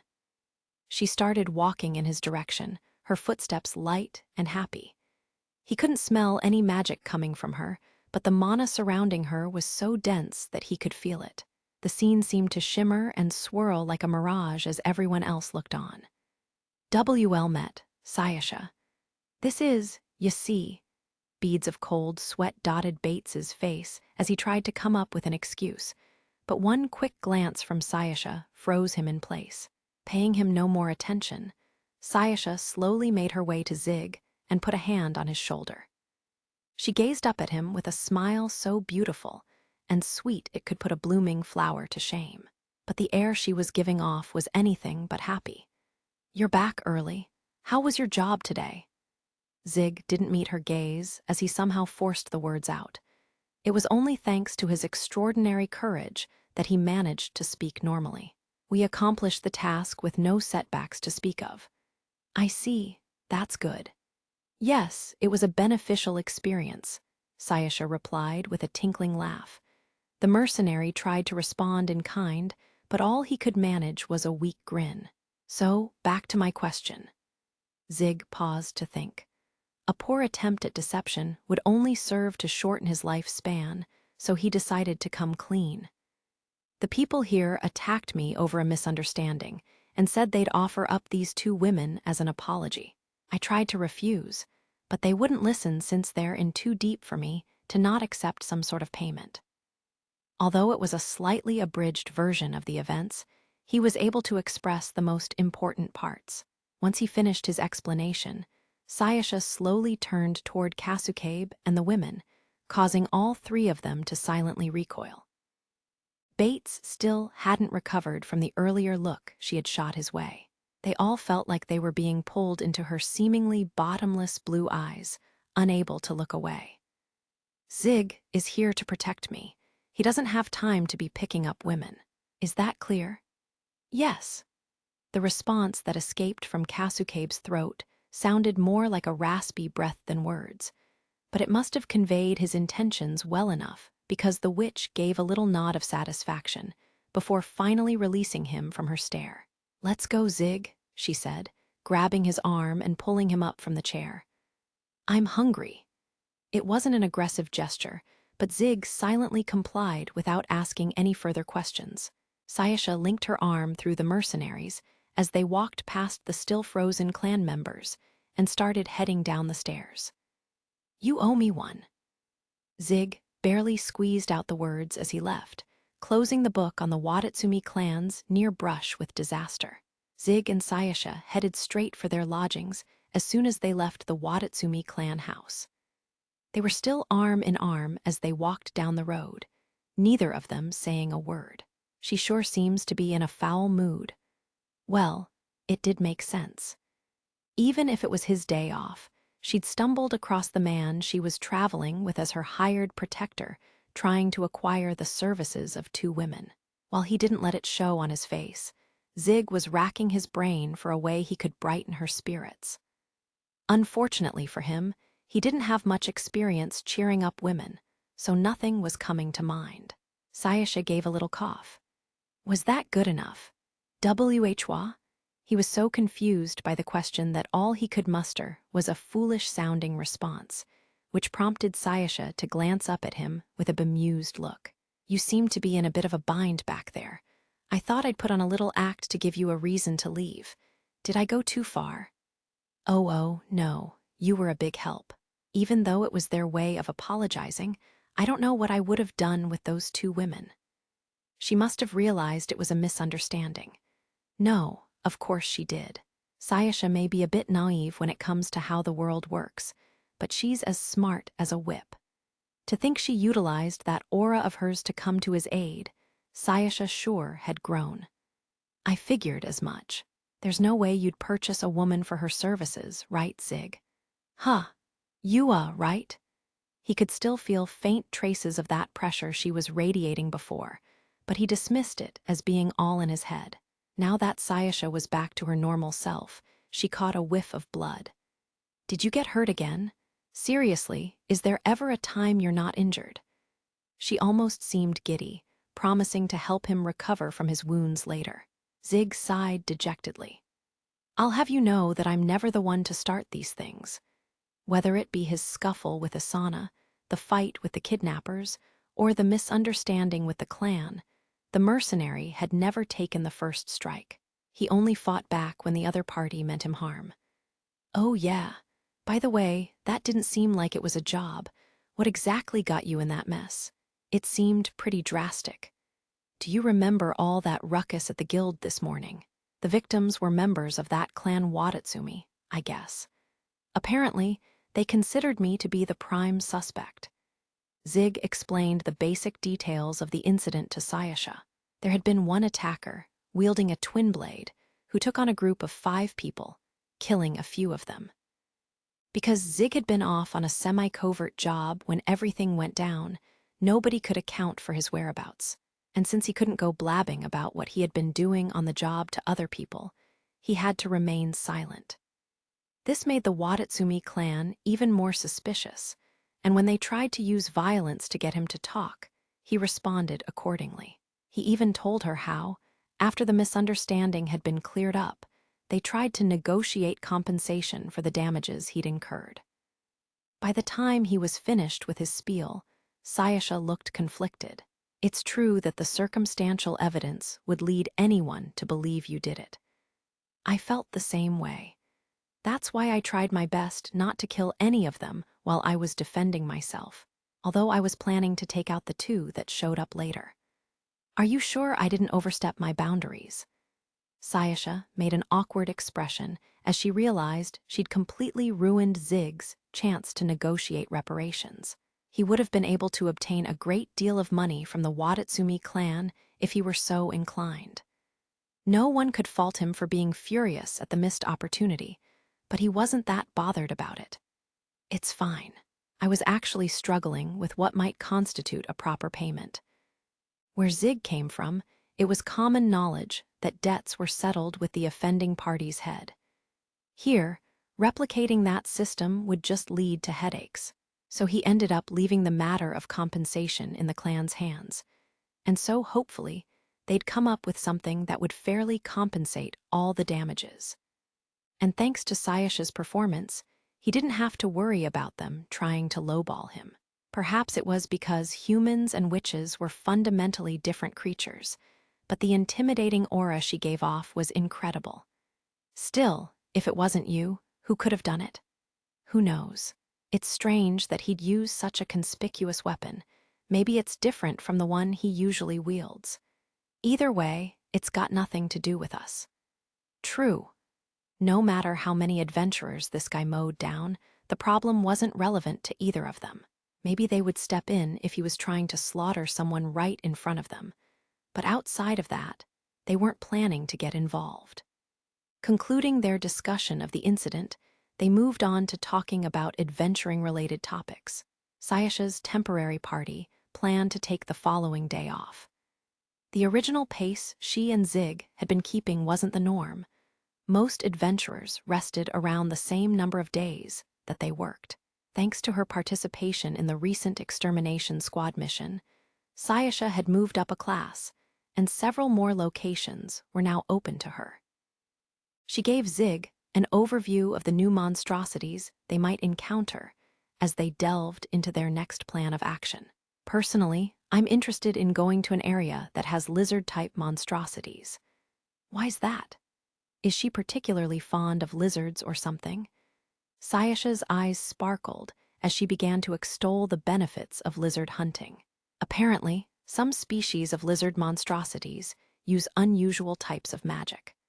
The magic items and implements you can make out of materials obtained from them seem pretty interesting too. Although hunting them wouldn't have as big of a payout as other monstrosities, they were an easy way to earn income on the side. Sayasha, however, seemed to be more interested in seeing their unusual magic rather than making some extra cash. While Zig was unable to use magic items, he was interested in unique magic implements, so he had no objections. Okay, let's do that next. I can't wait. I've been dying to get my hands on a lizard skin robe, Sayasha said breathlessly, already thinking of ways to use the materials they could collect. Her statement jogged Zig's memory. Do you mind stopping by the armory? My breastplate was utterly destroyed. I need to replace it. His armor had already been on its last legs before the previous battle and had now reached the end of its usefulness. Melina and Sex's attacks had worn his already scarred breastplate down so much that it was practically unrecognizable. He needed to buy a new one before they went adventuring the next day. Kasukabe had told him to invoice the Wadatsumi clan for any damaged protective gear, so he wouldn't have to worry about footing the bill himself. Sure, let's go. Sayasha immediately changed direction, practically pulling him through the shopping district until they reached the armory. They caught a fair share of attention from passers-by along the way, but paid them no mind.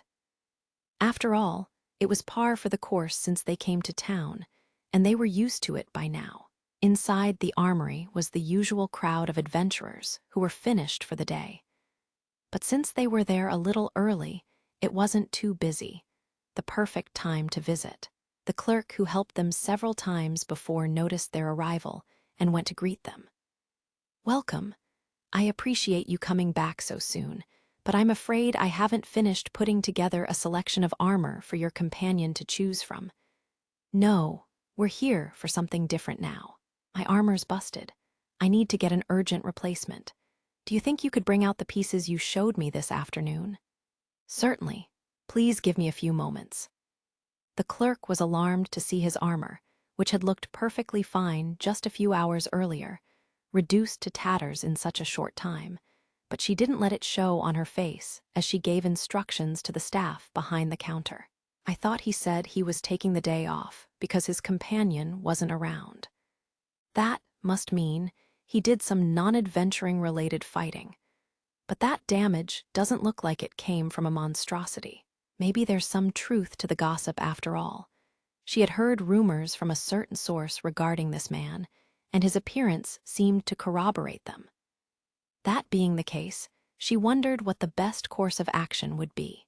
Even if they didn't do anything, supplying a criminal with weapons would damage the reputation of the shop. But if they kicked him out and the rumors proved to be false, the result would be just as negative. More importantly, something about what she heard wasn't sitting right with her. He was almost too suspicious. Regardless of whether or not it was a crime of impulse, it felt incredibly convenient for so many clues to point directly at one person. Not to mention, would he come waltzing in the shop if he truly was the culprit? "You mentioned the armor being out of your budget this afternoon. Would you still like to see the same pieces?" It was an indirect way to ask how he had gotten his hands on the funds. Unexpectedly, she got a very candid reply. "I didn't come into any money. The party who broke my armor said they'd compensate me for it. The Wadatsumi clan mistook me for the person who attacked some of their members, so there was a bit of a scuffle." "Is that so?" She figured the Wadatsumi clan would have heard the rumors too, but she didn't expect them to jump into action so soon. And judging from how casually he was acting about everything, it seemed the matter was already settled. "I'm glad I didn't act carelessly. Rumors are just rumors, after all." Invigorated by the double windfalls of not driving off a promising customer and learning he could afford something a little more expensive if a clan was footing the bill, the clerk began to select pieces of armor that would satisfy all of Zig's conditions. However, Zig immediately poured cold water on her plans. "You don't need to pick anything that's too expensive." "Are you sure? If the clan will be covering the costs, I don't think they would begrudge you for buying a slightly more premium item." "If I use stuff that's beyond my means, it'll be hard to go back once it's gone. I want to keep it within the range of something I can purchase on my own." Regardless of how nice it was, armor was still a consumable item. Having to go back to cheaper pieces after getting used to the high-quality stuff would be maddening. That's why Zig wanted a piece that he could afford to replace with his own earnings. The appropriate tool for the appropriate job. The words of his master rang through his head as he explained his reason to the clerk. "Understood. I'll bring them right away." Although Zig's unusual line of thinking threw her for a loop, she went straight to work without letting her true thoughts show on the surface. She had never met an adventurer who wasn't thrilled at the prospect of getting their hands on an item that would normally be out of budget, especially if they weren't the one paying for it. It was a little disappointing that she would miss out on making a big sale, but she was still in high spirits because of the useful information she'd gleaned. What an interesting way of looking at it, she thought. Still, I don't think he'll be dying anytime soon, and having him alive is better for business in the end. With that in mind, she selected a piece of armor with no sharp edges that had left a good impression on Zig earlier in the afternoon. "How about this one?" "Not bad. I'd like to have some modifications made to the shoulder area. Would that be possible?" "We'd be happy to. Come this way." Satisfied with Zig's positive response, the clerk and the mercenary proceeded to discuss the particulars. By the time they'd finished making the adjustments, the shop was filled with adventurers.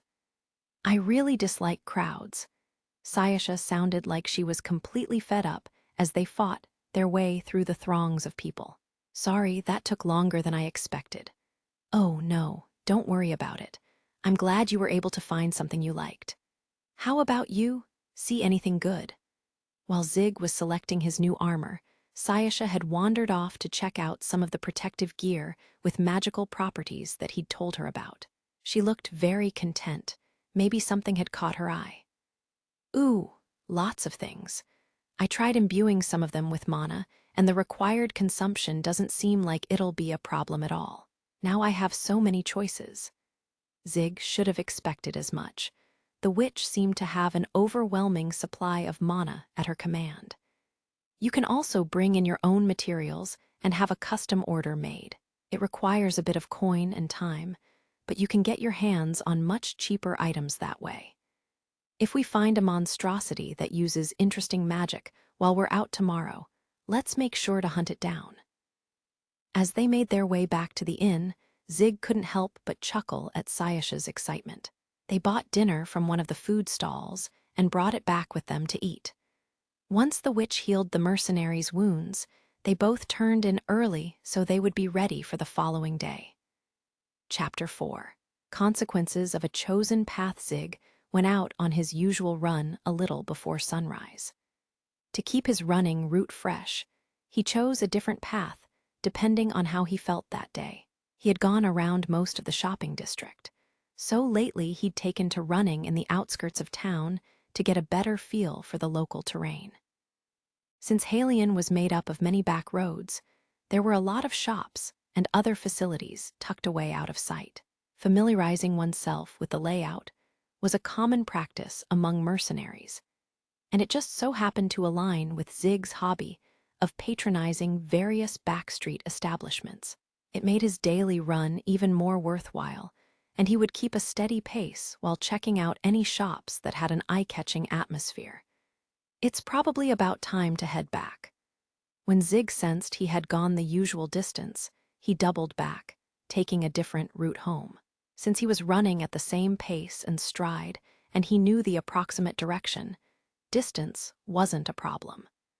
As he ran, he noticed someone ahead of him doing the same thing. Judging from the resonant intervals and speed of their steady pace, whoever it was seemed to be training through long-distance running, just like him. The echo of their footsteps sounded light. It was probably either a woman or a diminutive man. They were moving at about the same pace, but due to Zig's long stride, he eventually caught up to the other runner. The person running alongside him called out a friendly greeting. "Good morning. Working up an early morning sweat too, I see." There was a boyishness to their tone, but the voice definitely belonged to a woman.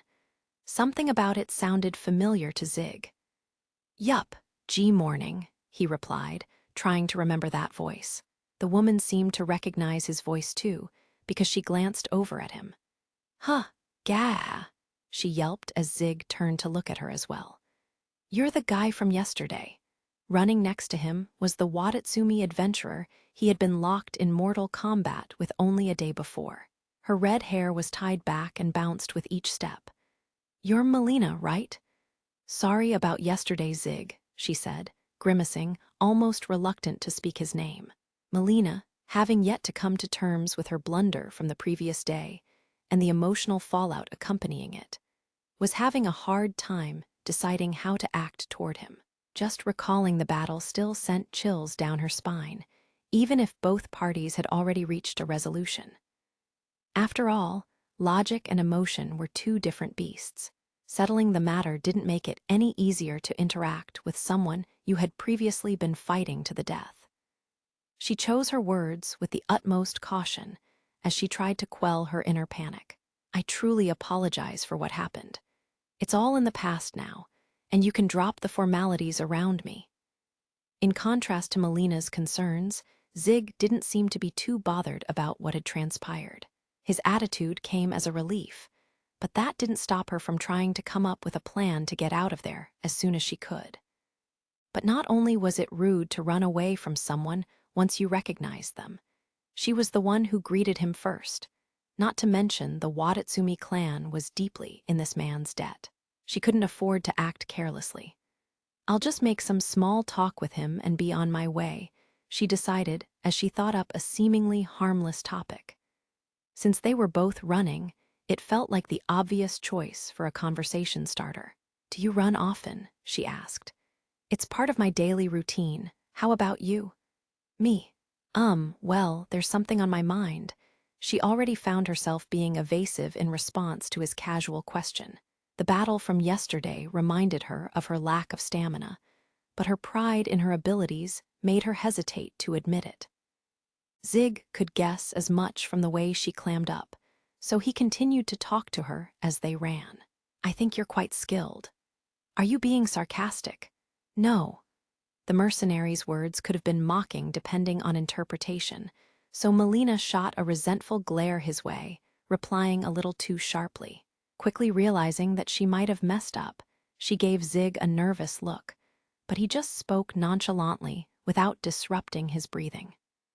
"Your skill will increase quickly if you're talented, but the same doesn't go for strength. It's based on accumulation, not talent. The more talented you are, the harder it is for your strength to keep up." Everyone was different, of course, but there were no shortcuts when it came to building physical strength. It was a difficult road paved with many taxing efforts. Prodigies who learned quickly tended to slack off on these measures, since they could manage some of the hurdles they faced with talent alone. And because there was a gap between their physical strength and their ability to rise to the next level, it wasn't uncommon for talented individuals to plateau because they didn't want to make those efforts. That's why Zig believed that Melina, who acted as soon as she realized her strength was lacking, certainly had the potential to grow. "I appreciate the compliment, but there's always someone better than you." Her voice barely came out as a whisper, and he glanced over to see her with her eyes downcast, looking somewhat resigned. After a brief thought, Zig gave her the same advice his master had told him, along with some of his personal experience. "I won't tell you not to keep aiming for the top, but if doing that causes you to lose motivation, I don't think it's necessary. In the end, all it comes down to is whether you're willing to go the distance or not." "Is that really all it is?" "Yup." The conversation trailed off as they continued to run, the only sound being the constant rhythm of their footsteps. Melina looked at Zig. He was wearing different gear than her and looked ready to jump into battle at a moment's notice. And yet, he still maintained a straight posture while keeping his breathing steady. On the other hand, the swordswoman had been running for a long time, and her breathing was starting to become irregular despite the light clothing she was wearing. "Accumulation. Huh," she said under her breath. They continued for a little while longer. The mercenary's advice was convincing enough for Melina to add running to her list of the training activities she did every morning.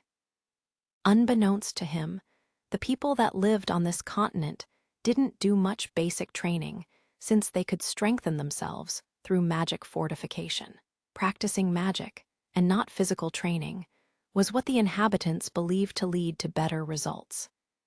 In fact, it was thought that too much training could result in unnecessary muscle mass that would inhibit movement, and there was some truth to that. Since magic could reinforce specific body parts as much as necessary, efficient actions were possible without relying on any bulky muscles. However, even with the application of reinforcement magic, a person still needed to move around. Leftover mana didn't mean a thing if your stamina was depleted.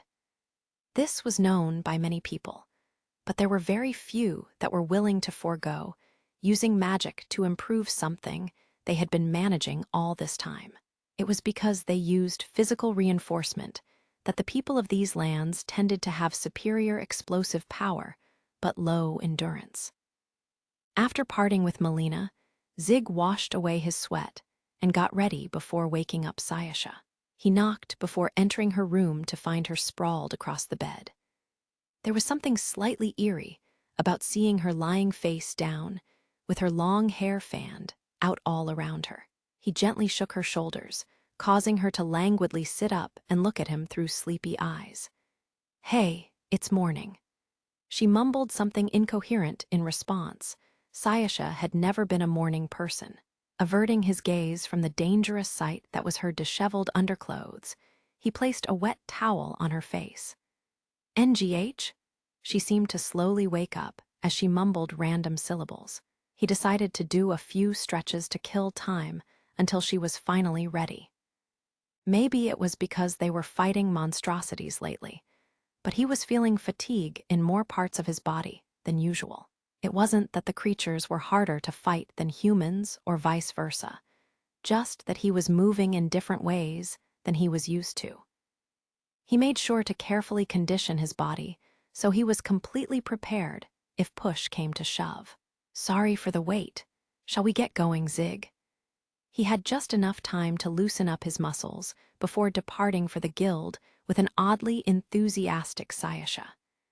The early morning guild was bustling with adventurers. "Okay, I'll be back soon," Sayasha called out as she pushed her way into the crowd that was trying to claim the best available jobs for themselves. Any adventurers who tried to protest her butting in seemed to shrink back at Sayasha's gaze and let her through. It seemed like she had a handle over how much pressure she could exert, because unlike yesterday, it wasn't enough to cause everyone in the room to freeze. She actually had a fair bit of trouble figuring out those adjustments, but it wasn't something she would ever admit. "Looks like she's in her element." Zig nodded to himself, feeling strangely moved by what he was witnessing. Although she had been overwhelmed by the enthusiasm of the other adventurers at first, now Sayasha was making her way through the crowd with no hesitation. "I wonder if making those faces is why people assume you're older than you actually are. That's rude." Zig scowled at Asana, who had greeted him impertinently. Thinking just for a moment that she might have a point, he couldn't muster any sharpness in his retort. His reaction made Asana giggle as her white hair fluttered around her. "So, are things going okay on your end?" The mercenary tried to redirect the conversation by bringing up something else. Asana decided not to pursue the topic any further and played along. The subject being sensitive, she couldn't go into too much detail, but she would be able to convey enough. "Yes, it seems like things will settle down reasonably for now," she said with a bright expression. "They won't be in a good place to mess with us for some time." Whatever negotiations they were making, it seemed to be going well. Even if he completed his task, Zig wasn't completely uninterested in the aftermath. Since they had sufficient evidence and a firm hold on the perpetrators, it was unlikely that the discussions had been too difficult. The biggest challenge would be how to persuade the other members of the tribe, and by extension, the elder. It was hard for him to imagine that a proud warrior people like the Jinsuya would accept dealings with the mafia, but somehow everything seemed to have worked out in the end. Zig felt a slight wave of relief wash over him, and he smiled. "At least you're making progress without running into any obstacles.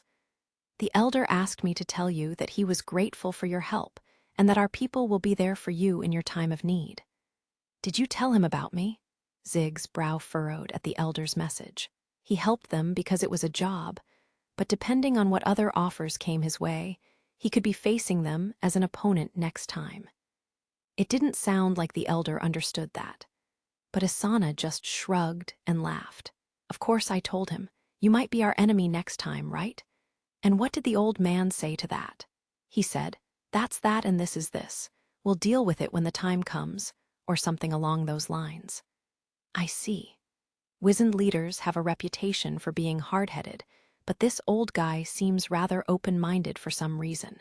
The elder's proactive cooperation probably also played a large part in getting the rest of the tribe on board as well. If he was willing to respect the lines Zig had drawn, then Zig had no complaints. "All right, then. Tell him I'll consider taking on another job depending on what's in it for me. So you'll help us out again. If I feel like it. Got it. Isana's shoulders shook as she giggled before remembering something and glancing back at Zig. Oh, right. I heard about yesterday. You ended up wreaking havoc at the Wadatsumi clan or something? It's complicated. Zig was filling Isana in on the details when Sayasha returned after successfully obtaining her job request. Judging from her satisfied look, she probably landed a good one. Noticing the swordswoman was also present, Sayasha greeted her. Good morning, Isana. Morning. Do a good job out there today. Will do. There's a lot I want to accomplish. Sayasha's unbridled enthusiasm filled Isana's heart with nostalgia and warmth, but she swallowed it back, remembering how she teased Zig for the same thing earlier. Just remember not to overexert yourself, okay? Okay, Sayasha replied. Having delivered her final words of advice, Isana headed off to start her own job. We should get going too, Sayasha urged. All right. After checking that all their preparations were settled, they completed their administrative procedures and used the transportation stone to set off for their destination. This time, they were being transported to the hinterlands in the forest they visited when Sayasha was first starting out. Unlike the area where they began, which was roamed by many smaller beast-like monstrosities, this area was populated by a plethora of lizard types. Beast and insect-type monstrosities could be found here as well, but it was usually the rare big game with no smaller ones to be seen. These monstrosities should be stronger than the ones we've faced so far, so it says to be careful, Sayasha advised as she thumbed through a book entitled The Adventurer's Companion. Zig kept a cautious eye on their surroundings as he listened to the rest of her explanation. From now on, the monstrosities will actively use magic, so the difficulty will be on a higher level than dealing with just a simple increase in strength. This seems to be around when an adventurer's adaptability and decision-making skills are challenged. In other words, it's the line in the sand that divides who can and cannot progress further. Interesting. So I guess this place is make or break for adventurers. Sayasha was currently on a 7th class equivalent request. Since most adventurers were 7th class and under, it did seem like this area could be seen as the threshold. Sayasha obviously did not intend to have her adventuring career plateau at 7th class, so Zig followed her as she moved forward without a hint of trepidation. They noticed some other adventurers nearby. This was slightly annoying, but not unexpected considering the size of the eligible population. Let's go in a little deeper. If we stay here, the other adventurers might try and interfere. Not wanting to compete with anyone else for their quarry, Sayasha started to walk further in where there would be less people. It was when they proceeded far enough in that no more adventurers could be seen that Zig reacted to the faint sound of vegetation being trampled. One incoming from 2 o'clock. It's pretty big. The noise had been fairly small, but the deep, sinking sound of the footsteps told the mercenary they belonged to a creature that was trying to keep its heavy body quiet as it moved. He drew his weapon, holding it loosely so that he could act at a moment's notice. A single monstrosity, with a length of about 16 feet, emerged from the thicket. It resembled a large lizard with slimy, dull-looking scales and a tongue that kept flicking in and out of its mouth. Its eyes, resembling jewels directly inserted into its eye sockets, darted back and forth in alarm as it took them in. Here we go. Encountering a crystalline lizard right from the get-go is an auspicious start. It's coming. For a few moments, the lizard tried to intimidate them by appearing to be imposing. But seeing that Sayasha and Zig held their ground, it judged them as enemies and attempted to eliminate the obstacles in its path. Zig caught a whiff of a pungent smell, and Sayasha felt the flow of mana, both realizing through different means that their opponent was about to attack. The crystalline lizard let out a hoarse, screechy growl, and as if in response, small shards of crystal formed in the air before careening straight toward them. The sight was beautiful, yet deadly, as they sparkled and glinted in the sunlight. Before Zig could react to the projectiles flying their way, Sayasha made the first move. She summoned up part of the ground that lay between her and the crystals, forming it into a rectangular earthen shield that was big enough to fully cover one person. The projectiles smacked straight into it, a battle of earth versus crystal. The winner was so obvious that it wasn't even worth comparing the two. However, the characteristics of objects produced by magic depended on the mana they were imbued with, and the skill of the user, their original properties aside. As such, the crystals disintegrated upon impact, while Sayasha's earthen shield only had part of its surface shaved off. The crystalline lizard continued to send out crystal showers, but the shield prevented any of them from getting through. Realizing that its attacks were being rendered ineffective, the lizard stopped and seemed to tense up. The monstrosity was afraid, but neither Zig nor Sayasha sensed it was trying to flee the battle. In fact, it was preparing to use more magic. Zig noticed something starting to form on the surface of its body and squinted to get a better look. What is that? It was covering itself with crystals, slowly at first, but gradually gaining momentum until its body was practically enclosed in crystalline armor with a large horn growing out of its skull. It vigorously shook its head before charging with its horn pointed straight at them. Relying on its tail for balance and using all four legs, it ran quickly despite its size. Interesting. So it's a contest of strength you want. Sayasha flashed a fearless smile at the rapidly approaching monstrosity as she infused more mana into the ground to produce a couple more earthen shields. She now had 3 in total and layered them on top of each other to meet the crystalline lizard's charge attack. The glittering horn rammed into the earthen shields at full force. After a moment's resistance, it pierced through the first and halfway through the second, but that was as far as it got. Unable to pull out its firmly stuck horn, the lizard came to a full stop. It flailed its legs around wildly, trying to somehow free itself, but the shield had already regenerated, solidifying around the horn. Sayasha further bound its limbs with more earth. You were a big help. She grinned at the still struggling monstrosity as she placed a hand on the earthen shield. I was worried how we'd be able to harvest your materials without damaging them, but I never imagined you'd trap yourself. The monstrosity began to thrash about even more violently at the sight, but its restraints were steadfast, and it couldn't move. A carefully aimed earthen stake imbued with mana easily penetrated the crystalline armor, piercing through its soft underbelly. Oof, crystal sure is tough. Sayasha was having a difficult time using her knife to remove the monstrosity's eyes after defeating it. Zig could see her struggling with the task as he stripped off the creature's scales.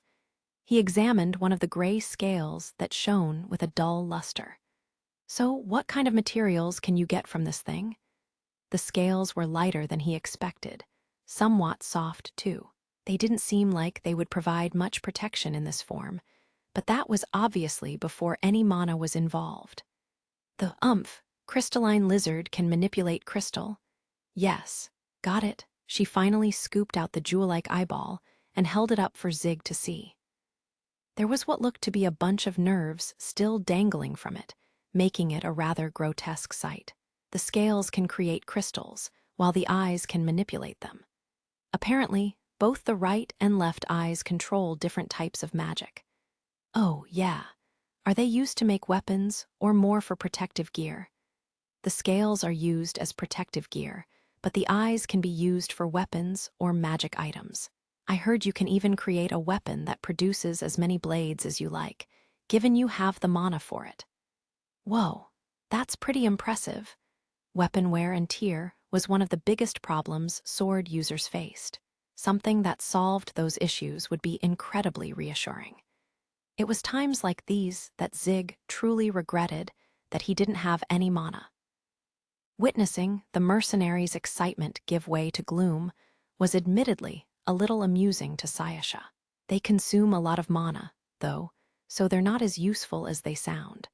But they're an interesting material, if anything. It's especially difficult to get your hands on an undamaged eyeball, so they fetch quite a high price. They could either sell the eyeballs for a handsome sum or use them as materials to make magic items. Sayasha was pondering how to make the best use of them when her head shot up like she had a eureka moment. That's it.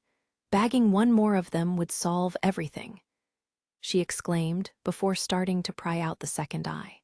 Now that's settled, let's finish harvesting this one. With a hint of a wry smile at Sayasha's heavy-handed resolution, Zig carried on with his own task.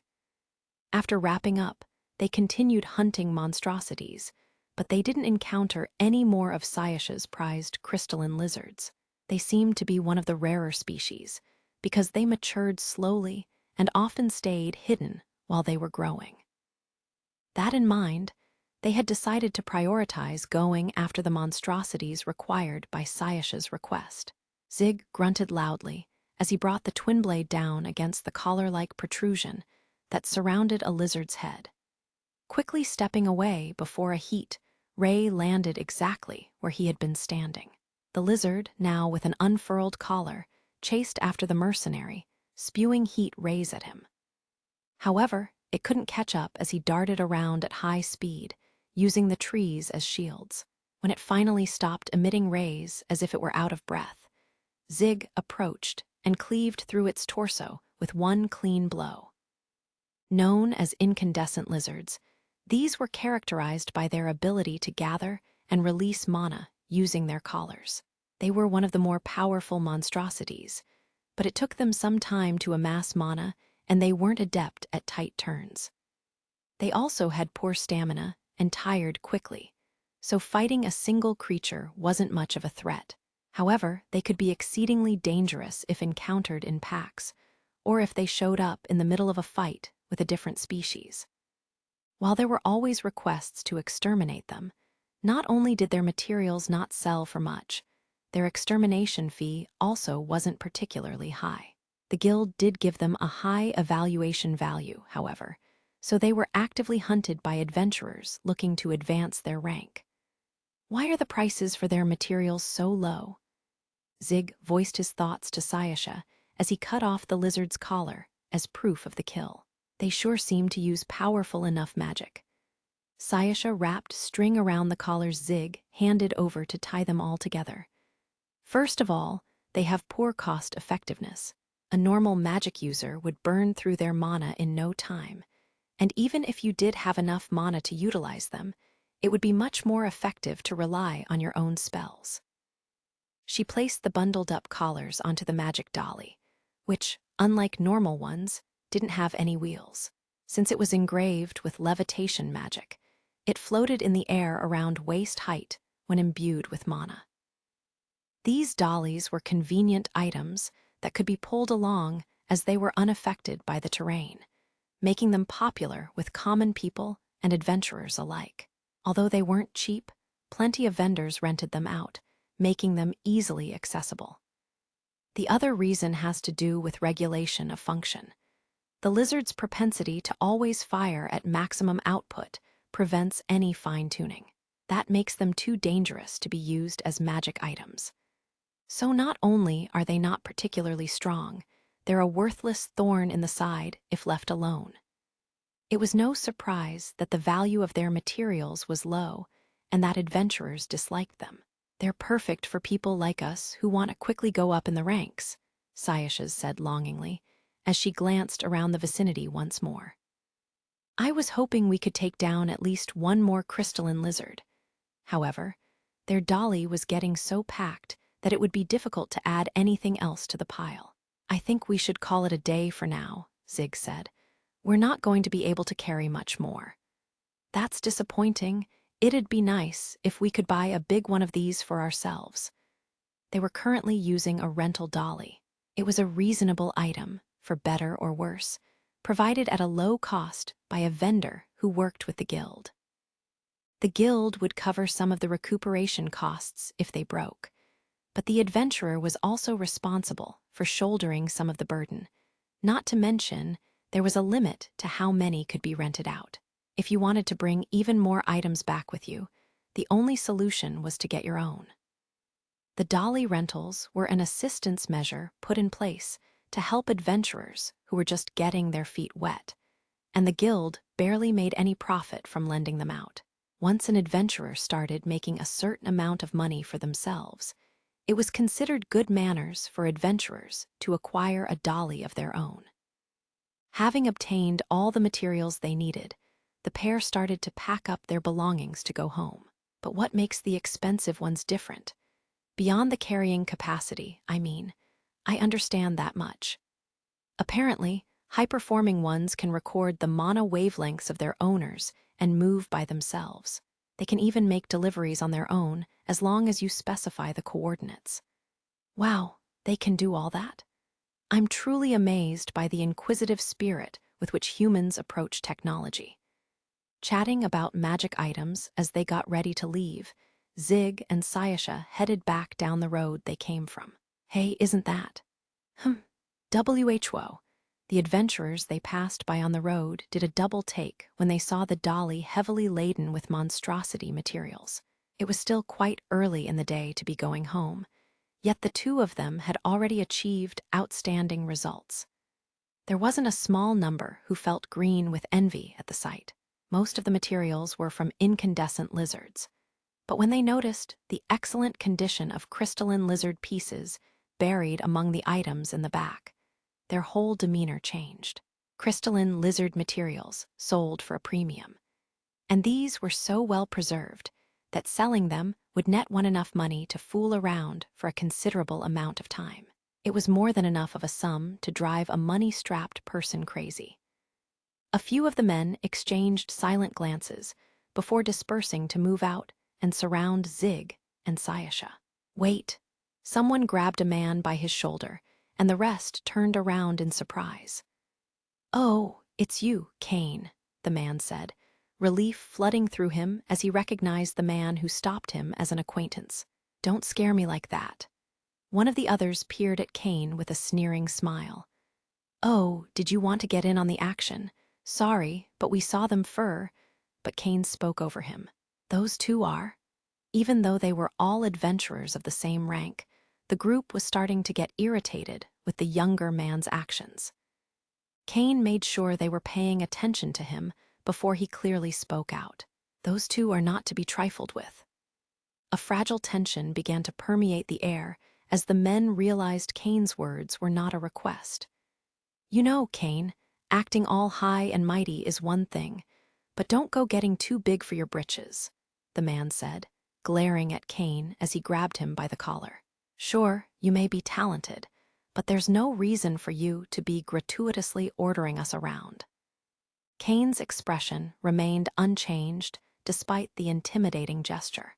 This riled the men up even more, and they moved to threaten him, but the next words that came out of his mouth completely threw them for a loop. I'm saying this on behalf of the Watatsumi clan. You understand what that means, right? What? That's ridiculous. Those two aren't even in a clan. Why are you lot butting your noses in? The man demanded. I'm not obligated to explain why. They gave Kane dubious looks as he coldly told them off, showing not even a trace of agitation. Is he bluffing? I can't imagine a clan would stick their neck out for a random person. Even if he was trying to entice a talented newcomer to their ranks, wouldn't it be better to curry their favor by playing hero once we attacked? Logically speaking, there's something up, but he's such a goody two-shoes, if not overly emotional. If he was lying to try and save his friends, it'd be a little more obvious, right? But the fact that he's being so stoic, it's highly likely that he's being forced to do this by the Watatsumi clan or doing this against his will. The man may have only been an untalented adventurer doomed to obscurity, but he wasn't stupid. From Kane's attitude and his own speculation, he was about as near to the truth as he could get. He glanced back over at the rookie adventurers.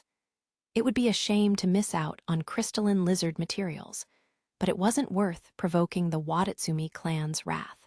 But her, on the other hand, the man's eyes glossed over like he was mentally licking his lips as he gazed at the black-haired woman.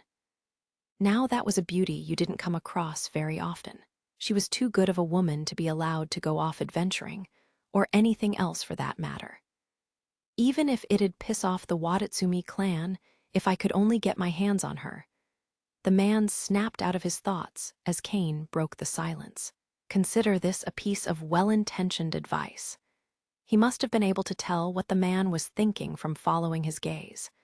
Whatever you do, don't mess with that woman. Excuse me? The man looked at Kane suspiciously, not understanding the meaning behind his words. What's that supposed to mean? He demanded. I can't say anything else. You've been warned. Kane shut his mouth for good, silently telling them he had nothing more to say. The man looked at the ground as if he was deep in thought, but eventually turned back with an annoyed click of his tongue. His disgruntled companions had no choice but to follow suit. Kane watched the men disappear from sight and turned to cast one more glance at Zig and Sayasha before walking away himself. Good work on successfully completing the incandescent lizard extermination request. Seems like everything went smoothly for you in the new hunting area. It wasn't anything we couldn't handle. I wouldn't have expected any less. Still, you mustn't let your guard down. Sayasha handed over the materials she brought back as proof of her kills to the receptionist. She had decided not to sell the pieces they obtained from the crystalline lizard. There were other ways to make money, but it wasn't so easy to get your hands on rare materials. So many adventurers would opt to keep them unless they were incredibly short on cash. Zig casually glanced around as he waited for Sayasha to finish her business at the reception desk. He didn't feel the heat of anyone's gaze. It was puzzling, almost like his expectations were let down. He was intimately familiar with the type of stares they were getting earlier, and assumed an attack to rob them of their prizes was imminent. I thought they'd try and set a trap, but that group ended up being more cool-headed than expected. Cautious opponents were the most troublesome. If they made a move, he would be free to handle them without hesitation. With that on his mind, he glanced around warily until finally noticing someone looking at him. Without turning his head, his eyes sought the source of the gaze. The person looking his way was so unexpected that he had to hold back his surprise so that it wouldn't show on his face. Saying something brief to her colleague, she started to walk straight toward Zig. Her regular stride and clock-like footsteps almost a perfect representation of her personality. Do you have a moment? The guild's brusque receptionist was asking Zig for his time. Her beautiful yet stoic face was as unmoving as ever. The mercenary eyed her suspiciously. He couldn't think of any reason she needed to talk to him. Do you need something from me? He asked back. His question was met with a sudden bow. She bent forward at the waist, and although it was an expression of sincere apology, there was nothing subservient about her attitude. Still maintaining her position, the receptionist said, I would like to offer my deepest apologies for how a family member of mine treated you the other day. I will instruct them to be more careful in the future so that a similar incident will not occur again. I humbly ask for your forgiveness. The unexpected apology completely took Zig by surprise. What are you talking about? I don't recall anything you need to be sorry for. I apologize for the delayed introduction. My name is Ai Kasukabe. My foolish little brother, Akito Kasukabe, is the administrator of the Watatsumi clan. Oh, you're his sister. Now it all made sense. However, a guild receptionist and a clan administrator being siblings seemed to be a rather odd connection in quite the peculiar place. It did explain why she was apologizing on his behalf, though. I heard it was because of his misunderstanding that you ended up suffering injuries. Customarily, he would need to be punished for those actions, but due to your kindness, I heard that did not come to be. I offer you both my apologies and gratitude regarding this incident. Lift your head. It's already been settled, and I didn't let him off out of the kindness of my heart. We made a deal. Bringing it up over and over is just a bad look for everyone involved. Mercenaries hardly ever rehashed past incidents, since it was normal for friend and foe to vary day by day on the battlefield, depending on who was footing the bill.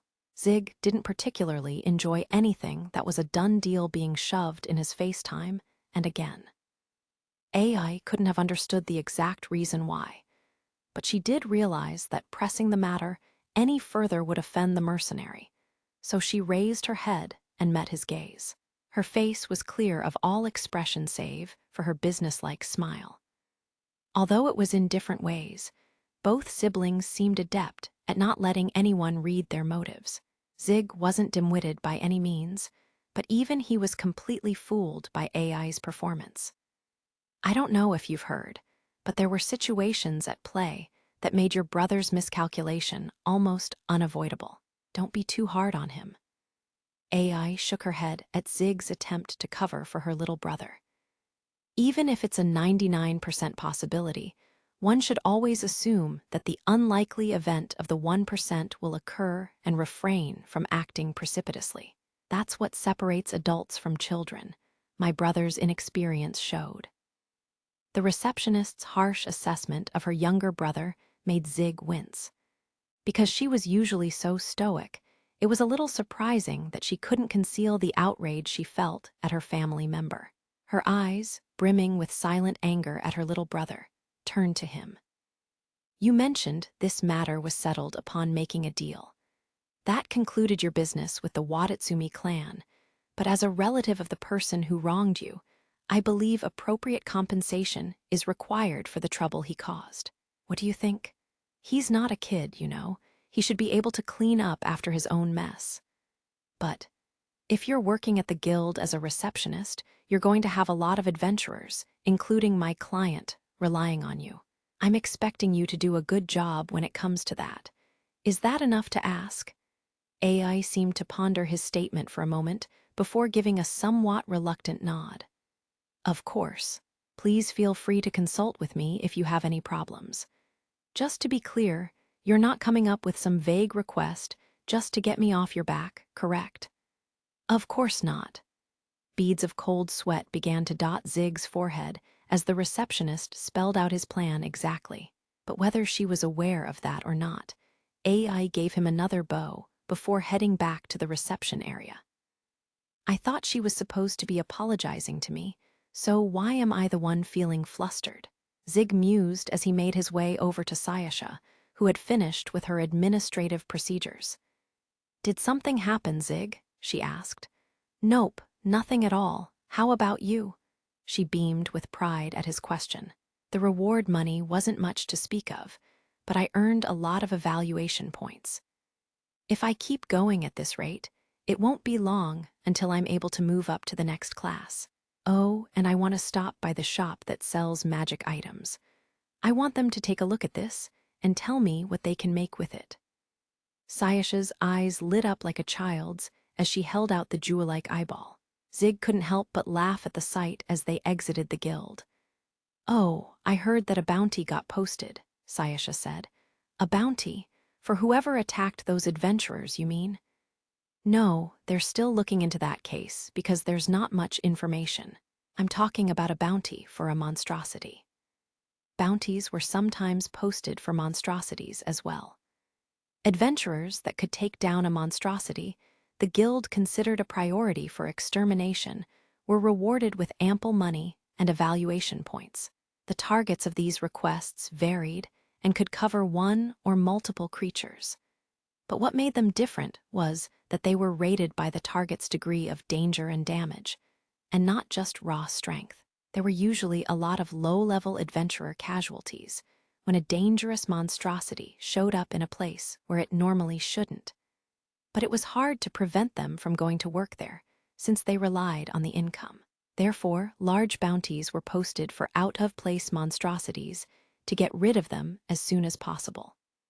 Since they were high risk, but high return, they often turned into a hunting competition among skilled adventurers. The early bird usually caught the worm in these cases, but creatures that had a bounty were so dangerous that sometimes parties worked together to take them down. Clans were somewhat reluctant to pursue bounties, as the task often held various uncertainties, and only took them on if they judged the estimated profits of defeating the monstrosity outweighed the likely costs and danger level of facing it. If you were a member of a clan who didn't plan to act on a bounty, but wished to participate, you would need to work as part of another party that combined members from different groups. An eyewitness apparently reported seeing a double-horned blue beetle. That name sounds familiar. I think that the weapon I'm using is made from their materials. Learning that it was the same monstrosity as the one used for his twin-blade piqued Zig's curiosity. He was quite satisfied with his current weapon, so getting a peek at the monstrosity that contributed to it would be interesting. It's not just a regular adult either. It appears to be a veteran beetle that survived for many years. It should be significantly more dangerous than a normal individual of its species. So bugs get stronger the more experience they have. From what Zig knew, beetles didn't get significantly bigger after they reached adulthood. Monstrosities obtain mana from those they kill, so usually, the longer they live, the stronger they get. Insect types are no exception. Double-horned blue beetles are powerful to begin with. Even 7th-class adventurers are no match for them. If a monstrosity like that appeared, it was only natural that a bounty would be put out for it, which means there should be an increased number of adventurers roaming around starting from tomorrow. Plenty of adventurers were motivated by the bounty money despite the high risk, and many more were likely to start dropping by as soon as the next day to keep an eye on the situation. What do you want to do? Should we reschedule our plans? I don't think those conditions will let up until the bounty is claimed, and we can't wait around until then. I think we should just try and deal with it, even if there are more people around than normal. Got it. We can head out a little earlier than usual if that's any consolation. Thanks for your help every morning. Sayasha knew very well she had trouble waking up, but she had been living that way for over 100 years, so it wasn't something she could easily fix. Knowing she was causing him unnecessary trouble, she thanked Zig with an uncomfortable expression. He gave her a pat on the shoulder before starting to walk.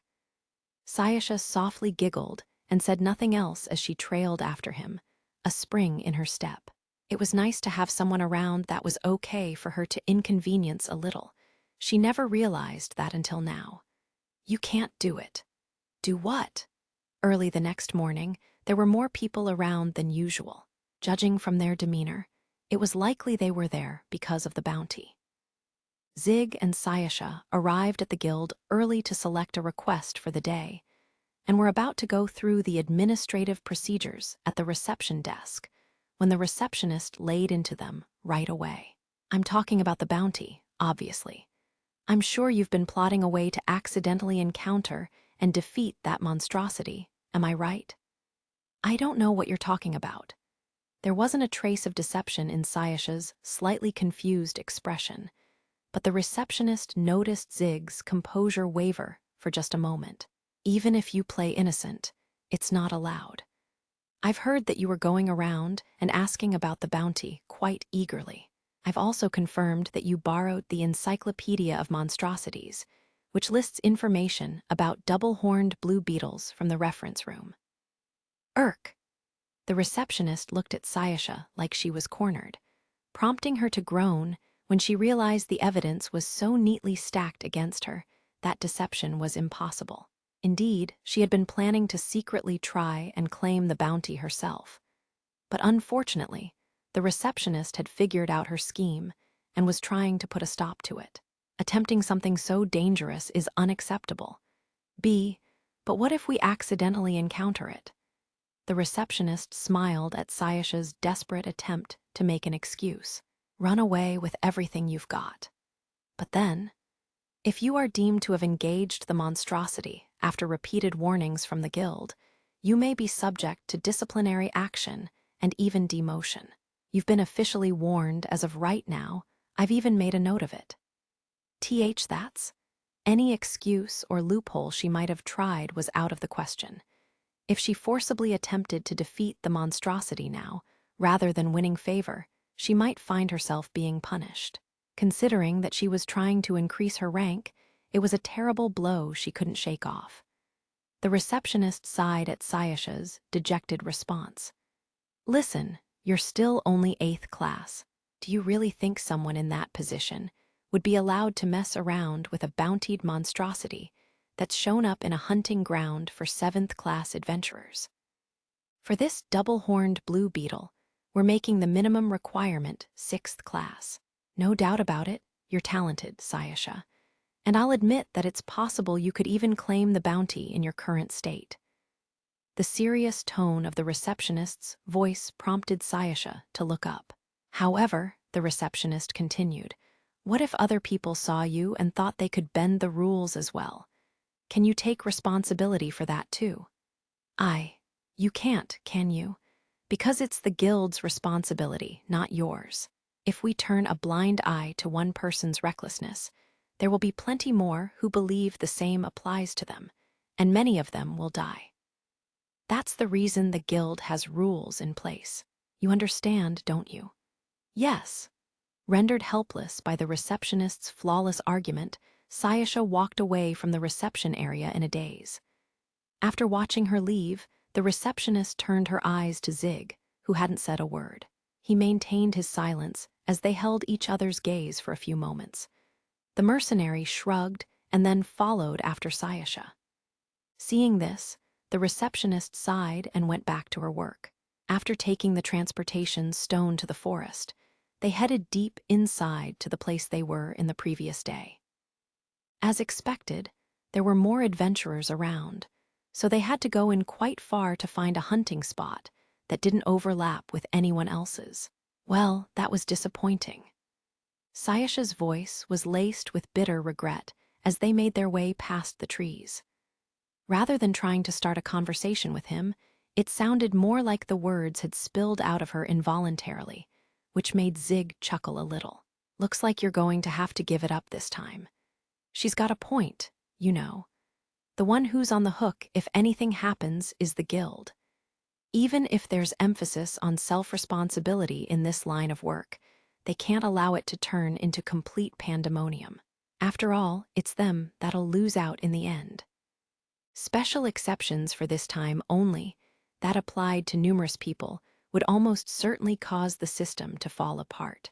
Eventually, it would become the norm as people demanded even more. The guild must have been aware of this, which was why they had to stand firm. But even if there were no special exceptions, there were still exceptions to the rule. If an outsider, namely Zig, were to defeat the monstrosity, there shouldn't be a problem. Or rather, they had no grounds to punish him. That's why the receptionist had stared at Zig, as if to keep him in check so he wouldn't try anything out of line. The mercenary had never given her a yes or no, but he had no intention of trying to kill it. Not only was the strength of this bountied monstrosity an unknown, but he didn't want to incur the displeasure of the guild staff. And I don't really want to let the goodwill of someone who's looking after Sayasha go to waste. Not to mention nothing good will come of angering the person who's in charge of all the administrative procedures. He recalled that after he did something that made the administrator of his previous mercenary brigade upset. It had been a huge ordeal to get back in his good graces. For powerless mercenaries, opponents that couldn't be defeated by martial prowess were the worst kind of people to anger. That was why Zig didn't mention the possibility of that loophole to Sayasha. I do understand, but did you want to defeat it that badly? Does it have some sort of material you're looking for? Sayasha shook her head before glancing around. They had walked quite a bit by this point, but she was still catching glimpses of other adventurers in the vicinity. They seemed to be trying to secure makeshift bases of operations, clearing out any pesky monstrosities here and there that might get in the way. This is the exact situation I wanted to avoid. It's bad enough that this place was already a crowded hunting spot, she said. I get that, Zig replied. The more adventurers competing for the same prey, the harder it was to get the job done. More accomplishments were needed, as well as the guild, requiring more evaluation points to progress the higher you got in the ranks. This wasn't going to be another Blade B situation, where Sayasha was immediately able to move up to the next class. There was also the fact that these hunting grounds were the most efficient location for her to keep progressing. "Not like we have any other choice," Sayasha said, raising her head and shifting gears. She knew it was pointless to keep complaining about the situation. "We just have to hope that someone takes down the bounty as soon as possible." She seemed to finally be getting motivated. Her entire body radiated with magic, and even her long black hair seemed to float as mana coursed through it. "I'm planning to go all out today, so you can take it easy, Zig." "Sounds good. You don't need to worry about your rear, so have at it." Sayasha grinned, satisfied at his response as she looked ahead. Holding out her hands, she began to weave together a spell, launching a rock spear that decimated everything in its path to pierce into a monstrosity that was hiding in the shadows. The power and strength of the rock spear, formed from her condensed magic, was nothing less than astounding. The monstrosity didn't even know what hit it, dying instantly as a giant hole was left in its torso. As if its death were a signal, other creatures suddenly rushed to attack her from above. Pointing a finger to the sky, she launched an earthen spike that skewered one in midair. A winged lizard came flying into the fray. Using its mobility, it dodged the spikes and approached her. But the ground itself began to rise as Sayasha clapped her palms together, forming two plank-like walls of earth that bore down on the monstrosity. Now that it faced an area attack instead of a targeted one, the monstrosity couldn't get out of the way in time and was crushed. A group that attacked as a pack were taken out by an even more ferocious barrage of magic projectiles. There was no need for Zig to protect her rear. Not a single creature in the area stood a chance against a serious Sayasha, as she annihilated everything in sight with no regard for her surroundings. Corpses of various monstrosities piled up in the blink of an eye. The damage they sustained was so severe that most of them weren't even recognizable. "WH, what the hell is that? Is she a monster or something? You've gotta be kidding me. Come on, let's find a new spot. We don't want to end up as collateral damage." The other adventurers scurried away, not wanting to get caught in the crossfire of Sayasha's destructive and intimidating magic. The air itself seemed to shudder with each swing of her arms, and cracks formed in the earth with each stomp of her feet. The sight of a witch going on a killing spree with abandon was just as chilling as the stories foretold. Some monstrosities responded to the chaos by fleeing, while others rushed to attack. It wasn't long until all those in the latter category were eliminated. The ground fractured wherever she passed, uprooting the trees and toppling them over.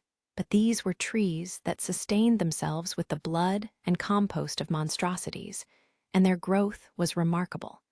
It wouldn't be too long until the forest fully recovered. Sayasha stood among the chaos she had wrought. Her previously intimidating aura completely vanished as she gazed toward the sky. At times like these, she looked no different than any other girl. "Are you satisfied now?" Zig asked as he approached her. At his voice, Sayasha turned to face him. The mercenary could make out a hint of trepidation in her eyes, but he kept his composure. When she saw his response, her anxiety slowly disappeared, and she gave a soft smile. "Maybe I overdid it." Sayasha was filled with worry over the very real possibility that she scared Zig off. In the past, any human who witnessed the witch's true power fled, their face contorted in fear. They couldn't help but imagine what would happen if such a force were directed at them. It was almost instinctive to feel the fear of that dreadful power. Anyone who didn't feel that way was probably broken in some aspect. "Is something wrong?" Zig asked. "No, nothing. Actually, it felt refreshing to go all out for the first time in a while. Thanks for that." "I see." She didn't sense any rejection in his succinct response. Smiling, she reached up to stroke his cheek with her palm. Zig seemed puzzled by her actions, but he didn't say or do anything, allowing her to touch him with the same hand that had just wrought utter death and destruction. Basking in her relief, Sayasha remained motionless for a while. just staring at him, and although the mercenary was mystified at the situation, he let her do as she pleased. I definitely overdid it. It was the second time that day Sayasha found herself sighing with regret. She may have torn countless monstrosities to shreds, but the guild required certain parts to be brought in as proof of her kills. She was in the middle of stripping down the corpses for that purpose, but they were in a horrible condition. The bodies that were ripped to pieces weren't so bad, but anything that had been crushed to death was basically unrecognizable, and just appeared to be clumps of flesh with no semblance of their original form. The guild was fairly lax about the condition of the parts that were turned in as proof, whether they were worth anything or not. But even they wouldn't be able to do anything about indiscerniblements. These decimated corpses were strewn all over the place. The pools of blood they lay in mixing with dirt to form a black sludge. The odor was already so bad that her sense of smell had gone numb. Due to the nature of Sayasha's magic, she made a lot of area attacks. She normally relied on stakes and the like, but she was lashing out this time and cast her inhibitions aside, resulting in the predicament she now found herself in. The area had been pummeled so badly that there was no need for them to be on guard.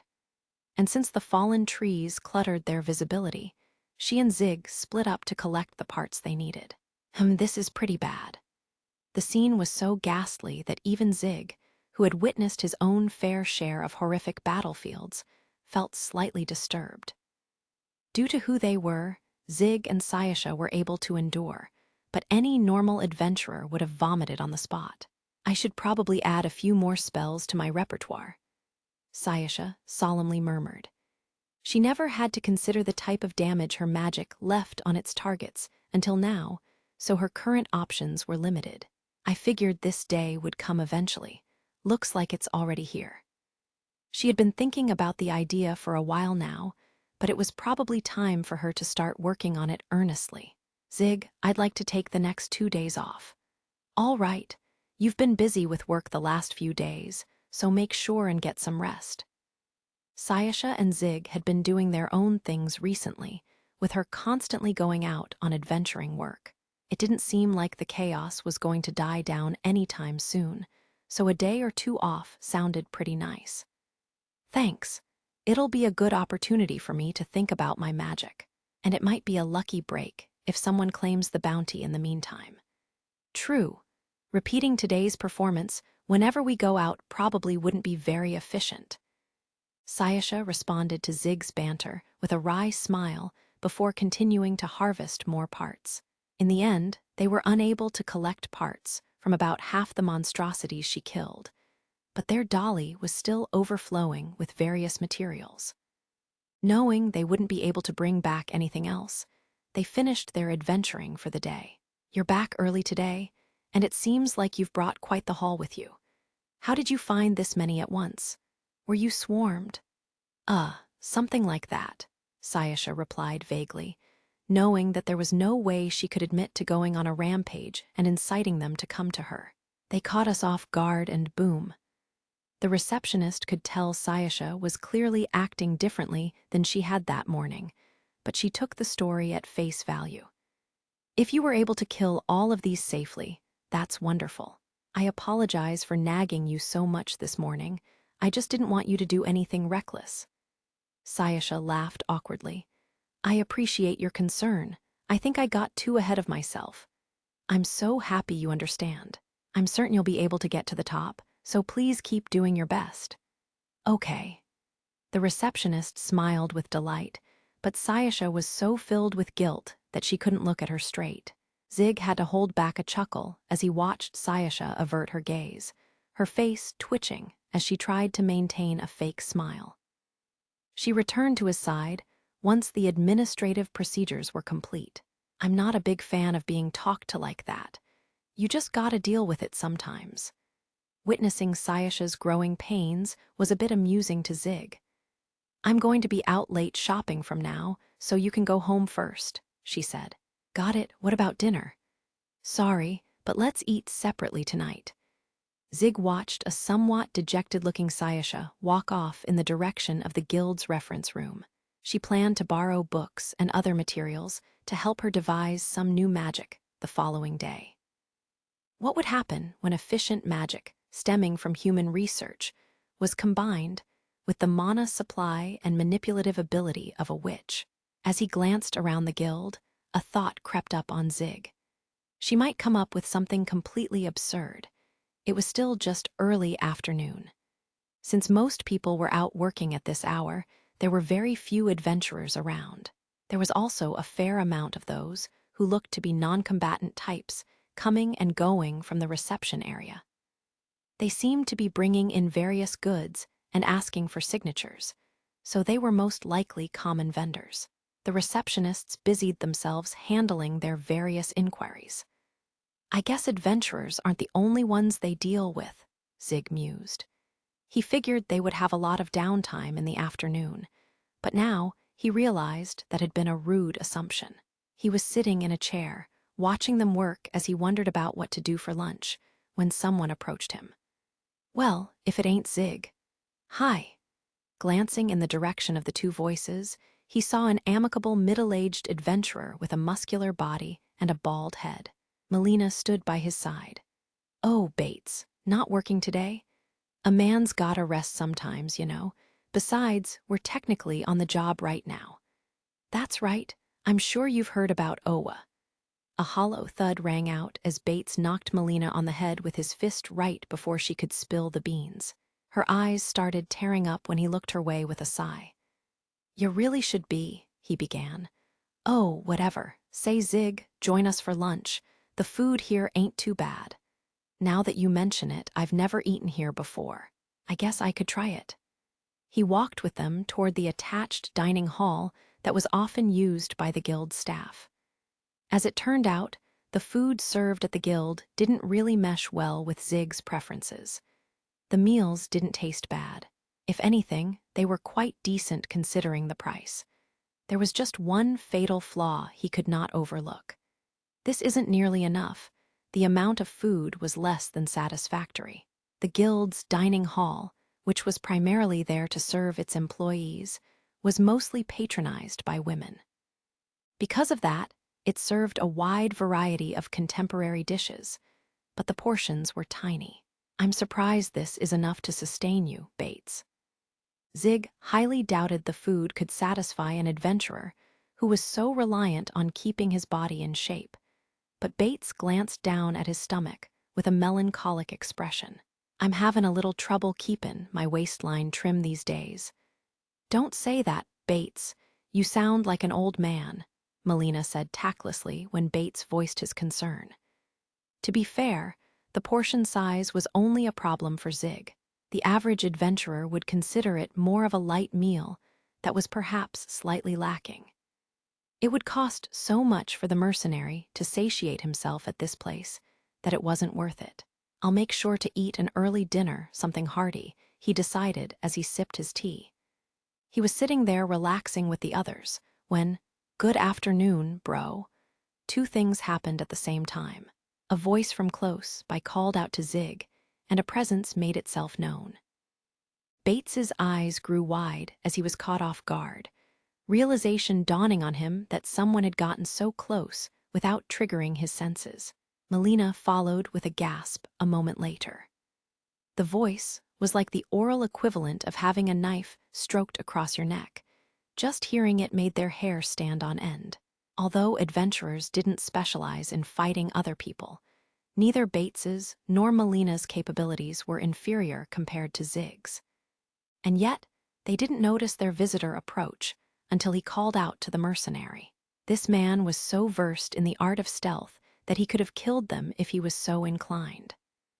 Laika, I'd stop surprising people like that if I were you, Zig warned, tilting his cup as Laika Lealone shrugged in response. You'll have no right to complain if someone takes a stab at you. The young man had brownish-red hair and piercing eyes that seemed to have an underlying hunger.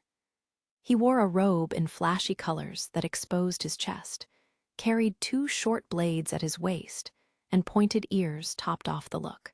That's rich coming from you, You didn't even flinch." Even though Laika had called out from behind Zig, the mercenary's posture remained undisturbed. He didn't even turn around. Despite the other two adventurers looking almost ready to jump into combat, Zig only seemed a little annoyed as he chided Laika. Laika's stuck out his lips in a pout as he rested one of his elbows on the two swords cinched to his waist. "That's not true," Zig said rather nonchalantly, causing a twitchy smile to spread across Laika's face. "If you'd taken another 2 steps in my direction without announcing your presence, I would have cut you down." Heh. It didn't sound like a threat at all. If anything, it seemed like he was making small talk. That was how Laika knew Zig was just stating facts. His previous warning hadn't been a warning at all. "When did you realize I was there?" Laika asked. He cleared his throat before he noticed it. Zig's right hand, the one that wasn't gripping his cup.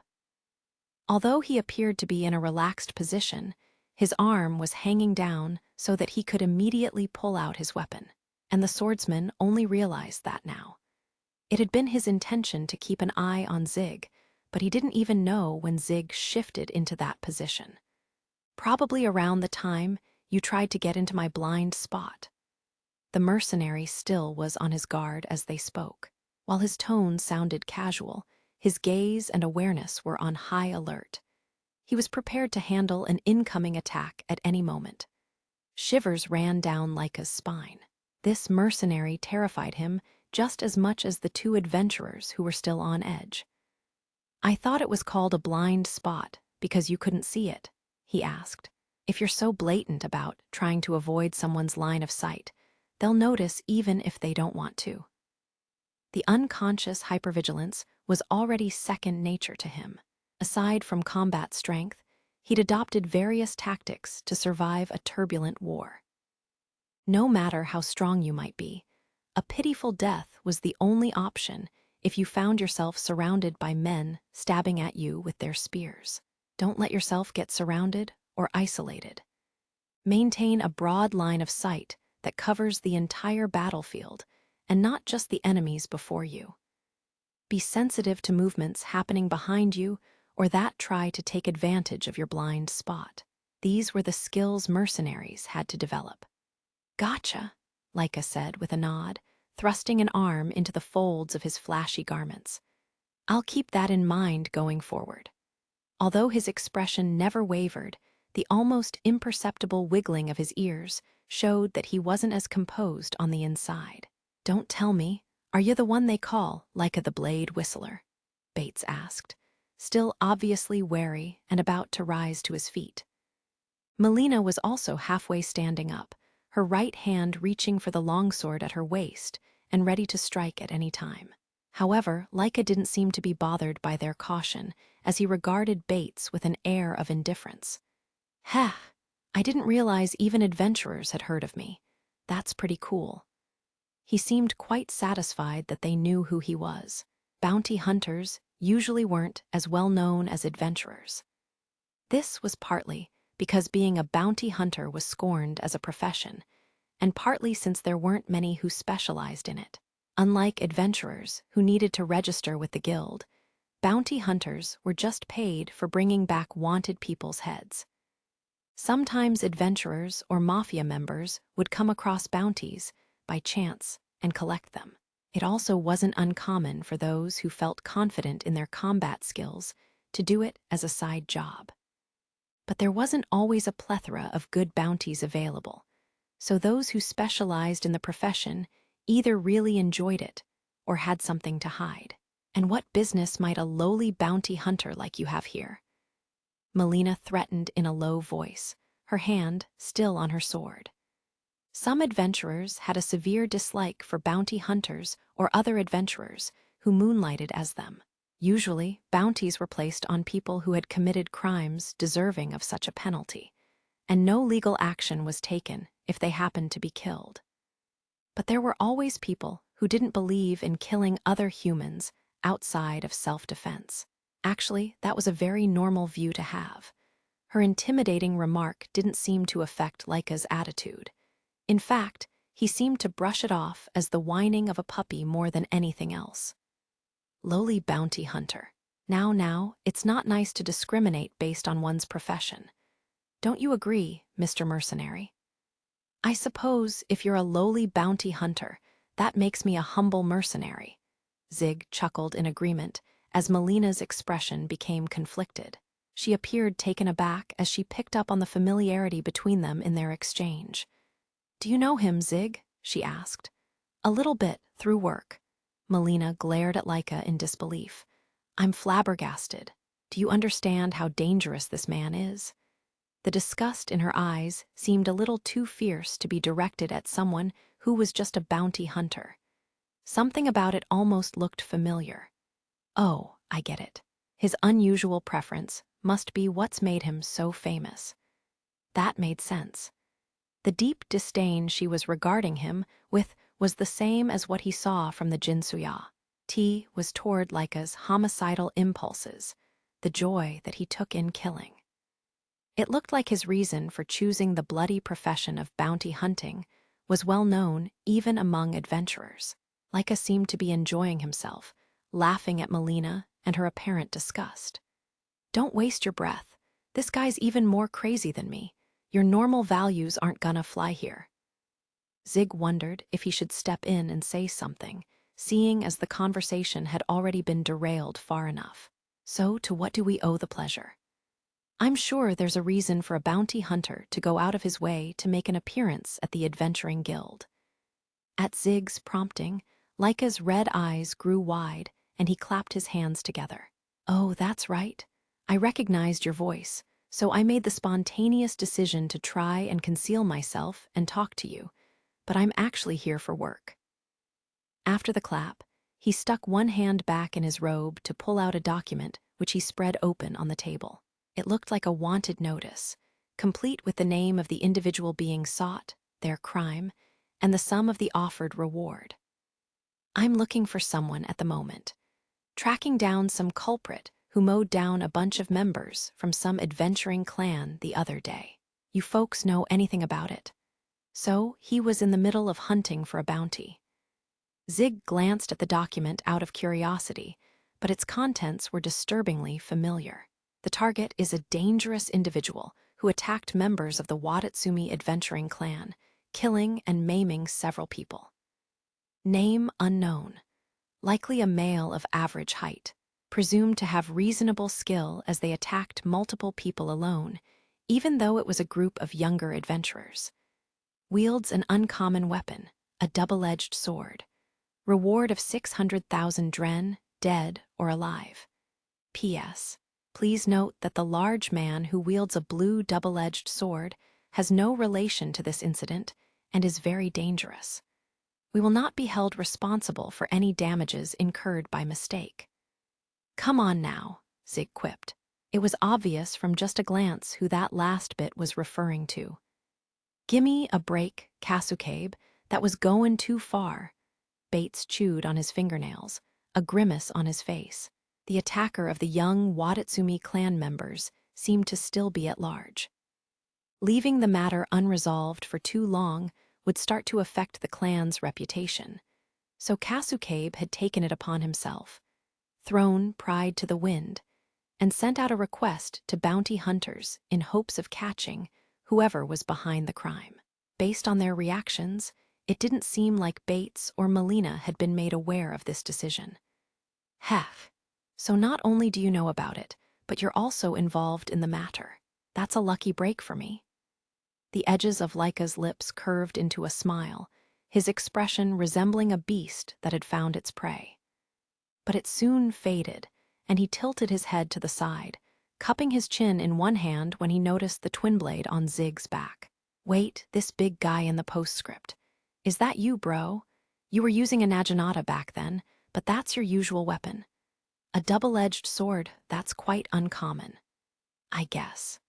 The double-edged sword and twin blade basically referred to the same weapon, the only difference being the naming conventions of the two continents. While it was called a twin blade on Zig's home continent, it was commonly known as a double-edged sword on this one. He had borrowed a naginata, one of the Jinsuya's weapons, when he was working for them, So Leica hadn't known about his usual weapon until now.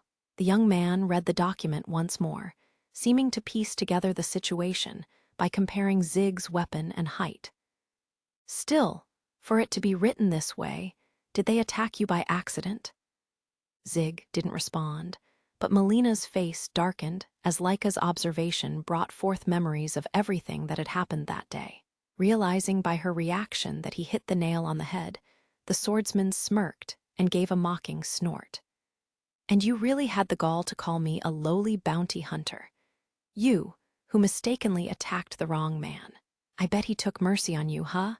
I dunno about the old man, but I don't think it'd be possible for you to run away, let alone beat him. You bastard!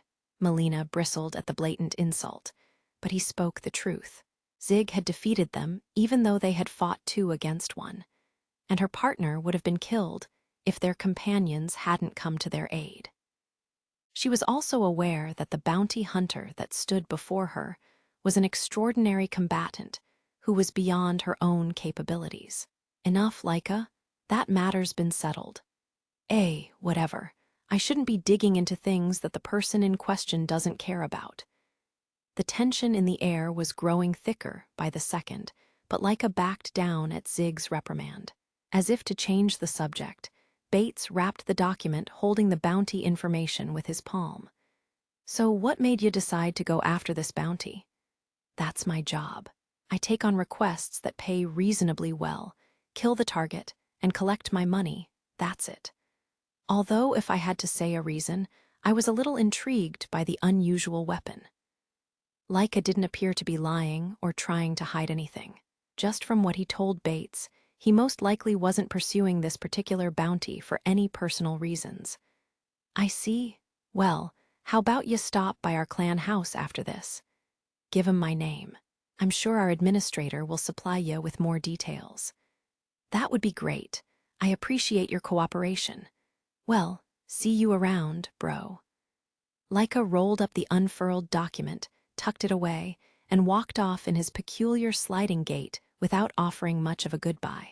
Zig watched him leave with pointed interest as Bates marveled at how quickly he blended in with the guild crowd. Just as suddenly as he appeared out of nowhere, he vanished in the same way, without making a sound. It was only after he disappeared that the 2 adventurers finally relaxed, Melina wiping the sweat from her brow. So that's the guy who got to the same level as Isana Gehon at such a young age. Phew. See, this is why the Jinsuya get so much hate, Bates muttered as he did some shoulder circles. If only they'd put a little more effort into how they present themselves. I was so tense that I got a crick in my neck. He did have a point. It was only natural for people to hold you at arm's length if you gave off such an alien presence, while it wasn't necessary to go so far as to try and curry favor with others. People like Leica lacked the consideration of reading the room and keeping the atmosphere intact. Zig had witnessed the same thing time and time again. Migrant groups weren't disliked just because they were different from everyone else. It was common for them to come into conflict with the locals by continuing to do things the way they always had after arriving at their new destination. It was no surprise that resentment would build if newcomers showed up and did as they pleased without any consideration for those who were already there. Even casual conversations like how Leica spoke with Zig could generate sparks of friction. If such things were made light of and not taken seriously, they would one day accumulate and cause a fatal catastrophe. The Jinsuya seemed to believe that they wouldn't be accepted, but part of the blame undoubtedly lay with them, although some, like Isana, seemed to be doing well enough. Bates, was it really okay for Kasukabe to put out a call for bounty hunters without getting permission first? Melina asked. It can't really be helped. I know how you feel, though. It'll take too long for us to find the guy on our own. It's quicker to hire an expert if we're looking for someone who's gone into hidden. If you worry too much about trying to save face and don't take care of the situation, you're gonna end up losing face. You're right. Fine, Melina shook her head, dissatisfied at Bates's admonishment. She didn't seem content with relying on outsiders to get vengeance for their friends. Bates chuckled and rested a hand on her head, giving it a rough pat. Don't be disheartened. That blade whistler's on the move, so the bastard's as good as dead. You saw him, right? You don't come across a lot of guys with a presence like that at his age. Yeah, it was something all right. I don't think I could beat him, even though we're around the same age. Melina's fiery red hair was becoming disheveled as Bates stroked her head, her voice fading as she trailed off. Aw, crap. I didn't realize she was so sensitive. Bates internally lamented at failing the promising young adventurer. He himself was a skilled man, so he was somewhat thick-skinned when it came to the mental weakness of being gifted. Bright, talented, and as a result, mentally fragile, Melina seemed to droop when faced with a true genius. Leaving her alone in her despair, Zig turned to Bates, wanting to know about a term that had caught his attention. So that blade whistler you mentioned, is that Laika's nickname? Yeah, it's kind of like the Princess of White Lightning, eh? That guy's famous for the speed and sharpness of his swing. Even Asana said there's no one in the Jinsuya whose blade makes as beautiful a sound as his. The whistle of a blade was the sound a sword produced when it swung and cut through the air. The sharper and faster the edge of a sword sliced, the better trill it would generate. Although it depended on the weapon, skilled sword users could produce a blade whistle. If that term had become Laika's nickname, his skills with a sword must be exceptional. Zig didn't remember much from when they previously fought together because he didn't have the luxury of time to watch. Yeah, he's incredible. Melina's eyes looked somewhat lifeless with her self-deprecating mutter. Way more impressive than me. Her dejection was worse than Bates initially thought. Now, you're quite a big deal yourself. Right, Zig. Melina's not too shabby with a sword, eh? Bates's gaze wandered as he wondered how best to comfort Melina before turning it on Zig, who was sipping his tea like the matter had nothing to do with him. However, the mercenary only offered a blunt response. I'm not going to repeat myself. Huh, what's that supposed to? Bates had no idea what Zig meant, but Melina knew exactly what he was referring to. The words he said to her, when she first started running, filled her heart. She raised her gaze to the large man, who appeared to only be drinking his tea with no trace of emotion. He sounded dismissive at first. In fact, he was probably completely uninterested, but in Melina's current state, that indifference was comforting. Yeah, that's right. She gently stopped Bates from rubbing her head and raised it proudly, messy hair and all. Bates, I'm okay now. Melina, the insecure girl, was gone, and her eyes shone with motivation. Startled by the sudden change in her demeanor, Bates shot Melina a worried look. I'm going on a run, she said. What, right now? I'll be back before it's time to eat. All right, Zig, thanks.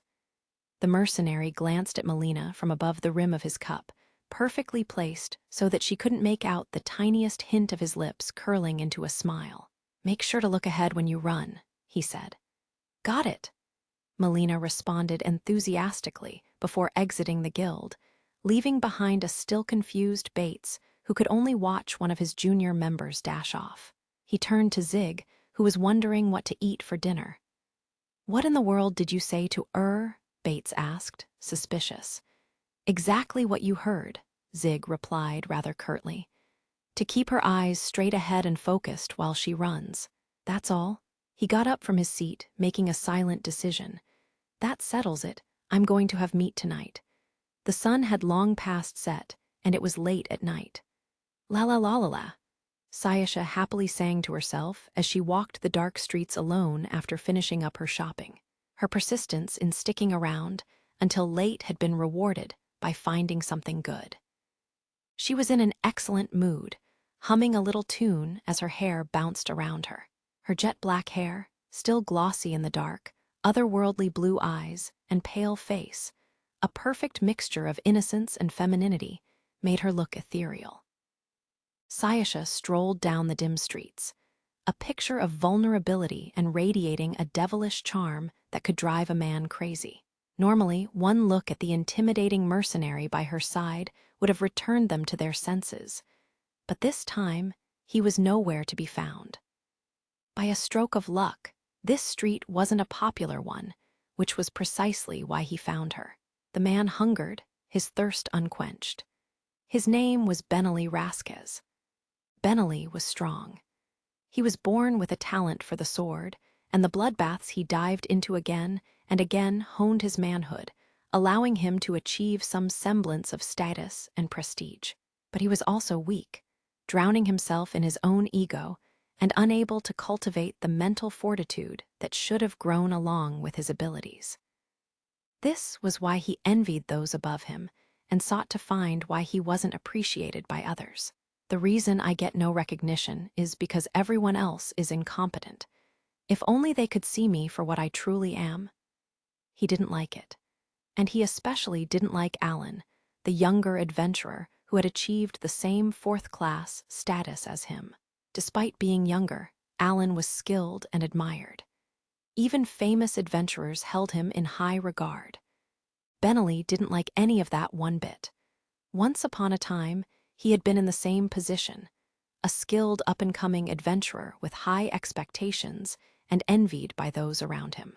But eventually, he was cast aside when they saw through his arrogance, the laziness that came from only relying on his latent talent and his immature mentality. His condescending attitude upset other adventurers, and he was always alone because no one else tried to team up with him. His pride kept him from lowering his head to ask for help. So his potential stagnated, and he hit his 30s before he even realized it. He was no longer the young man others saw with such high hopes. Perhaps it was due to his age, but he even found himself getting winded quicker these days. It was due to his neglecting the basics as he grew up, but his misguided belief that aging was causing it only made him more frustrated. The higher an adventurer's class went up, the more they could earn, but the difficulty of jobs increased accordingly. He was gradually hitting the limit of what he could do on his own, and his funds were starting to dwindle. Still, his pride wouldn't allow him to be seen by those who would look down upon him for accepting lower-ranking jobs. These were his circumstances when he received an excellently timed offer from the mafia. Benelli jumped at the idea of landing a huge payday just for spying on a migrant tribe. He was aware that the tribe's children were going missing, but Benelli didn't really give a damn about that. It's their fault for being weak, he told himself, pulling the wool over his own eyes as he continued to leak information. Using the money he earned from the job, Benelli bought himself one new weapon. It didn't mean anything. He only bought it to explain his lack of growth for his own peace of mind. Overriding the clerk's advice, he selected an unusual weapon that very few people used. There were 2 in stock, and without hesitation, he chose the green one with beautiful thin blades. It seemed more difficult to wield. That mistake had been a blessing in disguise. Benelli was talented. Unlike the average person, he was able to quickly get the hang of the specialized weapon and even became decent at wielding it. Probably because he was feeling desperate, even if only temporarily, he actually trained with the blade in earnest. This is it, Benelli chuckled, telling himself he was special after all. As long as I have this.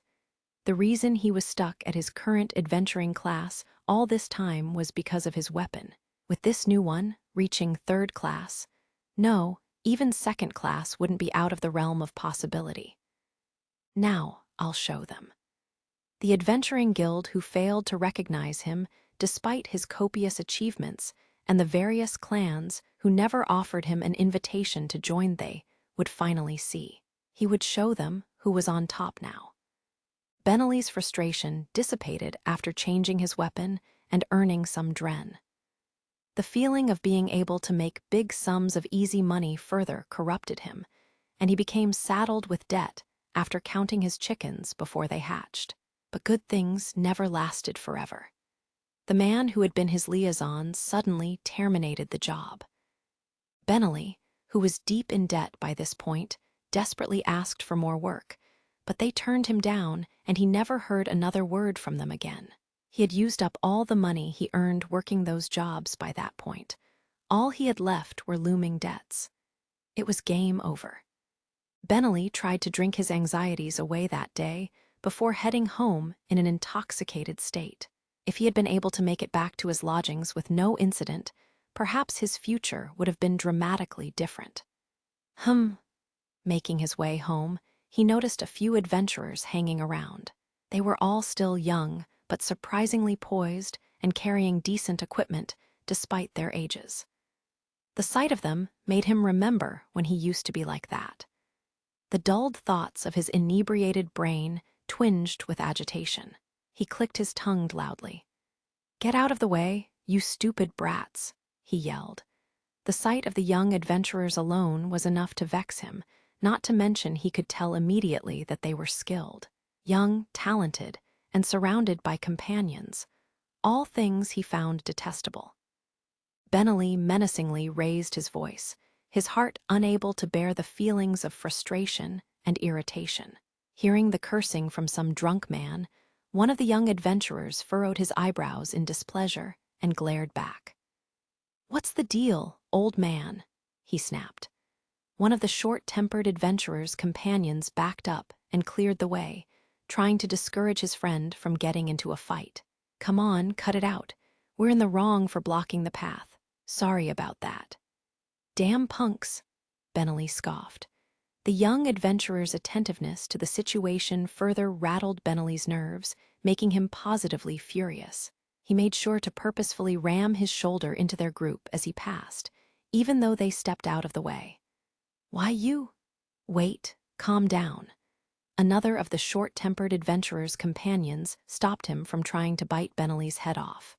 A third seemed to realize that Benelli was a fellow adventurer from his ensemble, the young man's eyes resting on his top-grade equipment. "Look at his weapon. It's quite well made. He's probably a high-ranking adventurer." "Oh, seriously?" The young adventurers were rendered speechless in surprise, making Benelli feel slightly relieved.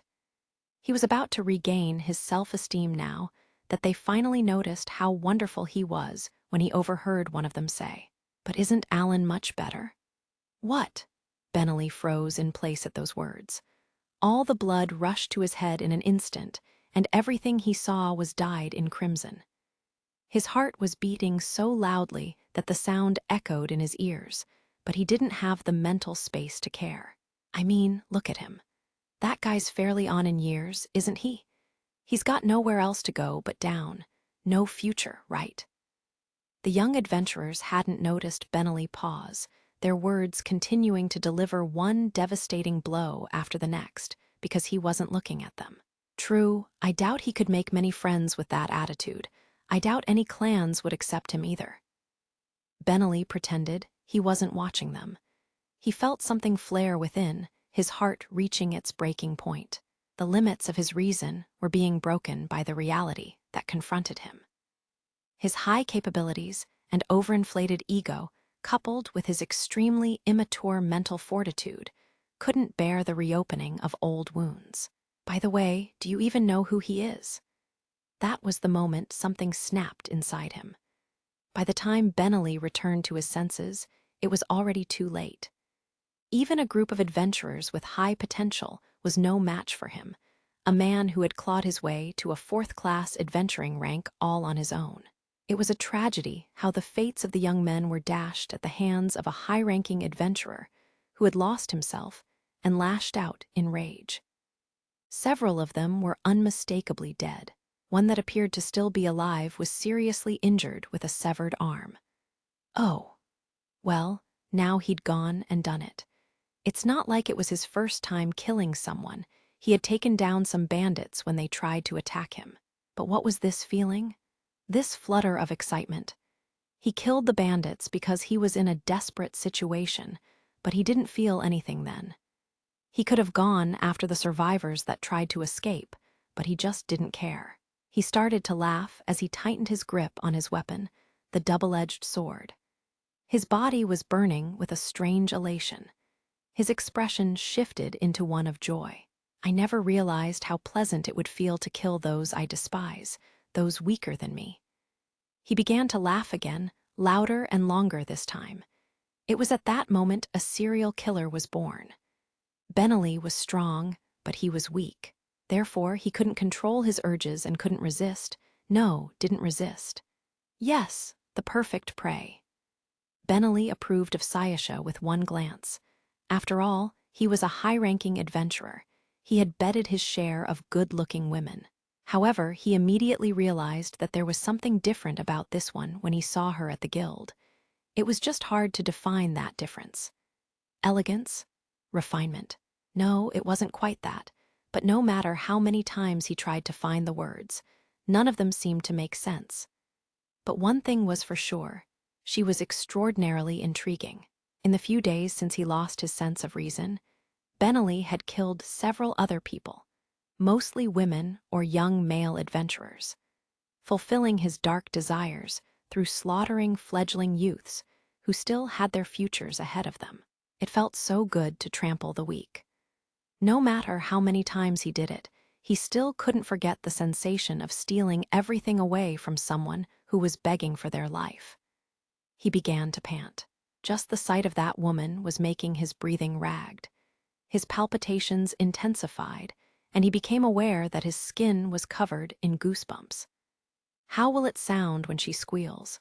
He could feel his body churning at the thought of mangling that beautiful black hair. Settle down, he told himself. It would be a waste for it to be over all at once. I need to take my time, savor her carefully.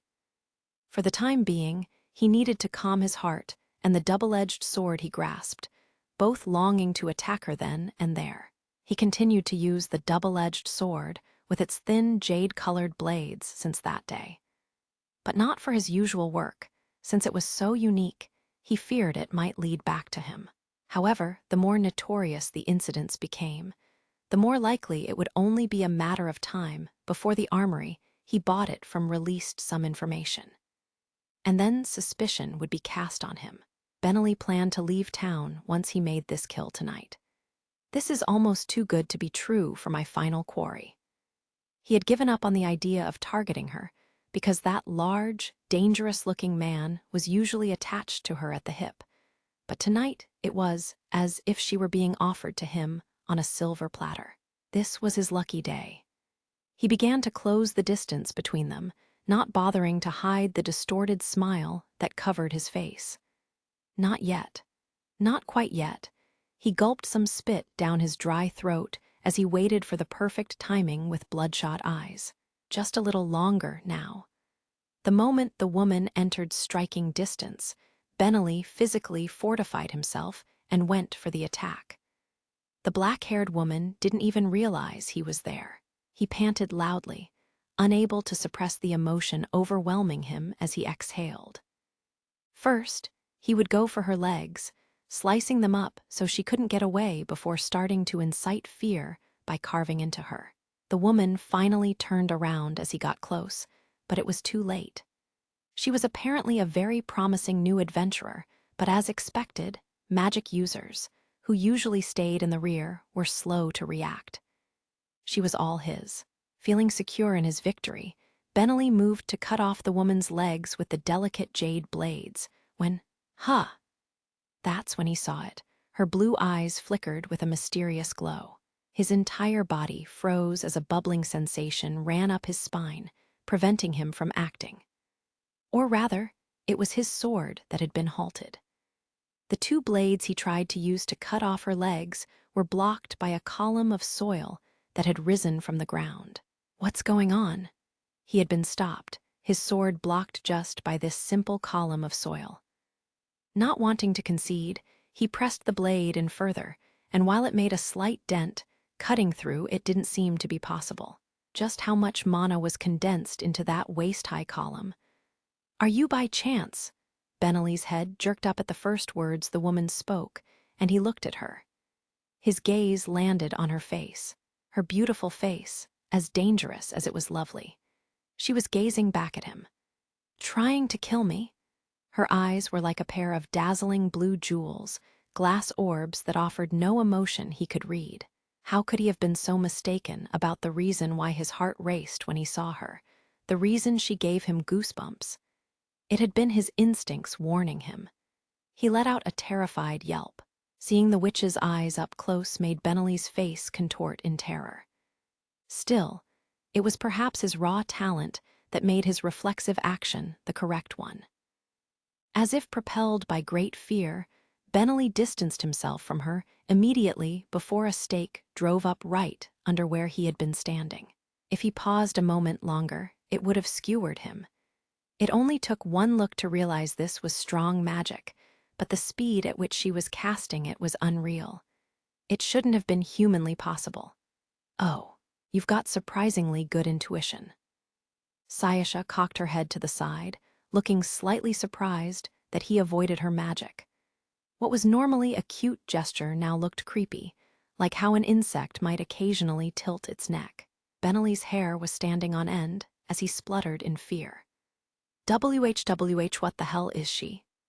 He had only seen 2 displays of her magic, but they were more than enough for Benelli to understand the woman standing before him was more dangerous than any monstrosity he had ever faced.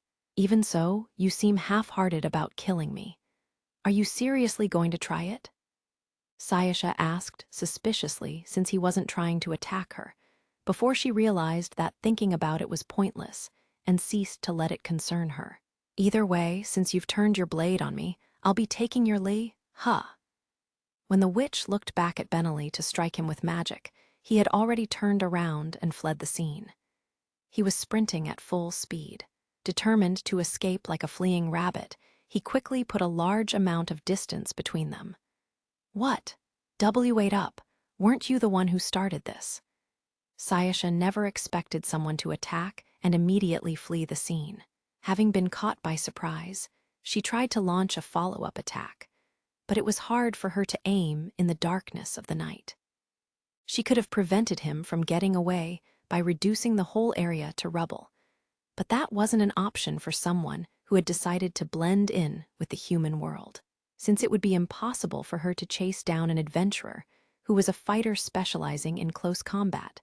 Sayasha resigned herself to letting Benelli get away. What was that just now? After being attacked by someone who escaped before she had a chance to fight back, all Sayasha was left with was a feeling of unfulfillment. Zig wasn't interested in the bounty that Laika and the Wadatsumi clan were pursuing. If the misconception about him using an unusual weapon was cleared up, he didn't intend to interfere in the matter any further. Of course, in the unlikely scenario that the culprit showed up right in front of him, he might consider trying to take him in, but he wasn't planning to actively look for the guy. Oh, by the way, some strange man attacked me just now. That was until he heard those words.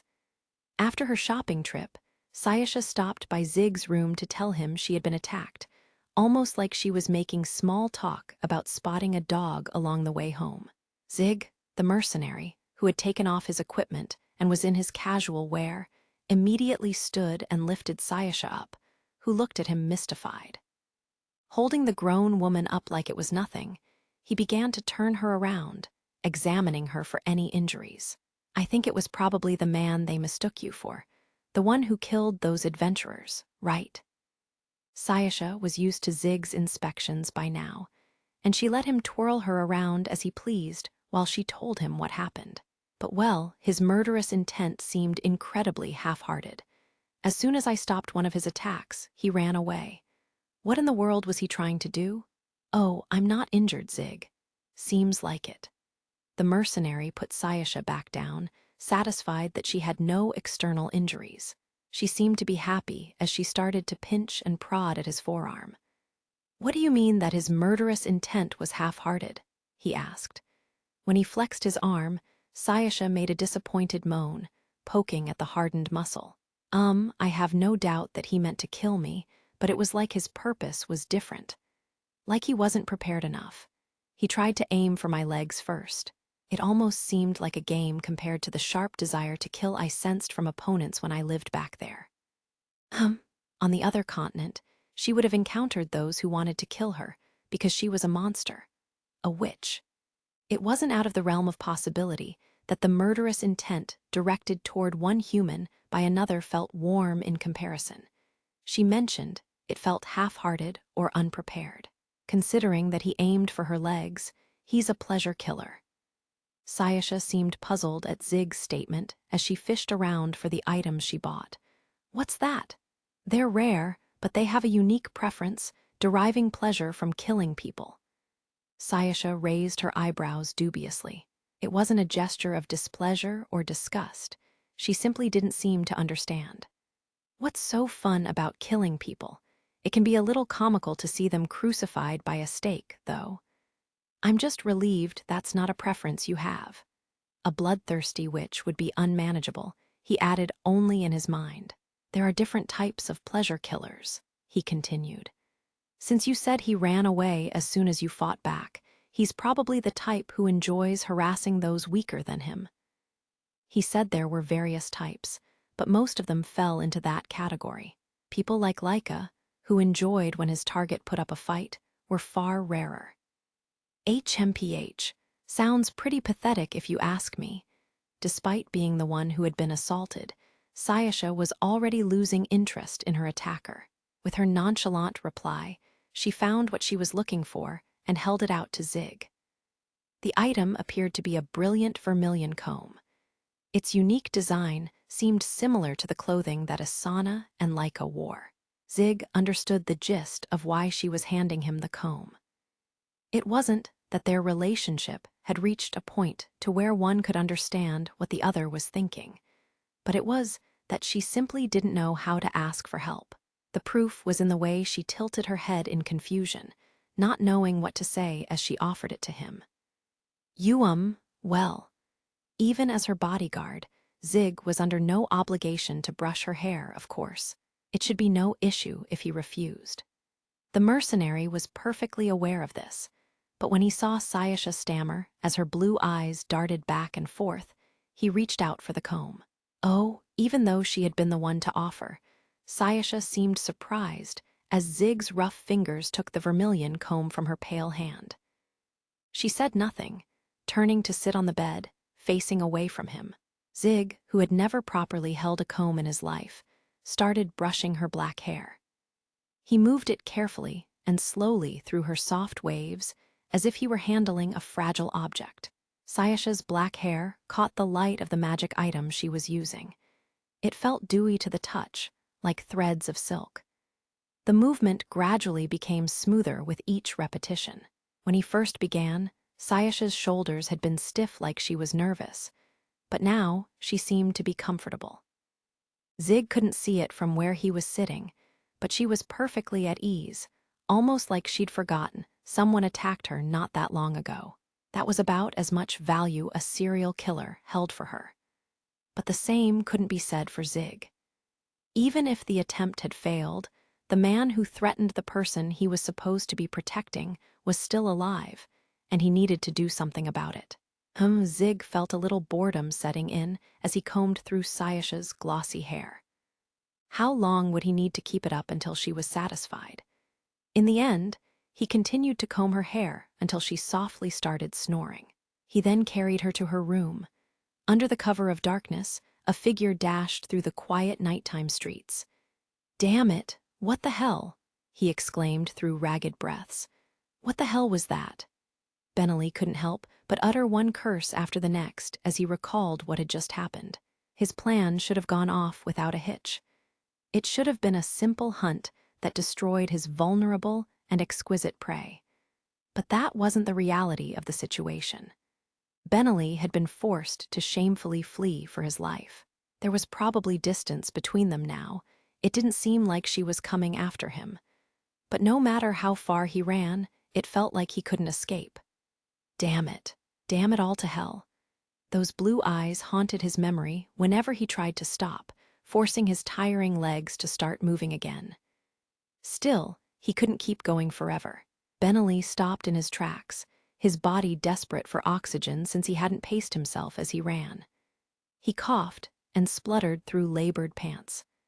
As he stood there almost choking while trying to catch his breath, he turned around fearfully. All he saw behind him were dark and empty roads. It didn't seem like anyone was giving chase. His sigh of relief came from the very bottom of his heart.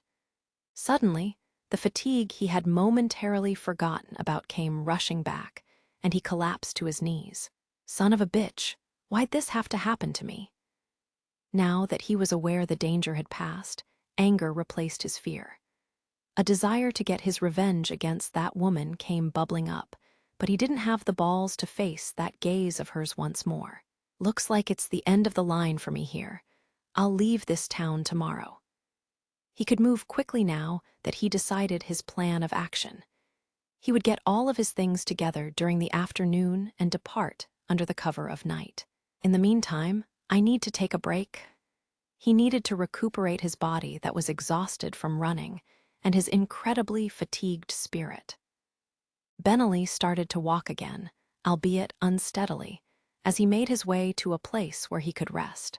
The next morning, Zig began to gather information so he could search for the culprit.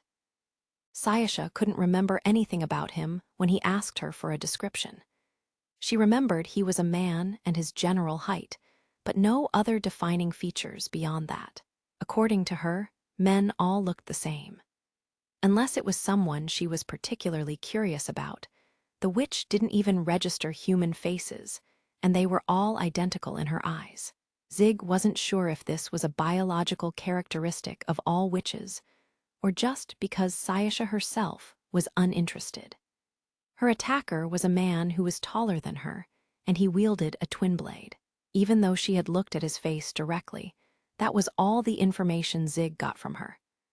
I doubt the perpetrator thinks the person he attacked has this little information on him. The man hadn't concealed his face since he had so much confidence in his skills, but Sayasha had seen him point blank. Although she didn't remember anything, Zig was sure the man believed he had been seen. As long as he hadn't totally lost his marbles, the guy was probably preparing to flee during the night. In the worst-case scenario, he might already be gone. But if there was a possibility he might still be around, Zig planned to search for him. In order to do that, he set out to find the people that would likely have the most information. He entered the western part of the shopping district, the area lined with shops that sold supplies for adventurers, walking through it until he reached the Wadatsumi clan house. He opened the door and let himself in. Since Zig was big enough to call attention to himself, the people who had been chatting inside turned to look at him. They reacted in one of two ways to intruder's presence: suspicious glances or immediately standing in surprise. "Don't mind me, is Kasukabe here?" Now that he had everyone's attention, his request was succinct. He wasn't speaking loudly, but his low voice cut through the room. Hey, you, what do you want?" A middle-aged man hurriedly got up from his seat, standing in front of Zig as he reached for his weapon, putting himself in a position to protect the young adventurers who didn't understand what was going on. "Calm down. I have no intentions of violence, and I already said what I'm here for. There's something I want to talk about with Kasukabe." To show that he meant no harm, Zig slowly leaned his weapon against the wall, but his action didn't put the man at ease. The mercenary may not have recognized this man, but he remembered Zig quite well. Even without a weapon, this large fellow had taken down a whole crowd by himself, while still having the ability not to kill them. It was etched in his memory, along with the pain of the sword pommel he had taken straight to the head. Once he regained consciousness, Bates and the others had told him the whole thing had all been a misunderstanding. But even if he knew that was the case, the combat abilities of this big man hadn't changed. There was no way he was going to relax around him just because he set his weapon down. "Kasukabe, you say? Hold on, hey. On it?" The man called out to a young man behind him. He ran to the back, following orders even if he didn't understand what was going on. All the while, the man didn't take his eyes off Zig, remaining vigilant and ready to spring into action at a moment's notice. "You sure seem wary of me," Zig said with a shrug, careful to not further provoke the man as he slowly crossed his arms and leaned against the wall. Meanwhile, another adventurer, who also seemed aware of who Zig was, evacuated all the clan's younger members to the second floor. It seemed to be true that they valued their youngsters. Their movements were neither faltering nor hesitant. Once they had gotten everyone else out, Zig wished the remaining members wouldn't have felt the need to form a half-circle around him as he leaned against the wall. There was nothing fouler than being surrounded by a bunch of middle-aged men. Ha ha ha, foul huh, guess I'm spoiled now. He couldn't help but chuckle at his own thoughts. Back on the other continent, he had been surrounded by other men as a matter of course. Although he hadn't spent that long of a time with the frighteningly beautiful witch, it must have left a deep impression on him. Zig's sudden loud laughter made the men even more nervous, but he strangely didn't feel like stopping himself. The back door banged open, along with the sound of something being knocked over. Kasukabe pushed his way through the men, beads of sweat trickling down his face. It was notably lacking his usual amicable smile. "Zig, I'm so sorry to keep you waiting. Come into the back." The middle-aged adventurers looked like they were about to protest Kasukabe offering unconditional passage, but he silenced them with a hellish stare. His expression then completely changed, and he beckoned to Zig with a welcoming grin. Rather impressed by his speedy and dramatic transformation, the mercenary stepped away from the wall and followed him. As soon as they stepped into the other room, Zig wasted no time and made his request. "I want information on the person who attacked the Wadatsumi clan members." Kasukabe's eyes grew wide. "Are you going after the bounty as well?" "No, he attacked my client. She wasn't harmed, but I have no reason to let him live. I'm going to kill him." There was no trace of anger or hatred in his tone. It just sounded like he was going to carry out a mundane task, removing an obstacle that was interfering with his work. "Although, I suppose I could collect the bounty while I'm at it," Zig said, realizing he could kill two birds with one stone. Kasukabe only offered him an ambivalent smile in return. "I heard you're even offering a reward," the mercenary continued. "But is everyone really okay with that? I thought Melina and the others wanted to settle the score themselves." "Well, I'm not a fighter myself. If whoever committed this crime is dead, I don't care how we get our revenge." The clan administrator then further clarified that the ones who wanted to get vengeance were those who had the means to fight. Zig could neither affirm nor deny that statement. He had companions die before, and he also killed the people who killed them. But that was because those people were his enemies, not because he felt the need to avenge their deaths. It wasn't that he didn't feel a sense of camaraderie. He might never feel sad about their deaths, but he did consider the loss to be a shame. Despite that, as someone who spent his days changing sides depending on who was paying, Zig never cultivated a sense of retribution. That was why he had been able to kill Rael. Zig frowned slightly as he recalled those events. Would things have been different if I was who I am now? He wondered before shaking off the passing thought. "So it's information you're after, right? I'll get the documentation we have right now." "I appreciate it. I'm not saying it'll be a substitute for doing it yourselves, but I can at least bring back his head."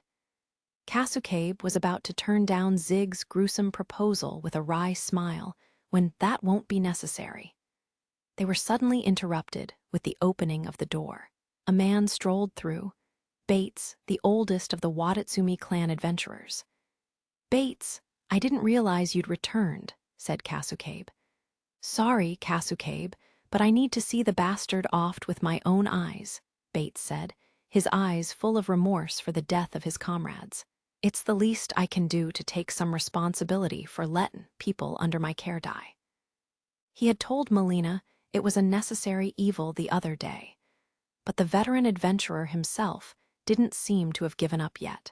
He smiled broadly as he turned to Zig. "So that's my reason. I won't say you can't take a shot at I know you have your own reasons for not Bane, able to step aside. So how does lending me a hand sound?" The mercenary didn't answer. Instead, he squared up Bates with a gaze that clearly said, "What about the reward?" In response, the older man held out his right hand and raised 2 fingers on his left. You get the bastard's information as a deposit, and all the reward money for successfully completin' the job. Done. He met Bates's outstretched right hand with a slap, sealing the deal. This contract didn't need to be in writing. It was a verbal agreement between 2 acquaintances. That's why it carried such weight. All right, let's get ya that information straight away, Casucabe. At Bates's request, the clan administrator went to gather the documents. He seemed to have shifted his demeanor when he realized the veteran adventurer wasn't going to back down. Being flexible and getting work done quickly were his strengths.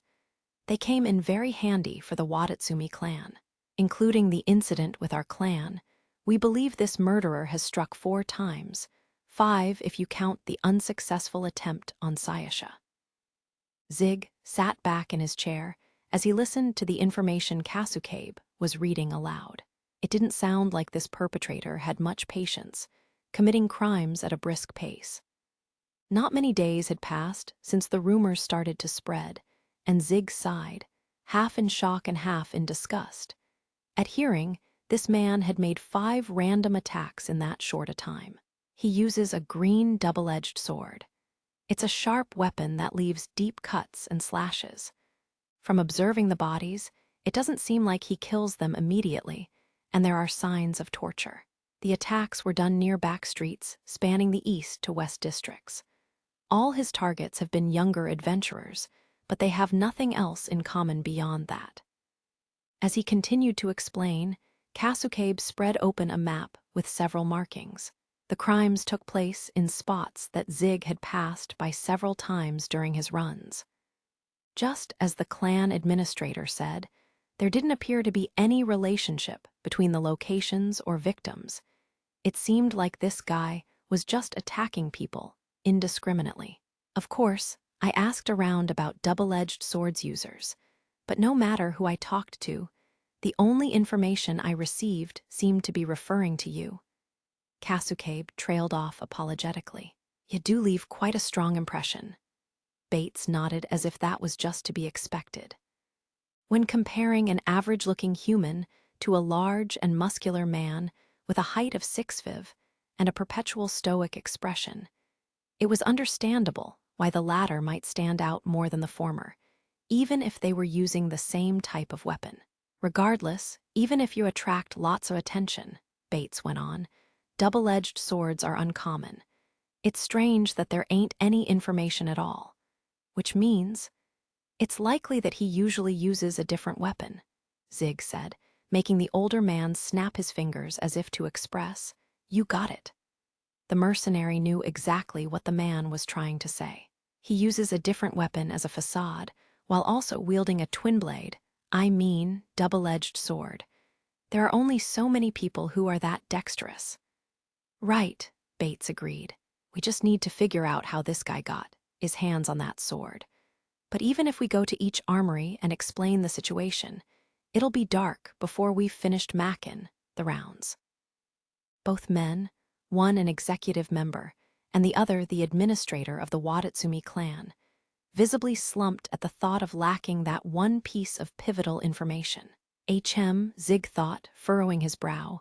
He just realized there was something important he had forgotten to tell them. About that, I think I know something. And just like that, he dropped a surprising statement. Suffice it to say that when Casucabe and Bates heard his words, their expressions were, well, beyond description. Why didn't he say something earlier? They had come to the armory based on Zig's hunch, but Bates couldn't help but moan and groan while standing at the storefront. He watched Zig and Casucabe speak with the shop owner's daughter. She had staunchly refused to give out personal information on a customer at first, but relented after seeing the wanted notice and hearing Casucabe's detailed charges against the man. If only we'd known this before, damn it all, but I guess ain't nothing to be done about it now. Bates knew his cursing was misguided. The situation had been different then. By mistakenly attacking Zig, far from finding the culprit, the Watatsumi clan had put their own survival at risk. The mercenary didn't even have time to tell them that someone else had purchased a double-edged sword, and with Sayasha bursting in right in the middle of everything, any opportunity to get the information out there was swept away. Getting upset at Zig was just barking up the wrong tree. Bates knew he hadn't kept quiet about it on purpose, and even if he had, he wasn't obliged to offer up that information to the people who attacked him. It was just bad timing, that's all. That's why the veteran adventurer was angrily stomping around outside where Zig couldn't see him. That would be the end of the matter. I need to change my mindset, focus on findin' the bastard, and only that, Bates told himself as Zig and Kasukabe returned to where he was waiting after they finished talking to the clerk. The older man could only hope that the mercenary would overlook the bitterness that lingered in his gaze. "We got a hit, Bates," Kasukabe said. "It was purchased by a high-ranking adventurer." "I figured as much," Bates thought, his glare intensifying. A unique or high-quality weapon for adventurers. Neither of those conditions were a big deal on their own, but if the item fell under both, it was a different story entirely. If a civilian bought a unique, high-quality weapon made for adventuring, they would eventually be tracked down. Even if they weren't completely sure, it was highly likely their culprit was someone in the same profession. "We need to head to the guild. They shouldn't be reluctant to give consent now that we've got this much information. This is gonna end in bloodshed. You should go back, Kasukabe. Sayasha was attacked yesterday. If the guy has half a brain, he'll try and skip town tonight." It's Benali Rasquez, a fourth-class adventurer. He's skilled in combat but has some personality disorders and has been cited for problematic behavior on multiple occasions. Based on his abilities alone, he's at the point where he could be considered third class, but he hasn't been able to make much upward progress due to his bad conduct. At the guild, Zig and Bates pushed their way through to the reception desk to pressure the staff into disclosing information. The other adventurers weren't okay with someone suddenly cutting in front of them, but the older man silenced them all with a glare. The younger ones looked petrified with terror, while the veterans, alarmed by Bates's unusual behavior, stepped aside to let them pass. After Cyan, one of the guild's receptionists, gave them the information they sought, Zig posed a question. "Even if there's some bad conduct, won't an adventurer's class go up if they successfully complete their requests?" "That's applicable only until they reach fourth class. For anyone third class and above, a level of discernment is required." Honestly speaking, they're all things you'd already expect from a normal person, and they usually aren't penalized unless their behavior is quite abhorrent. But decent people don't choose to become adventurers, so I suppose expecting common sense from them is too much to ask, she thought. Cyan put away the documents with a dry laugh and turned back to the two men with an anguished expression. "Still, I never thought he'd go so far off the rails as to start killing people," she said. "There's no doubting it with all the evidence you've gathered. I'm certain he's the one behind those random murders." The guild didn't divulge information on their adventurers lightly, but it was a different story with all the evidence stacked against him. They had victim statements from both the Watatsumi clan and Sayasha, plus the history of him purchasing the unique weapon he used to commit the crimes. With clear evidence available, the guild had no grounds to refuse disclosure. "We're aware that an adventurer named Benali has been living around the brothels recently," Zig said. "That period perfectly overlaps with the random killings. It's too much to believe that it's just a coincidence. Sounds like you've been doing your homework. I have connections." Thanks in part to advice he received from an old friend, Zig's network was surprisingly vast. He had made good connections with people working at brothels, where men tended to leak information. After leaving the armory to head over to the guild, he stopped by one to ask if they knew anything about someone named Benali. Still, he got the feeling his client wasn't going to be too pleased when he came home reeking of perfume. "Understood. I'll give you the name of the place where he's staying and the room number." The cold statement sounded strange coming out of the usually cheerful receptionist's mouth. It could only mean that the guild had cut all ties with Benelli. They weren't such a benevolent organization that they would shelter someone who repeatedly killed his peers. In any case, please try capturing him first. If he doesn't put up resistance, that's fine. If he does resist, are you kidding me? Bates laughed ferociously as he turned to leave the reception desk. That bastard better try to put up a fight. Cyan said nothing more as she watched him walk away. By the time the two men left the guild, it was already starting to get dark. Zig ran alongside Bates, who started running the moment he got outside. They made their way toward the inn at the edge of the Eastern District, where Benelli was staying. Sounds like they want him captured alive? Zig asked. What a fucking joke, Bates responded with a disgusted shake of his head. The mercenary already knew the veteran had no intention of letting the culprit escape with his life. A clan that allowed someone who murdered their own to live put themselves beyond ostracization. But even if that wasn't on the line, Bates was so filled with murderous rage toward the attacker that even he couldn't suppress it. Benelli was staying at a small and lonely inn on the outskirts of the East District. He had lodged at a nicer place before, but his sluggish growth as an adventurer and increased frivolities with women and booze forced him to change to a lower-ranking accommodation. It was in that room that he was preparing his belongings to leave town. All right, this should about do it. He had spent the entire day sorting out his possessions and exchanged them for portable magic items and gems.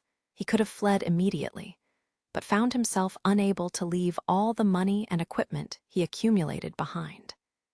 He was a man who held greed above safety, choosing to focus on the money right in front of him rather than the danger that he could face at any time. It's the end of the line for me here, he swore under his breath, cursing the town where he lived for many years as he left the inn. Not like this place is any good for me anyway. It went without saying that he was leaving without paying his lodging fees or the massive debts he owed. His mind was already focused on what he needed to do next. It'll probably be harder for them to pursue me if I'm near Strigo. That place is so dangerous and overrun with drugs, it'll make a great place to hide. Yeah, there are rumors that there's some weird narcotic getting popular over there, but it'll be a decent place to take cover for the time being. Benelli walked along, remembering the city overtaken by a drug epidemic due to the mafia's overreach. He stopped short at the sight of a lone woman. Wah! Judging from her demeanor and equipment, she was probably a novice adventurer. She had long hair and wore robes typical of a magic user. Even at first sight, it was obvious it wasn't her. Their statures may have been vaguely similar, but there wasn't any other resemblance. However, the memory of the woman from last night haunted Benelli as he looked at her. By reflex, his right hand moved to grab his weapon. This certainly wasn't the time for distractions. Even the guild would start feeling the pressure soon. Reason said as much, but if his grip on his baser instincts wasn't so weak that he couldn't suppress his desires, he never would have been in so much trouble in the first place. The only thing running through his mind at that moment was venting his frustration by destroying this woman who reminded him so much of that terrible monster. I can always leave town immediately, Benelli mumbled to no one in particular as he set down his things and silently drew his weapon. It shouldn't be a problem for me to stop and have a little snack. For this novice adventurer to be living around the dangerous outskirts of town, she probably didn't have much money. Poor unlucky little thing, he thought as his face twisted into a smile. He, on the other hand, was very lucky. He licked his dry lips and stomped on the ground before dashing toward her. In the blink of an eye, the green blade swung to close the distance as he moved, intending to slash off his prey's legs. She didn't even sense his approach, but it ended the same way as the previous night. Something red moved out of the corner of his eye, and noticing it, Benelli immediately changed the trajectory of his double-edged sword. Fucking hell, why do I keep getting interrupted? That weapon, Melina, the red-haired swordswoman who had sliced at the man, growled through bared teeth. "The random attacker, it's you." She had come upon him completely by accident. Boredom had prompted her to go for a run, and when she spotted a man in the distance with a large pack and a strange air about him, she got curious. Seeing him drawing his weapon, she rushed in to try and stop him. It was then she saw what kind of weapon he was wielding. "You killed my friends. Why do things never go right?" There was a discrepancy in their conversation, but now they both had a reason to turn their swords on each other. "Huh, oh." The female magic user still didn't seem to understand what was happening. She'd heard a metallic clashing sound and turned around to see two people she didn't know crossing swords. Since she was still a novice and not yet used to these displays of violence, she was slow to react. "Get out of here." Eek! Initially stunned by the fight that suddenly broke out before her, the woman finally dashed away in a panic at Melina's roar. The swordswoman didn't have time to watch her escape, as she repelled the man's two blades and tried to create some distance. The man she faced glared at her, his gaze oozing with murderous intent as he held the weapon in a low stance. He was strong. She knew that much just from how he carried himself and the one strike he made earlier. She had seen this adventurer before. She didn't know his name, but she had observed him interacting with her older brother, who was also an adventurer. He was certainly above her in rank, probably 4th class like her brother, maybe even higher. Still, Melina tightened her grip on her longsword. "I'm not going to back down." She physically fortified herself and launched straight into an attack, delivering a wide swing of her longsword down from her shoulder as Benelli moved. Taking a step back and moving away from her, he met her sword and parried it to the side with the double-edged sword's upper blade that was ready from a low position. Then he launched forward using the same foot, slashing the lower blade toward Melina's right side. His upper blade hampered her attempt to recover, and she didn't have time to pull it back to defend. This was one of the dangers of using a longsword. She immediately let go with her left hand and recited a short incantation, producing a burst of fire magic. Double-edged swords struck in a sweeping motion, but this also meant they lacked power. That was enough to weaken the attack's momentum. She used the explosion of the fire to retreat, the tip of the blade only nicking her armor. NGH. It was only a single exchange of blows, but it was enough that their faces showed opposing expressions as they both became aware of the difference in strength. Realizing that his opponent was inferior to him, Benelli went on the offensive, swinging the upper blade up from its initial lowered position and stabbing at her neck.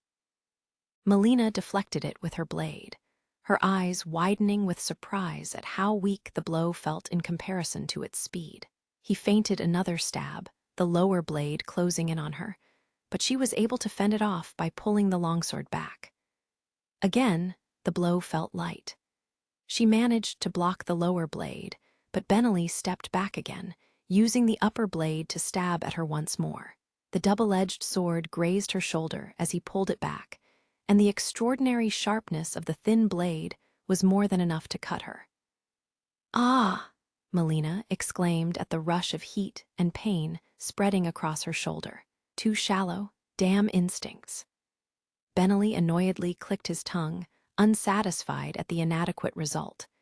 Melina could feel the cold sweat on her brow. If she had ducked any slower, he could have cut clean through her shoulder muscles. Even if she could use regenerative magic, healing a large muscle that had been cut through took a lot of time. Pushing through the pain was one thing, but having one arm rendered useless by severed tissue was life-threatening for a sword user. They were at completely different levels of experience. Melina had intended to fight back, but she realized she had been too naive. It would probably be impossible to run away as well. This wasn't the type of man who would let go of the opportunity an opponent gave by turning their back to flee. An unbeatable enemy. The fear of death should have been creeping over her. But strangely, Melina harbored a different feeling. At that moment, frustration was the only emotion filling her heart. Her opponent was strong, there was no doubt about that. But superficial. Huh, Benelli responded to her words in a hoarse voice. That's right, it was superficial. Compared to his prowess with the blade, his physical strength was overwhelmingly lacking. Even in their previous exchanges of push and pull, he probably could have overcome her if his blows had been stronger. She was still alive despite their differing experience levels. The more talented you are, the harder it is for your strength to keep up. That's right. This man was strong but shallow. That's why it was so frustrating that she couldn't beat him. You have all that talent, and yet you devoted yourself to frivolities.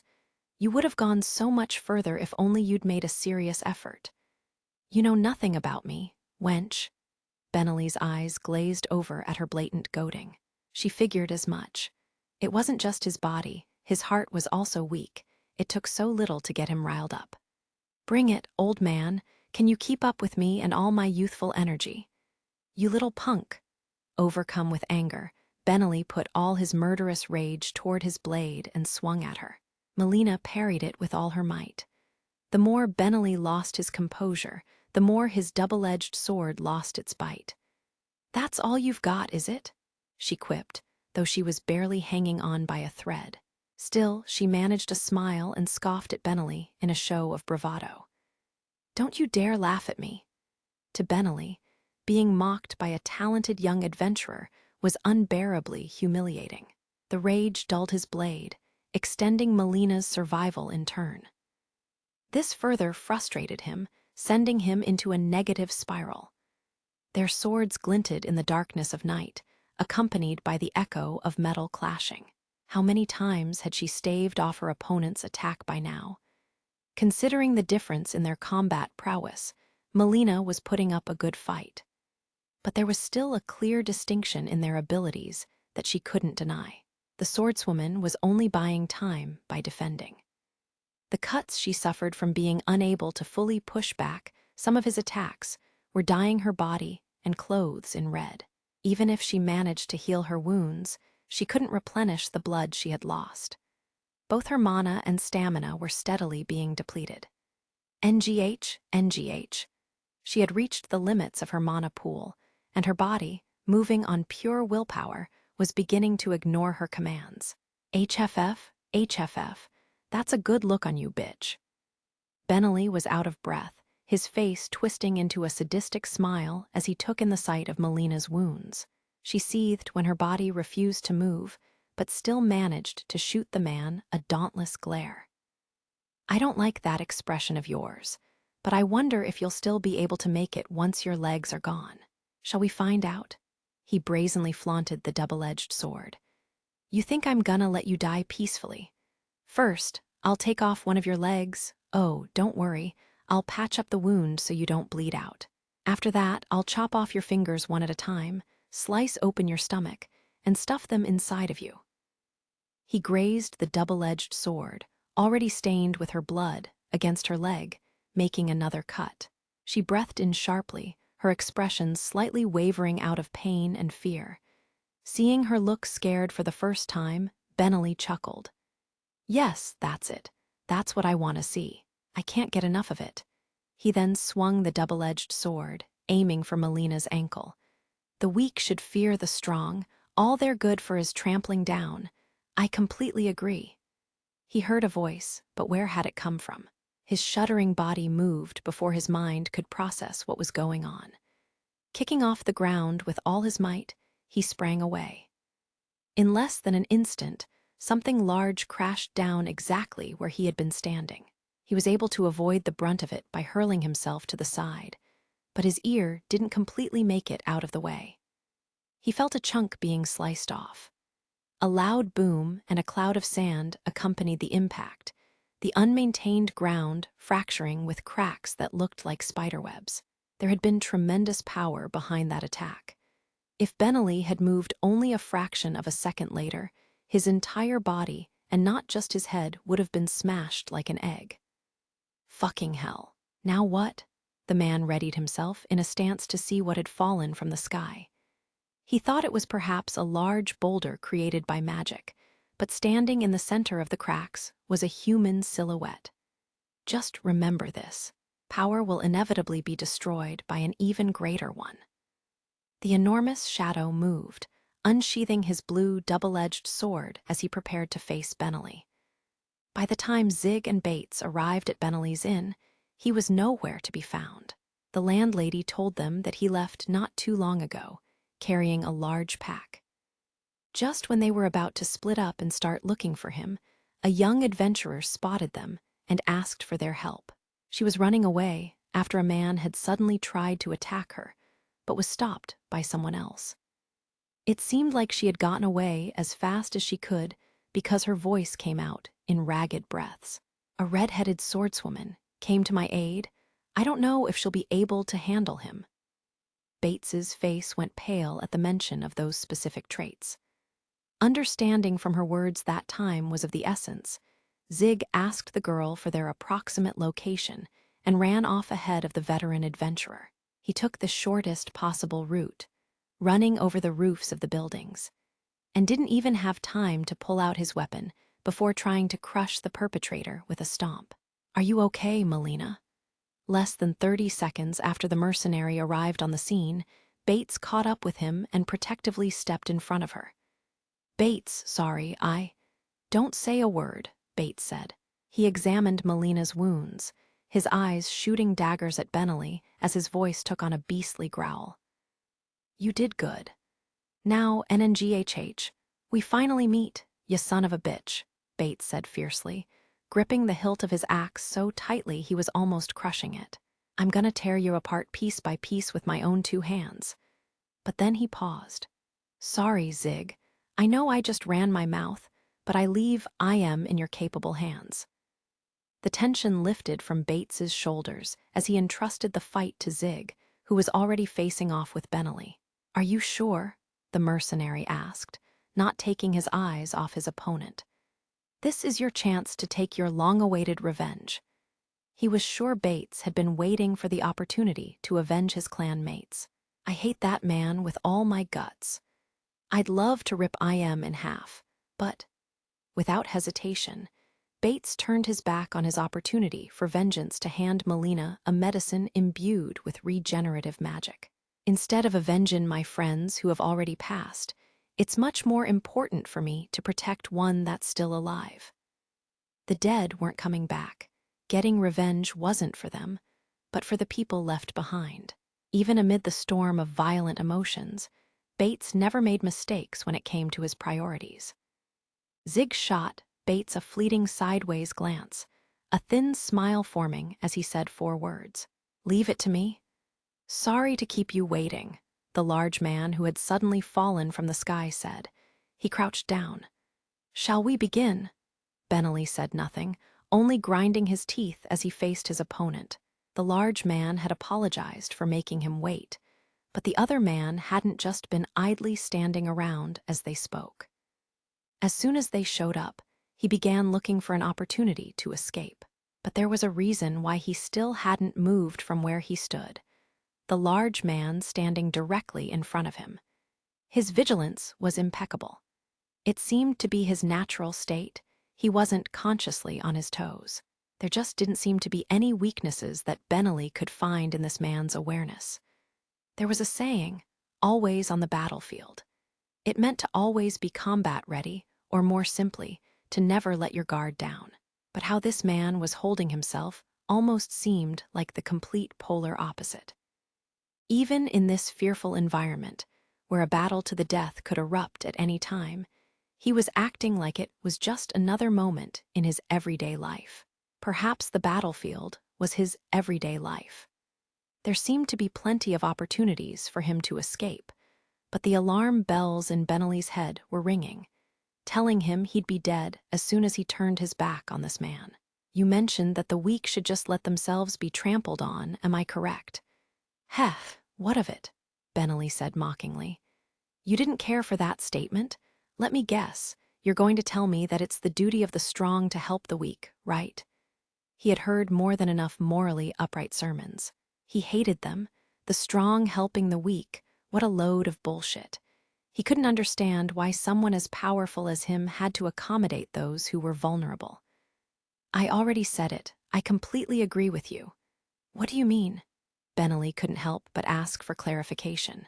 Zig chuckled to himself. In this day and age, the weak are in the wrong. If they don't want to be trampled, they must become stronger. There's no value in righteousness not backed by power.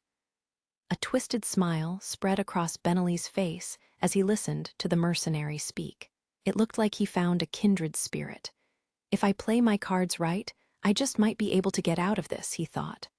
Ha! Well, well, well. I see you're a man who knows what he's talking about. What do you say? Want to team up? He was about to suggest they join forces when Zig cut him off. That's why it's your turn to be trampled down like the weakling you are. His statement crushed Benelli like a heavy rock. What? He didn't immediately understand what this man was trying to say. Weak? Who's weak? He can't be talking about me, can he? As those words sank into him, Benelli's eyes flashed with anger. Zig took the opportunity to taunt him by making a beckoning gesture. Come and get me, you halfwit. There's a price to pay for choosing the path you did without thinking it through. Bring it on. The mercenary readied himself as Benelli dashed toward him in a fit of rage. The green and blue twin blades that once lined the shelves of the armory met once more this time, in combat. Die, die, die. Flying like an arrow, Benelli ran at Zig, flourishing his double-edged sword. His swift movements and whirling attacks made him appear like a storm in human form. A downward slash to a backward thrust, a sweeping stroke with the hilt tucked at his side. He stabbed at the mercenary, who had taken a step back. Benelli was a whirlwind of green as he violently swung in all directions. Zig parried and dodged the sharp blows, but he didn't try to counter. Ha ha ha, do you still think I'm weak now? Emboldened that his opponent wasn't attempting to fight back, Benelli furiously increased his flurry of attacks. Watching his skill with the sword, Zig nodded in agreement. You're quite impressive considering that you haven't been using this type of weapon for very long. Oh, so you realize that now, you imbecile, but it's already too late. Wielding a twin blade was an incredibly difficult feat. Not only was it a long weapon, but handling something with blades on both ends demanded an unimaginable amount of mastery. Since the user could only grip it in a small area, it required different techniques than a stick or spear, even if they looked similar. And Benelli had mastered it. He was the real deal. That's why you're weak. To Benelli's surprise, Zig stepped into his barrage of attacks and blocked.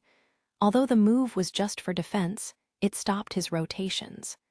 The green blade froze. His power was due to the blade tip's swirling attacks, but if another weapon was in the way of the bottom blade, he wouldn't be able to spin. Why, you? Benelli tried with all his strength to pull his weapon back and recover, but Zig's twin blade didn't budge. He tried to shake him off using a push-and-pull weight-shifting technique, but it also didn't work. The mercenary was holding down the other man's double-edged sword with just the sheer strength of his arms. Even if someone could get far with their skills, some strength and conditioning were still required. Just like a baby couldn't win against an adult, techniques alone weren't enough to bridge the gap in power. Zig never took the physique he was blessed with for granted, and never failed to train and develop his skills. Talent didn't make you grow physically stronger or develop fortitude. Benelli had indulged in his extraordinary talent and grievously neglected the basics. You're weak, Zig said with a tone of indifference, enraging Benelli even more. Corroded by your own talent. Gah! Benelli roared, amping his physical fortification up to its limits, and thrust Zig's sword away. Along with his talent, the man was also blessed with a large amount of mana that was enough to compensate for his negligence. But it was only a temporary fix. No matter how much you fortified yourself with magic, a weak body wouldn't hold out for very long. Ignoring his arms that were screaming in unbearable pain from overuse and forceful strengthening, Benelli threw off Zig's blade before launching a counterattack. A perfect strike. the man put his talent on full display in this last, desperate moment. Going out of his comfort zone to show how proficient he was, he spun the thin blade in an elegant arc toward the mercenary's right shoulder. Nice try. Benelli's blow was met by Zig Crane, the mercenary who had defeated a witch. He vigorously thrust the lower blade of his weapon upward to meet the other man's strike. An upward slash versus a downward one. With gravity on its side, the latter should have the advantage, but the blade that was repelled was Benelli's. All this was due to the weight difference between the weapons, honed technique, and most of all, an overwhelming gap in physical strength. Even an exemplary display of talent couldn't compensate for the strength of his strikes. Zig moved to counterattack for the first time. Taking a step forward with legs so strong they caused the earth to cave when he struck the ground, he swung his raised twin blade down as if it was being pulled by gravity. Crap! Sensing the force behind the blow, Benelli retreated in a panicked frenzy. His judgment was quick, but he was half a step short of avoiding the slash. The difference in stride and arm length due to their physical disparity, as well as Zig repositioning his hand to the bottom of the handle as he swung the twin blade down, was enough to get into his guard. It tore through the barrier he had thrown up using his magic item. Colliding with the double-edged sword Benelli had instinctively raised to defend himself. The shock of the impact made him feel like he was floating, almost like he was hit by a carriage and sent flying. The low vibration in his stomach didn't seem like it was caused just by sword meeting sword. NNHGA, HFF. The air escaped from his lungs. He had managed to hang on to his weapon, but his double-edged sword was now sharply bent in the middle. If the handle hadn't been made from the bones of an extremely robust monstrosity, it probably would have been sliced in half. This was the result of directly taking just one of Zig's forceful blows. "You fucking monster!" Benelli was kneeling on the ground, and he looked up at Zig. Even after avoiding all of the enraged man's attacks and delivering that staggering blow, the large man wasn't even out of breath. Like I said, power will inevitably be destroyed by an even greater one. The disgraced adventurer frantically tried to move his numb arms, using his bent, double-edged sword as a crutch to rise to his feet. That's what it means to choose a life of trampling the weak. Preying on others comes at the cost of becoming the prey yourself. Survival of the fittest, that's the path you chose. Managing to somehow support himself on his trembling knees, Benelli gave a laugh that sounded like there was something stuck in his throat. "Ha ha ha, that means the day will come when you become the prey too. You really think you're some big shot, huh?" This was unforgivable. This man was cut from the same cloth as him, and yet he was recognized by others, relied on, accepted. What was the difference between the two of them? You're also someone who got to where he is by forcefully trampling on the lives of others. Benelli lamented, his voice echoing as he forced the words out. "What's so different about what you and I are doing?" Zig gave an ironic laugh, remembering how he slew his former comrade in arms. "We're not different, you and me." He had only made it as far as he had by using countless lives as a stepping stone.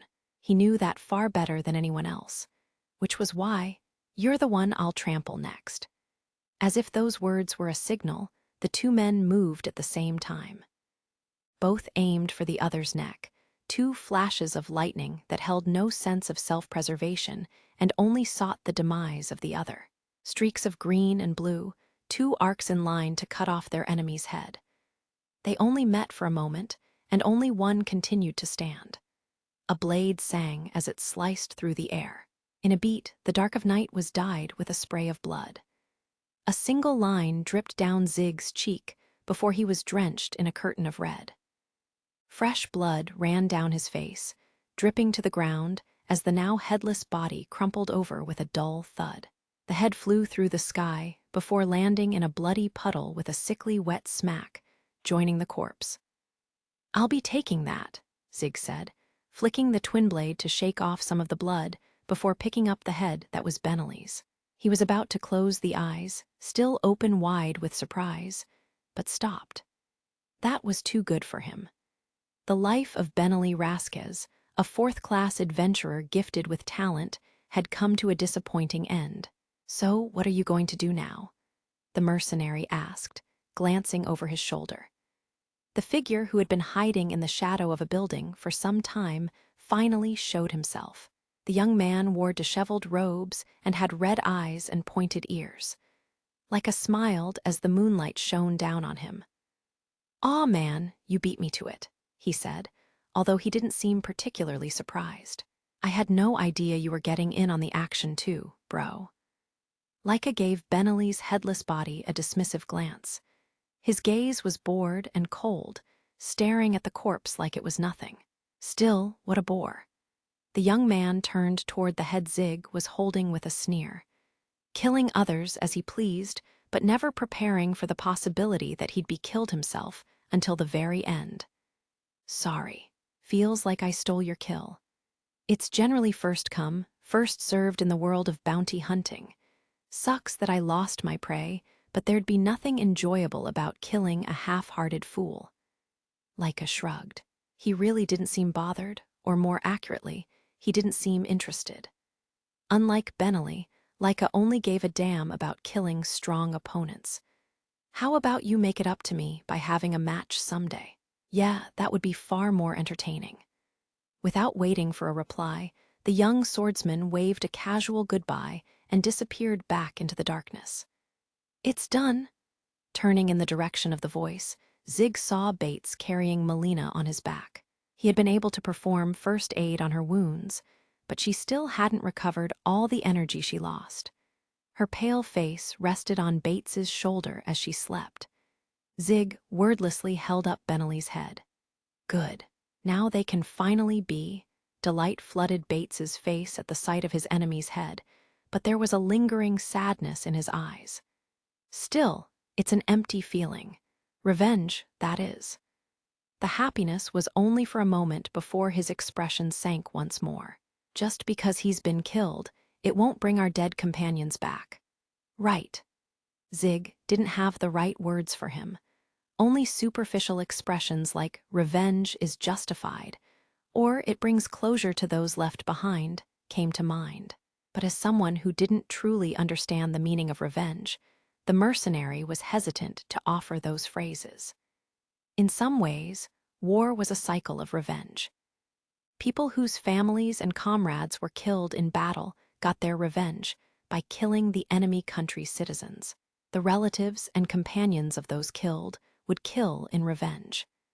That was one of the essences of war.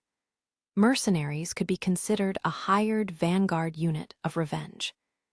As someone who had participated in his fair share of it, Zig felt a great irony in the fact that he still didn't understand what it was. The mercenary stuffed the head into a sack and shouldered his twin blade as he got ready to leave. "Still, you were able to protect her this time." His words prompted Bates to glance at Melina, who was still slumped over his shoulders. He had been able to rescue her because he didn't lose his desire for retribution. Because he acted on his desire for vengeance, he had been able to save a life. "You're right," Bates said proudly, treasuring the warmth he felt on his back. "I suppose all's well that ends well." Compared to all the uproar the situation caused, its resolution was rather anticlimactic. Zig turned the head over to Bates, and his reward money was delivered the day after. For whatever reason, Melina was the one to bring it to him. Her arrival caused Sayasha to put on a menacing demeanor.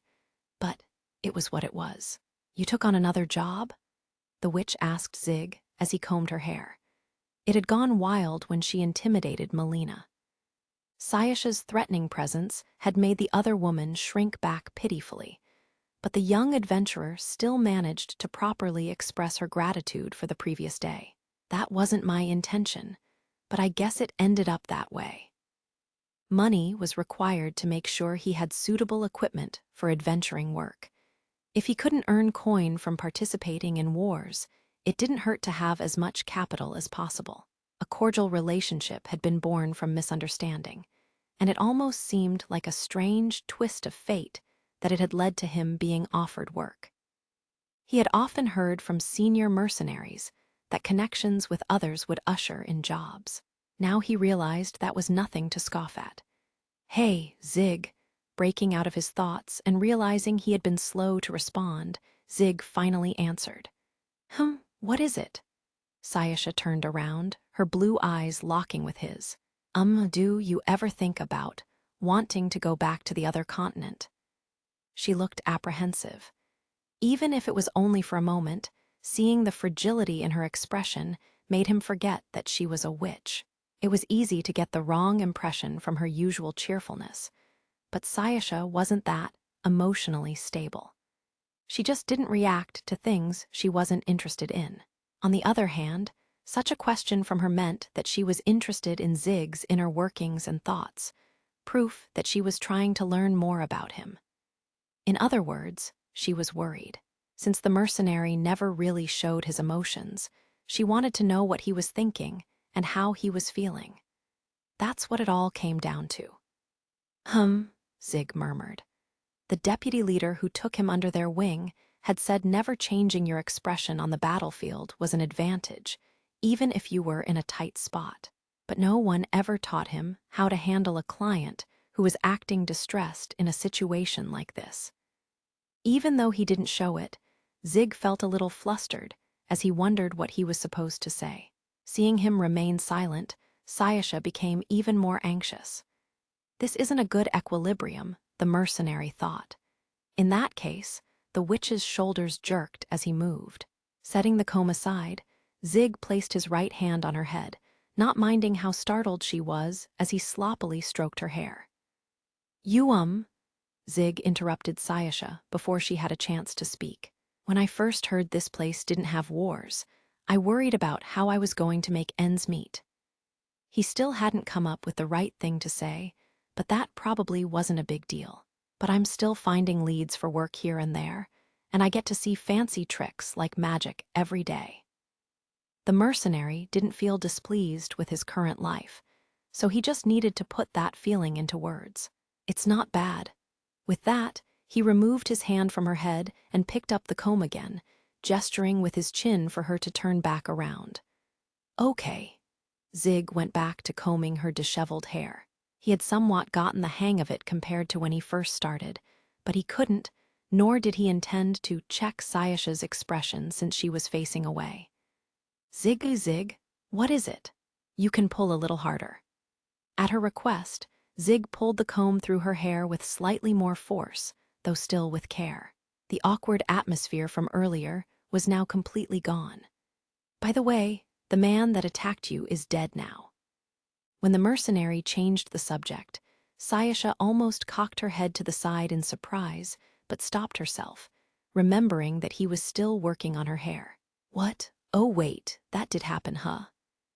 She didn't have a very strong reaction, perhaps having already processed the matter in her mind and on her way to forgetting about it.